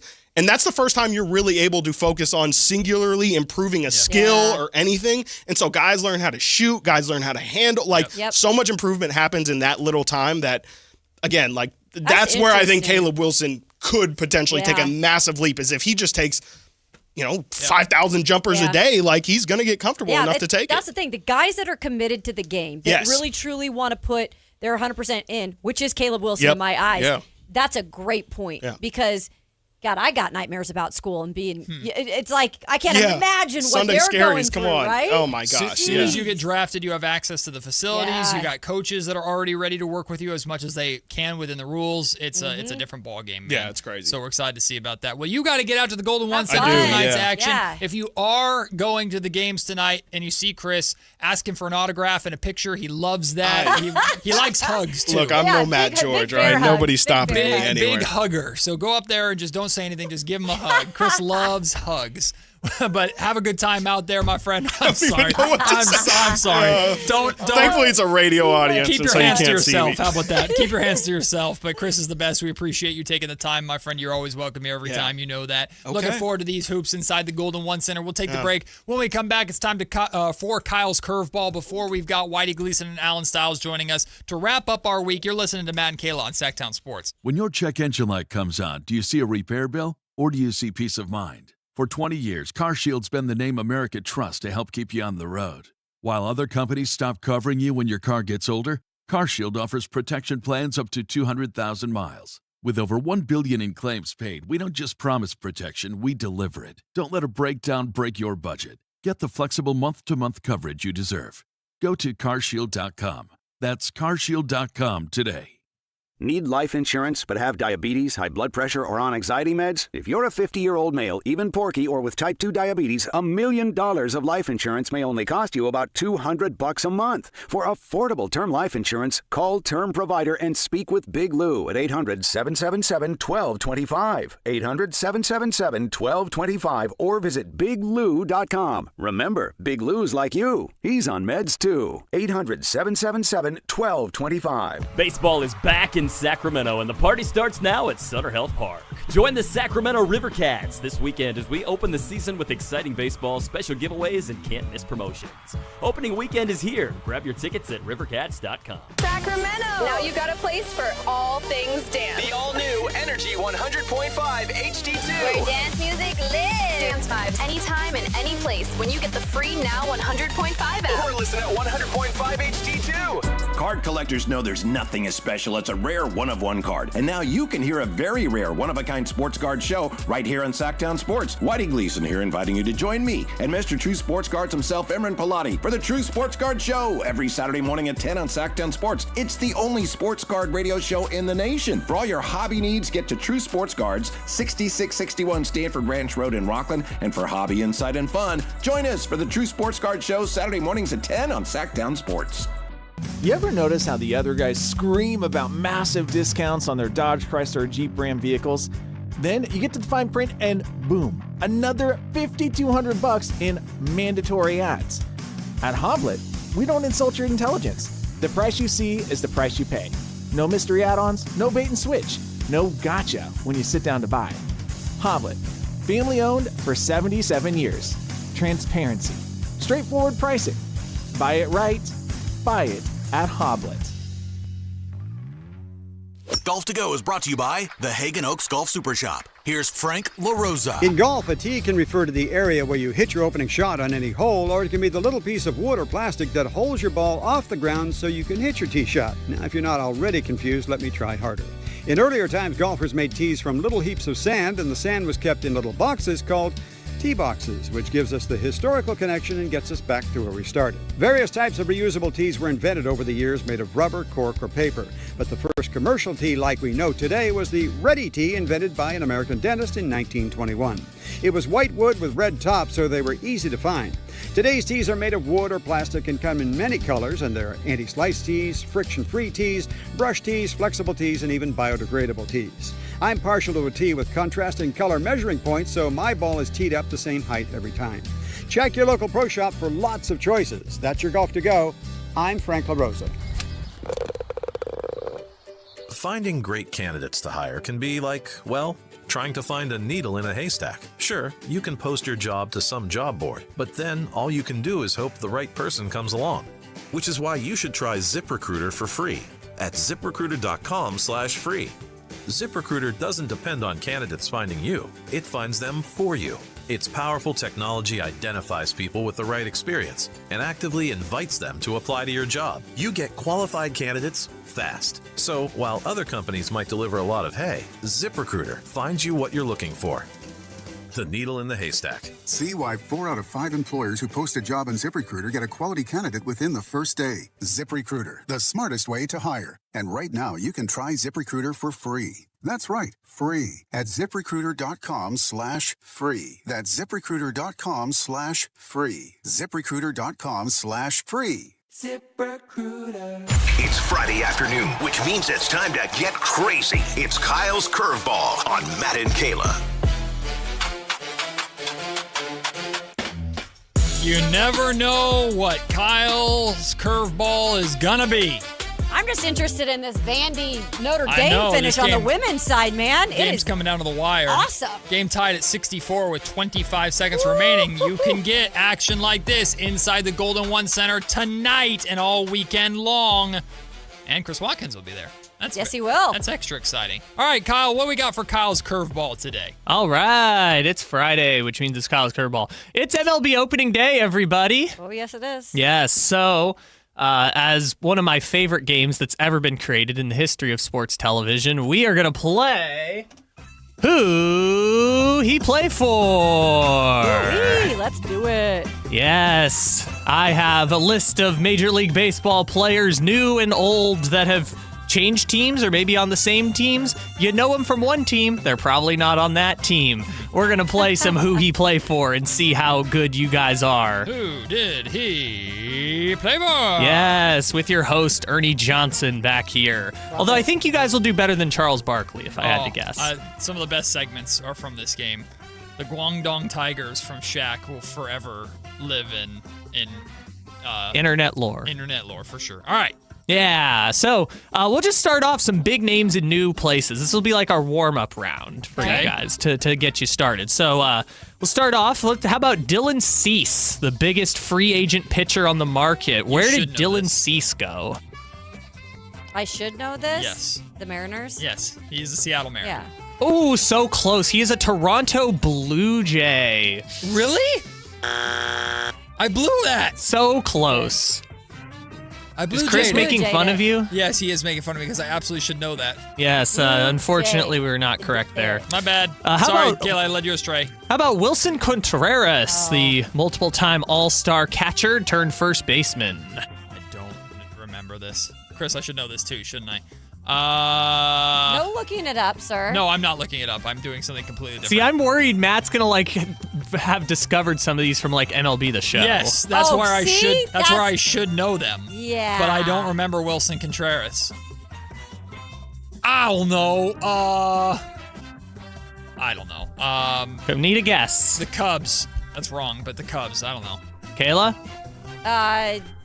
The Tigers. Oh, both of you incorrect. The Boston Red Sox. Dang it. For Wilson Contreras. My team for Saturday. How about Marcelo Zuna from the Braves? Oh. Except he's not on the Braves Yeah, anymore. he's not on the Braves. Shoot, I know this one. Dang it. I do know this one. Very easily. I know this one, but I don't want to spoil it for you. What? Don't spoil it for me. Well, you got to get it right, too. He's the Pittsburgh Pirates. He's the new DH of the Pittsburgh That is Pirates. correct. Marcelo Zuna got a $14 million contract from the Pittsburgh Pirates. Ozuna. And last one in this category, how about Kenley Jansen, the Hall of Fame closer? Oh. Where is Kenley Jansen play for? Kenley Jansen, I know where this one is, too. Yeah. Throw out a guess, Kayla. I have no idea. Well, now I'm worried that I make this up, just like the Mariners thing. I'm pretty sure he's a Dodger. No? You're shaking your head? He is famously a Dodger, but he's not a Dodger now. Oh, I'm sorry. No, shut up. Everybody shut up. Detroit Tigers. Oh, shoot. I should have just He went is back. a Detroit Tiger. Everybody shut up.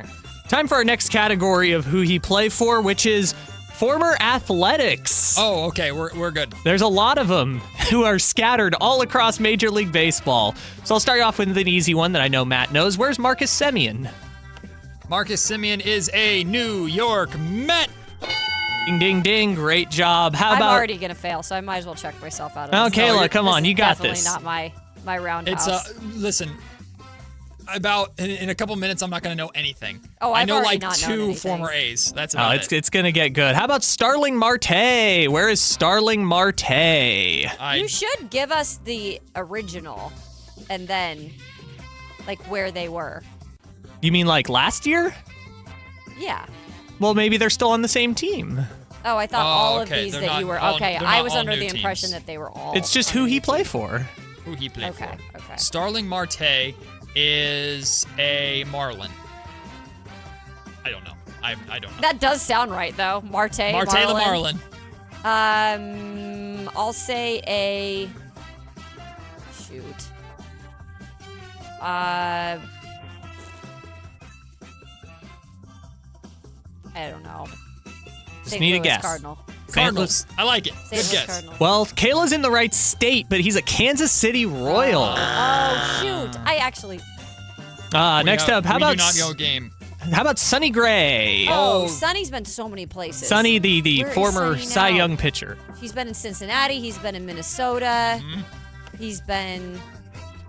Golly, where is he right now? You know what's horrible is I just saw this. I know, the I other did day, too. I did too. And I went, oh, I didn't know Sonny was there, and I Because already Sonny's forget. a Vandy boy, so I'm like, I always keep track of where he is, but now I'm like, blank. Give us a hint. That's what he should be doing. For some reason, Red is speaking to me. He was a Red. He was the Cincinnati Reds, but I'm seeing the color red. I want to say for some reason Sonny Gray is with the Red Sox, but I could be wrong. Can you give us a hint, Kyle? No, I cannot. Oh. Well, it would make the game more fun, I feel like, because we'd have more guesses. No, the point of the game is that you guys are wrong. Well, then we would. It's American League. I'll go American Red League. Sox. Your hint is Matt is correct. Oh. Wait, Okay. it is? Yeah. Yes. I was gonna say I remember seeing him in his New Jerseys and I saw red. I think it was his Interesting. white home Red Sox jersey. All right, just a few more in the A's category. How about Miguel Andujar? He was a Sacramento A last year. Ooh, I did see this recently, and I'm pretty sure he's. Yeah, I see Whitey in the background, but I'm pretty sure he's a Padre. Go with you. That is correct. Yeah. The San Diego He's Padres. with Ramon Laureano in San Diego, another former A. This one not an A, but Sacramento. How about Reese Hoskins, Sac State? Forever was with the Phillies. Reese Hoskins is he was now, he was a Philly. And I just saw this one too, dang it. Where the heck This is is he? where in the world I can't think of all these Reese things. Well, Hoskins? Caleb, why would you maybe have just seen it? Well, because what do you mean? He's still with the Is he Phillies? Is he a Mariner? Well, Oh, he is. He's a Mariner. That's why. You were sort of close. He was playing the Mariners yesterday. He's a Cleveland Guardian. Not even. Dang it! We were not close at all. Dang it! It was a good idea. You know, they were playing the Mariners yesterday. You know, I think he's the DH for them. This next category, randomly, it's just called players who have more All-Star games than one-hit wonder Cal Raleigh. Again, no cheap shots, please. This is not a one. That's just the name of the category. I can't control it. This game already is annoying, so don't annoy me more. Well, let's start off with Nick deep drive into left field Castellanos. Where does he play for? Yes, who does he play for? Castellanos. I should know this. I'm pretty sure he's a Padre. Why'd stop it? Wait. I want to get it right. I'm pretty sure he's a Padre. No? No, I'm pretty sure he's a Padre. Well, Whitey also waved at me, which means But he's he a Padre. waved at you last time and it was wrong. No, it was a Padre. Oh, okay. Castellanos. Yeah, he's a Padre. He's first base for the Padres. Okay. Yes, Castellanos is indeed a San Diego. Thanks for the Padre. lifeline, Hard name Whitey. to say, Castellanos. How about someone Kayla's very familiar with? How about Yusei Kikuchi? That was sarcastic. No, he's a Mariner and has more All-Star games than Cal Raleigh. I have no idea where he is. No clue. I'm Baltimore. Kayla's so over this game. I am. Kayla hates this. I do. She's staring daggers at me right now. Baltimore. She's gonna punch me after this segment. That's not a lie. Pick a team. New York. Both of them. She gets both Yeah, of them. you get both of them, and both would be incorrect. Yusei Kikuchi, two-time All-Star, is a Los Angeles Angel. I say Haruchi. Kikuchi. Haruchi. Next up, we have Gregory Soto. Who is Gregory Soto, you might ask? Someone with more All-Stars than Cal Raleigh. Gregory Soto is a Bum. White Sox. No, I know this. He's a pirate, I think. Hey, Captain. What in the world? I don't know. I think he's a pirate. You would be correct. There you go. He is the closer for the Pittsburgh Pirates, formerly of the Detroit Tigers and a few other teams. How about Gary Sanchez?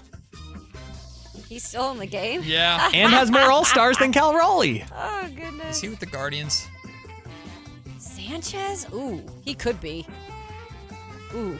Guardians. Yeah, I'll say Guardians, too. Ooh, so close. Milwaukee Brewers. Okay. Almost the exact. One of those Midwest teams. And then Almost the same team. last one I have in this category. How about Tim Anderson? Famously got punched by Jose Ramirez Ooh, I and has should more know All-Stars. where my cousin is. Yeah, where? I didn't even really understand or realize he was still in it. Let's put him on the White Sox just because it's funny. He's a White Sox. Yeah. Yeah, sure.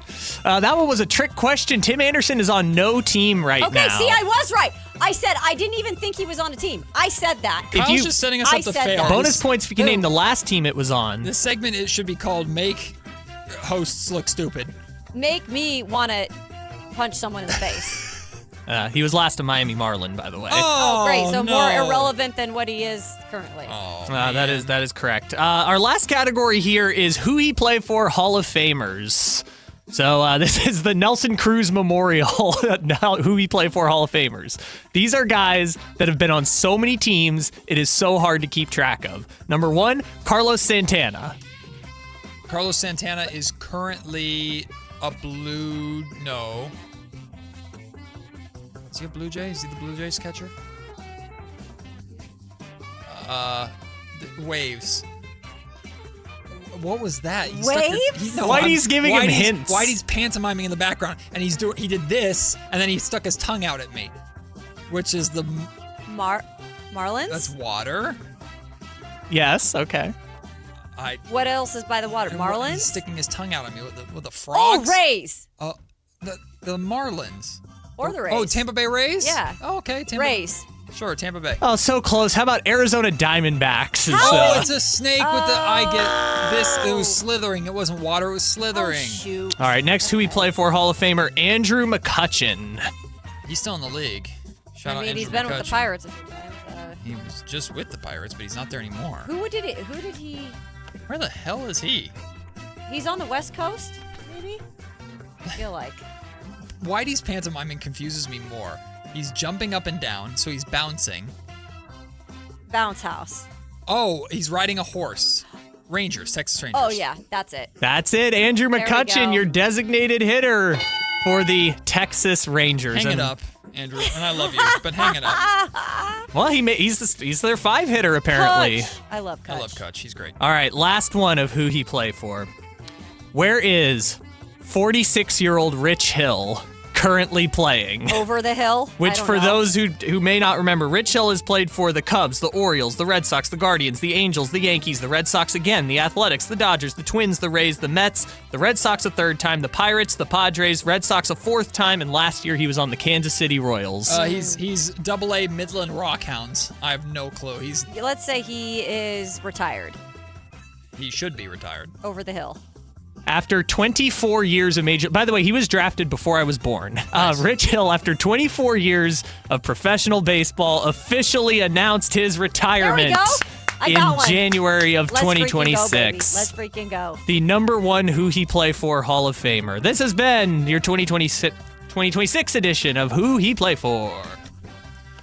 Kayla's, don't hurt me. It wasn't my idea. Don't look at me like that. It's not my fault. Can this carrot be used as a weapon? Well, you're going to find a way she's going to shave it down with her teeth into a spear. We'll take the break. When we come back, Whitey Gleason and Alan Stiles join us to wrap up the week. Oh, and Whitey is looking good in his athletic shirt, let me tell you. Twinning. Here they come. It's Whitey Gleason and Alan Stiles, the Drive Guys. Join us next. We just want to have enough money for retirement. And travel to visit our grandchildren. I understand. That's why at Fisher Investments, we start by getting to know each other, so I can learn about your family, lifestyle, goals and needs, allowing us to tailor your portfolio. What about commission-based products? We don't sell those. We're a fiduciary, obligated to act in your best interest. So how do your management fees work? We have a simple management fee based on the value of your portfolio. So we do better when you do better. We appreciate that kind of transparency. We also check in with you regularly to keep you up to date on the markets and your portfolio. Well, what other services do you offer? As a client, you have access to resources on investing, financial planning, estate planning, Social Security, Medicare, and more. Wow, sounds like Fisher Investments has everything we need. At Fisher Investments, we're clearly different. Learn more at fisherinvestments.com. Investing in securities involves the risk of loss. Spring is here, and there's really nothing better than hitting the open road in a new Honda. Whether you're shopping new or pre-owned, Stockton Honda has the selection and savings, plus get top dollar for your trade. And while life's roads are often filled with bumps, buying from Stockton Honda couldn't be smoother. Wherever the road you travel might lead, Stockton Honda is happy to get you there. Come in today or go to StocktonHonda.com. Anytime, anywhere, it's all here. StocktonHonda.com. Switchfoot Live. Friday, April 24th, 7 p.m. The venue at Thunder Valley. With Fuel. And Lit. And Thomas Ian Nicholas. For tickets, visit ThunderValleyResort.com. One incredible night with Switchfoot, Fuel, and Lit. Together live. Guys, your testosterone level impacts your energy, drive, weight, hair loss, and even ED. Revive Men's Health Sacramento will check your T level for free. For your free T level check, exam, and consultation, call 916-277-8599 or visit ReviveMen'sHealth.com. Growing your business? It's all about having the right team on the court. At Bank of Marin, we partner with businesses in the greater Sacramento area, delivering personalized service and local expertise to help you make a slam dunk. Whether it's customized lending or solutions to keep your business growing, you'll benefit from local decision making. Expanding, acquiring additional assets, or building a lasting banking relationship? We're ready for tip-off. Bank of Marin, your local business bank. Visit us at bankofmarin.com. Member FDIC.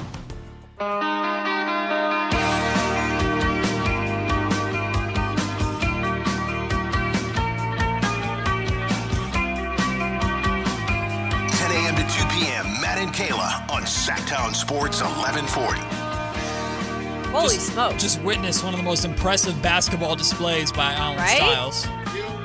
I missed the memo. All you guys are wearing your green and your yellow. Even the Giants fan over here. Well, is hold wearing... on. This is not an A's shirt. It looks like an A's shirt to me. No. This is son. a big Amish shirt. Who's known as Big Amish? It says so on your shirt. Yeah, Nick Kurtz. Yeah. There's no A's logo on here. And who does Nick Kurtz play for? I don't know. There's no. What are the colors of the team that he plays That's for? a good question. That doesn't matter. No, it does. That doesn't matter. It very much does. It does not matter. No, it does. Look, they're LeBron fans. It's okay. You can. Right. There are, who else out there? Steph Curry fans. De'Aaron Fox fans like myself. Yeah. And I'm also a big Amish fan. Why didn't you just wear your split cap today? Half A's, No, half Giants. I'm not an A's fan. No, that's a... Just like Randy Moss said, I am not a Raider. I am not an A's fan. Listen, I am a Nick Kurtz fan. You are welcome. You just, I know you're excited to see someone that actually can hit home runs. Yeah. Play. So, And they hit them. Well, anybody can hit home runs You at can Sutter hit in Health. general. Trust me, I'm working on that. I'm working on my batting practice out there, my home run derby. By the way, aren't the Giants playing right now? 1 o'clock. Yeah. Okay. So right now. Yeah. Yeah, I was in the zone getting ready for the show. Yeah. Oh, what? Are you guys got something big today? It's a huge show today. I thought so. Huge. Yeah. We do have a guest fest, a bit of a guest fest. Yeah. Guest Fest nice. Friday. Who is part of Guest Fest? Yeah, so we have Kristen Peak. That's at 3 p.m. We have the return of my guy, Brett Siegel, to talk about the lottery changes. That's at 4 p.m. And then the legend, Jerry Reynolds at 5. Jerry. Can we have a conversation about that really quick? That should be off the air, but we're going to do it on the air. Oh, I don't like this. I Wait. love... No, it's a good thing. I was like, about who? Wow. I love Jerry to death. Like, I love that man to death and would love to have Jerry on the show. But, of course, Jerry's a regular on the drive guy, so I don't want to overstep. How long Probably do not we... happening. It's not. Oh, okay. See, that's what I want to know. close that down now. I'm being respectful here. Frankie, or was it Frankie or Brendan? It was Brendan. No, Brendan. Yeah. Brendan would rather be on their show than That's on our internal. show. That's different. Okay. But That's like internal. Jerry, I know you've obviously known Jerry for a very long time. I love Jerry. If you get Chris Watkins on with it, he loves Chris Watkins. Okay. Yeah. Just Chris. That'd be your only. Honestly, Just have best Chris shot. on during the time slot. Yeah. Okay. Yeah. You guys don't even have to. You can take a break. Yeah, Oh. he'd probably say. Well, that's right, because we haven't taken a break since we started this show. That's true. Unlike Yeah, somebody. some of us haven't taken. I took an hour off. Give me a break. Some of us haven't taken a birthday weekend off during our birthday. It was a Saturday. I didn't take any time off. What is Alan going to day. do when all three of us take our birthday week off? I can do the whole Same time. week. I can do the whole time. He would be fine with that. I can keep going. It won't be enough time. Take 2 weeks off. He'd be good. It's all me. All I need is Somber back there. Me, Somber, and Jay. That's all we need. Somber? He's talking about me because I look like Somber. You did send that. So is and Jerry I off was limits? like, it does kind of look like him. You have to ask him. You have to ask I Mr. know, but Reynolds. I'm being respectful to my Adam. colleagues. He's off limits to me. But Whitey, he's on your show. But My Whitey, goodness. no. Oh, you don't get to ask questions? No. That's not what he means. In my opinion, he's off limits. But Whitey can overrule you. Oh, well, I care about his opinion. Yeah. But just let it be known, I said no. Jerry's an adult now, and I think it's up to him. Now is a great time to tell you that on Monday, Mr. Seeger is going to be joining us on the show. We forgot to tell you. Seegee's going to be with us on Monday. That's also not on Tuesday, PBJ in studio is joining us. That's also not going And then we have special guest Jonathan Kaminga. Kaminga will join us. Wow. And then the big reveal Friday. What else? How are you going to end it? A's fan, Alan Stiles' favorite player, Nick Kurtz, will be joining us. Wow. Can't wait to listen in. You won't be listening. Oh, and then we have former Temple head coach. I don't know who it is, but he's You're on saying the the show. guy who got fired when he recruited Allen? No, he's fine. I think. Look. I was being respectful between shows. Well, That's all I thank was you. That's doing. what you're supposed to do. being right. And, we respectfully said no. We? This is what I'm talking about. Oh, by the way, there's some all crumble. day. All Yeah, day. that's It's just bad. spam calls. Yeah, because- see, we can't have Jerry on and you're getting spam calls. Yeah. Can't have that. Yeah, I'm going to have to change my answer. Yeah. Whitey's going in a different Anytime. direction. Yeah, just ask Jer. I know you've had him. You You're had there. he and the G-Man on at the same time, right on your, what do you kids call it, podcast? Yeah, when that we were podcast pod. thing. We used to pod all the time. He was also on my live show that I did. Jerry Yeah. and Gary Joe were on my Nice. live show. Nice. Yeah. Did you come to that? Oh, you didn't. I was there. I went to the one against the Lakers. You were at the watch party. Yeah, see? For half a minute. And you had to go. I get in, get out. Yeah. Hello. I will say, Of course you do. the two of you look really, really good in green and gold. I think you should embrace Yeah. those as your colors. 2 Oakland A's fans, Las Vegas. No, we're 3. just churning the butter. Churning the butter. This is not an A's hat. This is a Fukuoka hat. Yeah, it's pretty cool. Yeah, this is a I like it. Fukuoka shirt as well. Get the Fukuoka off our airwaves. Oh, that is the funniest thing I've ever heard you say. Just, Okay, I say a lot of funny things. But but that one. Alan manages to make his compliments as backhanded as right? possible. I don't. I mean, he just wants to be as funny as me. Let's just admit it. I Let's admit pray it. every night Yeah. to be as funny as do. you. You I do. do. Please, comedic God, please make me as funny as Fukuhara, Kayla Anderson. Please. We need the weekend, man. I do. It's been a I week. have had a rough week. She has had a rough week, but nothing ends it better than conversing with Alan Exactly. Stiles. That's right, and eating some Cheez-Its. We've got crumble cookies Where today. were the? You were supposed to bring in Cheez-Its today. No, I said Monday I'm going to do that. Remember, because I'm Oh. going to the store on Friday, I said. Monday's not Yes. a great cheese. Yeah, Yes. no. Every Yeah, day's a missed Cheez-It opportunity day. there. Every day is a Cheez-Its Cheez-Its day. day. Sponsor us. Hey, the Drive Guys are coming up next. Die-hard A's fans, Whitey Gleason, Alan That's Stiles. the biggest one right here. Coming Alan. up next, breaking down A's Blue Jays tonight in Toronto. It begins soon. Not yet, but soon. The Drive Guys are next. Have a wonderful Friday. Have a great weekend. We'll see you Monday coming up at 10 a.m. See you, everybody. Peace.